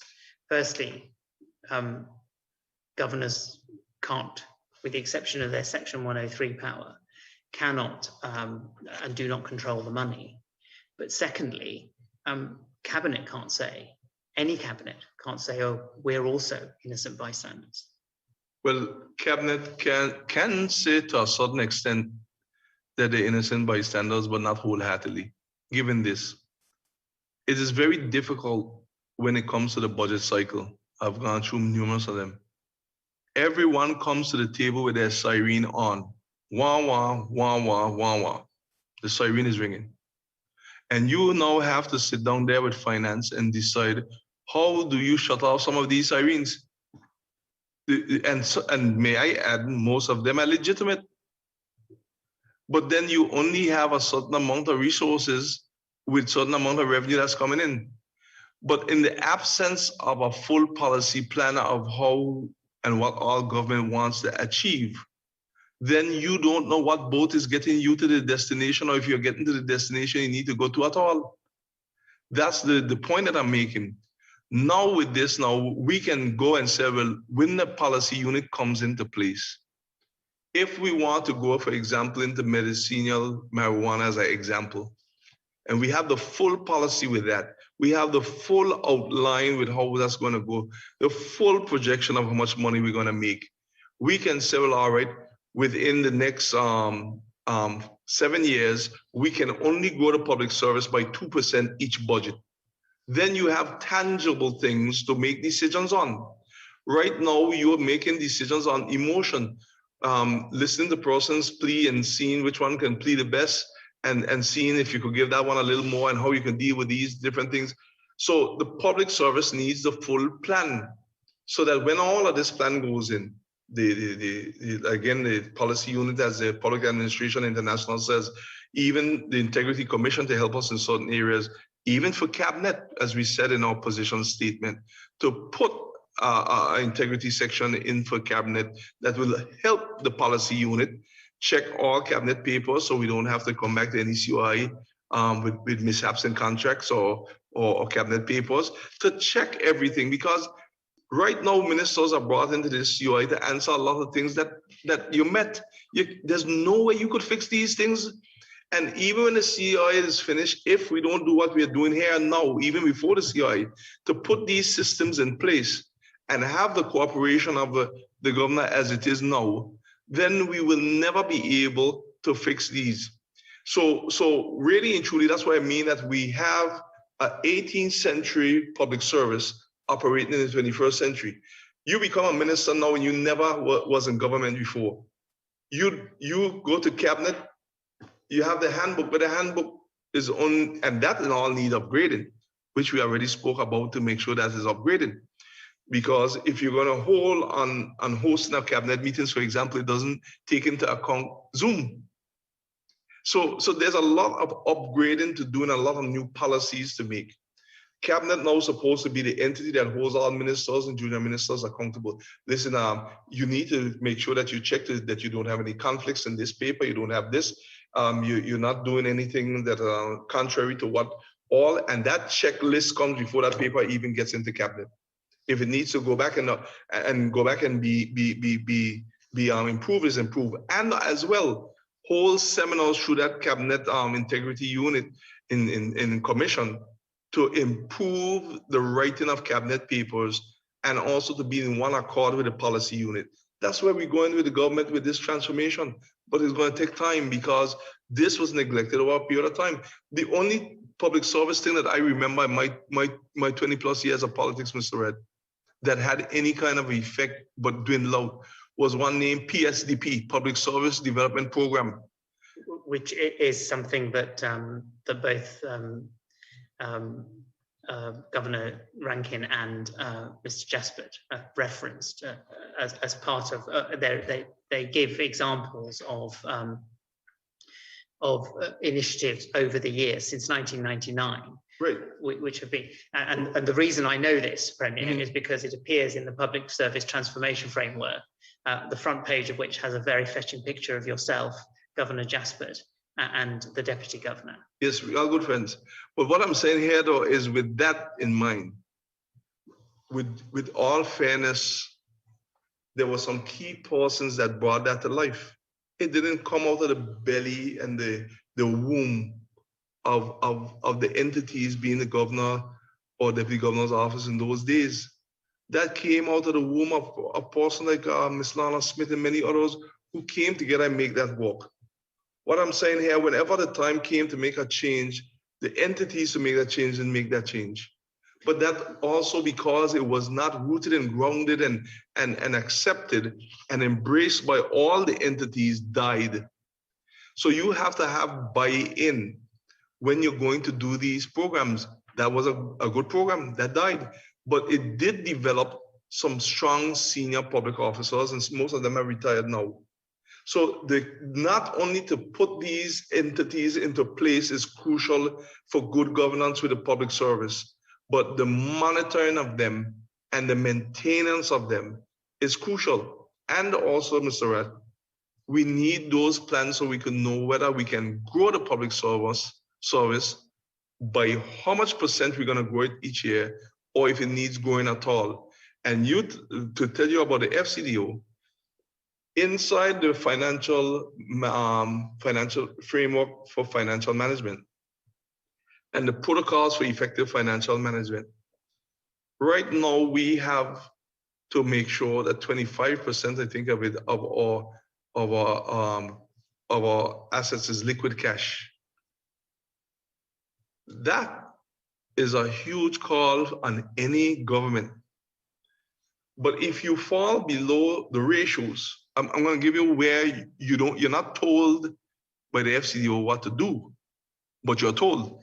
I give you, for instance, and you'll not have this document. I know the protocols for effective. We have this document, yes. So you'll be able to check me on it. So is this the protocols for effective financial Protocols for management? effective financial management. Now, when you look at the protocols for effective financial management, inside that protocols for effective financial management, and this was signed in 2012 by an agreement with the last government. Here we see the risk weight for different statutory bodies. Tourist board 100%, meaning whatever debt that they have, the central government has that weight on its books. So the tourist board is 100% weight for the debt. The BVI Health Authority, 80%. HS Stowe Community College, 80%. Prospect Reef Management Company, 80%. The Lord know that there's debt down there.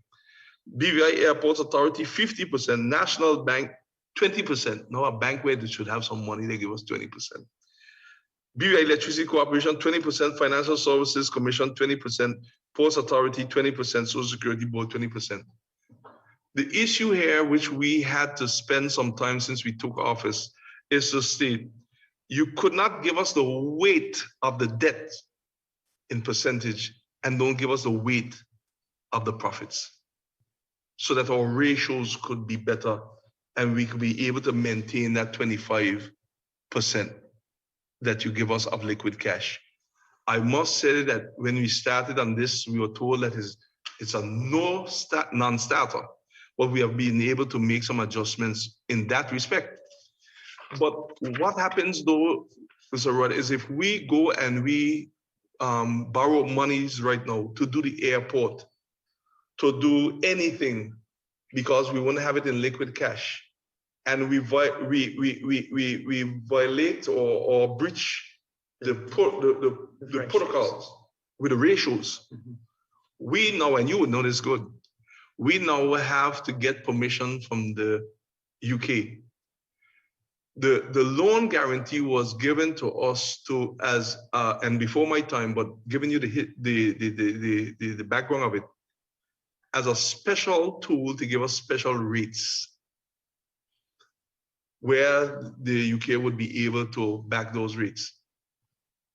My concern coming from a businessman side, but looking at it from government, no matter without the loan guarantee, we always had to get our loans approved by the UK. You couldn't get a loan without no OT. With the loan guarantee, you will get it they said that they can help you to get it at a smaller rate. But the loan guarantee doesn't give us money. We have to go and get that money and pay back that money. The rate may be lower, but who's to say that I cannot get those same rates without the loan guarantee? It isn't that we don't want it, but let's look at the measures inside of there. There are two words that I spend some money of the taxpayers to go to the UK to ask about. One that I must make clear, once you get a loan from the UK because you're beyond your ratios, the UK have to approve your budget. They can come in that budget, which have been suggested, that you might need to have a debt to income of a specific ratio. Depending on what that ratio is, they will be telling you without saying it, because you have to go do that to your people, that you have to cut something in that expenditure to meet this ratio. If you cut, given the percentage that has been thrown around, in case this happens, it's not finite, but thrown around,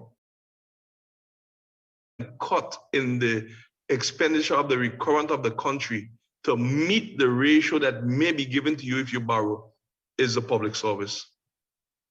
But the language does not say cut the public service, but you have to read between the lines. Now your budget have to be approved once you're borrowing money and you're over, which means that they're not going to approve your budget unless you're within those ratios. How do you get within those ratios? You have to cut something major on the recurrent. What is it major in the recurrent that you have to cut to get you in line? The public service. Who have to go tell the public servants that they are cut? The elected officials. This is bacon and egg. And the politician become, the elected official become the pig.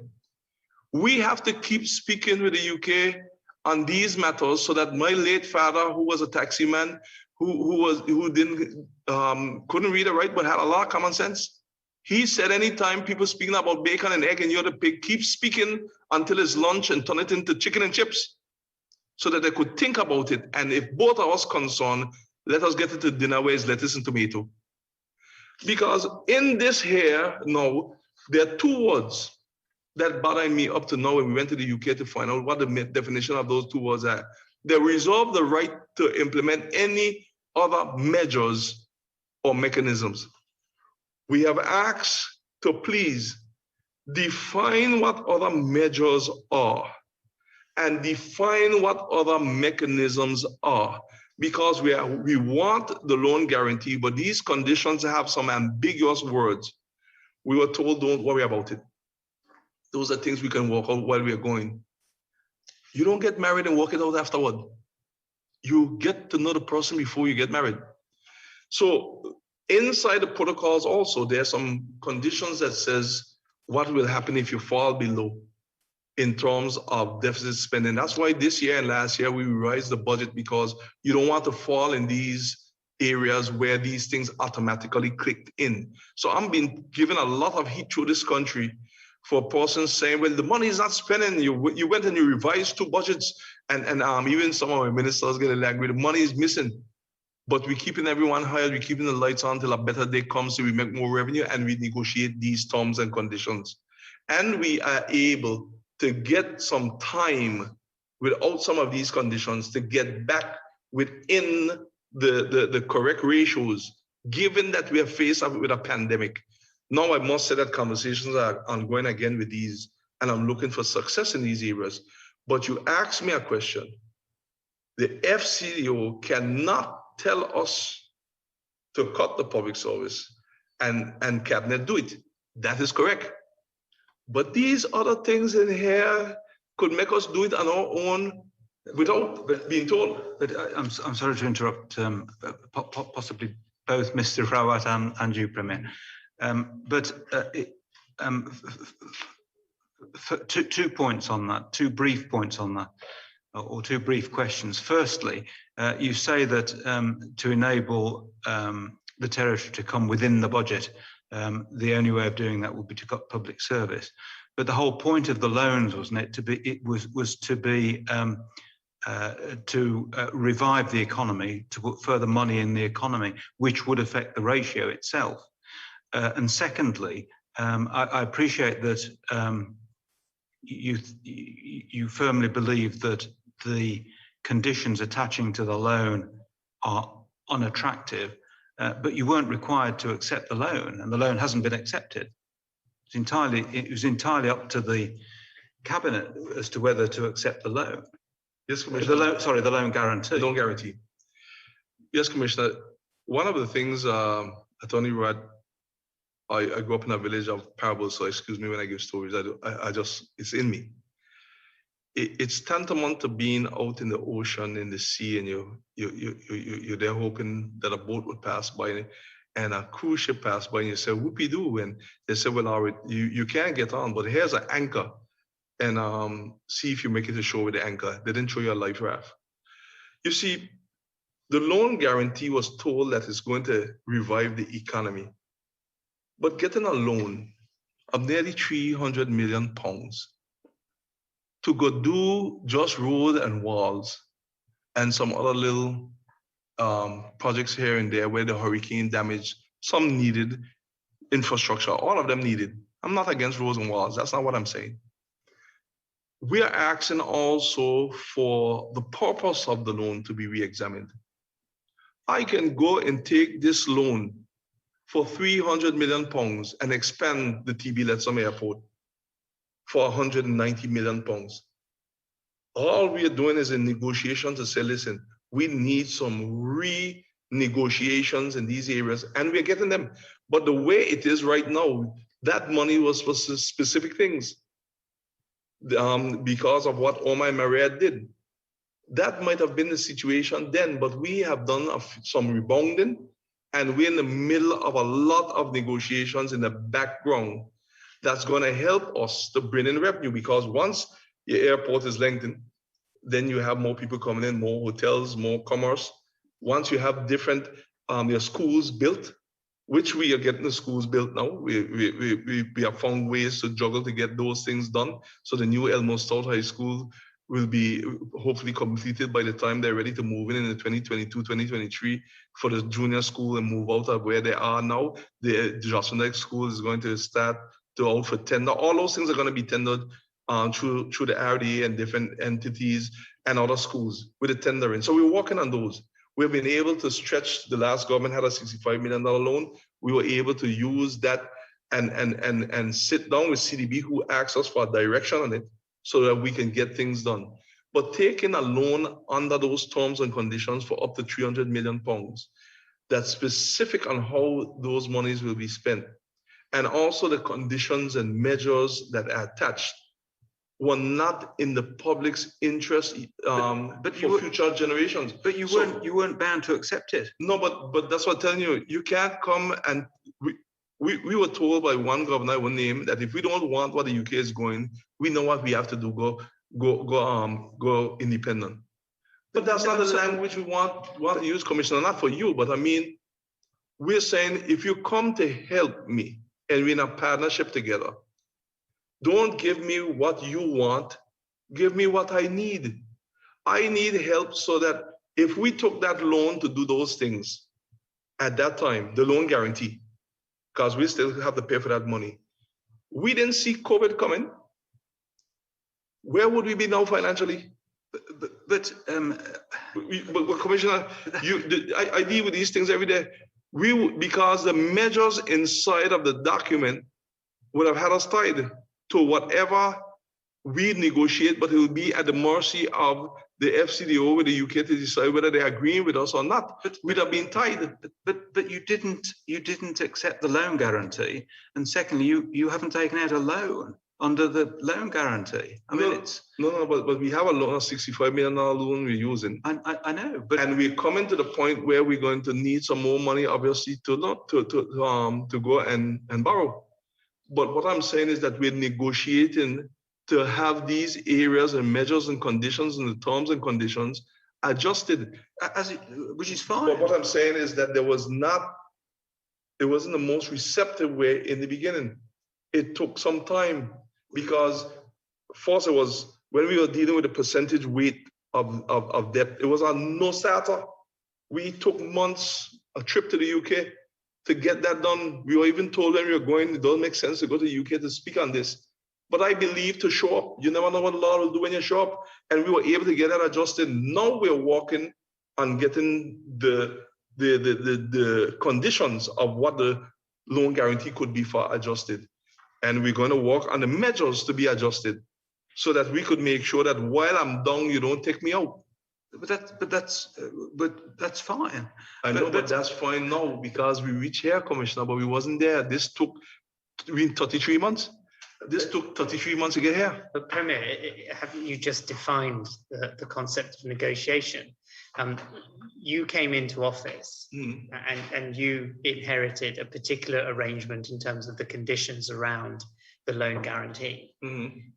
Your decision as head of an administration was that you did not consider those conditions to be appropriate for the BVI. And so you set out to renegotiate them. And on what you've told the Commissioner, that's what you are doing. And as the Commissioner says, you may be successful in renegotiating conditions, which may mean that you feel able to make use of the loan guarantee, or you may not. I mean, doesn't it also take us back to the essential point that it's part of what being self-governing is about? You have to choose, and you do choose. Yes, but what I'm saying here is that we chose, but when we made a choice, it wasn't one that was accepted at first. And even with here now, it calls for continuous negotiation with mature persons in these positions on both the UK side, which we have some of them there now, and also in the BVI side, which we have, and the UK's representative, at least we can sit and speak. It was negotiations that brought out the integrity in public life. It was negotiations that brought out the ministerial code. It's negotiations that brought out the transformation of the public service to move ahead. It's negotiations that bring out in terms of what we're going to do with the records keeping, and how we're going to move forward with that in a manner that respects the governor's authority, but at the same time respects the security of the country, and also making sure we secure the documents of the country. But these are many areas. Even Commissioner, I might add in a little tangent.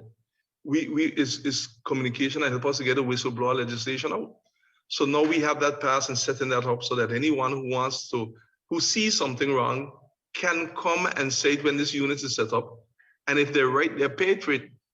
And if they're wrong, they pay for it. So we have all of that. The freedom of information is another area that we're just going to start to engage, to start to let the legal minds get towards that. Those are things that are needed for a progressive democracy. But working with the right person, even with the human rights, those are things that we already had meeting. I had a meeting with the governor and the deputy governor. How do we move forward the human rights bill? So that is something that will be coming. So I've lived in the House of Assembly passing bills where persons are asking, what is he in there doing, just passing bills, passing bills? I'm trying to make sure that we pass the relevant bills to show that we can manage ourselves. So even if they want to keep me or get rid of me, the system will be there so we don't get rid of the country. That's what I'm trying to do with my colleagues. And you have the Integrity Commission, the transformation, the salary revision. We even went now with the salary revision and brought it forward with the governor. He brought the paper. It was there lingering for a while. We said, listen, you can't have that. People need to be paid their worth. So that also has to be taken in consideration. So that paper is already approved. They're already moving forward with that. E-government legislation. We cannot only look about expanding the public service. Technology is on the horizon. So that's why I'm saying that this whole transformation plan is crucial. We're talking about expanding. We may need to keep the same size. We may need to shrink. In terms of persons who retire, rather than fill in that position, you leave that vacant because now certain things are going to be done digital, not shrink to have anybody meaning that they'll be fired. But all of this is what we need to see with the plan. This is why we sign on to the plan. The plan is costing us, I think it's $3.9 million to do over the space of 2 years. We have already committed to that in this year's upcoming budget. It hasn't reached out as yet, but when it comes out, that will be inside of there as our commitment to partner with the governor who's over the public service and the deputy governor to once and for all transform the public service, as has been stated by many other reports and areas. With all of this we're doing in just over 2 years. The difficult I could do right away. The impossible and take a while. And while we at it, I must state that we were behind with audited financial statements.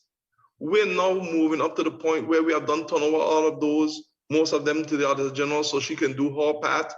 My good friend, the Auditor General, don't mind all the noise, so she can do her part so that we can now have audited financial statements and not be in infringement of the same protocols, which is, and even the Constitution, which is something now we are almost there with. I think by next year, middle of next year, we should be there.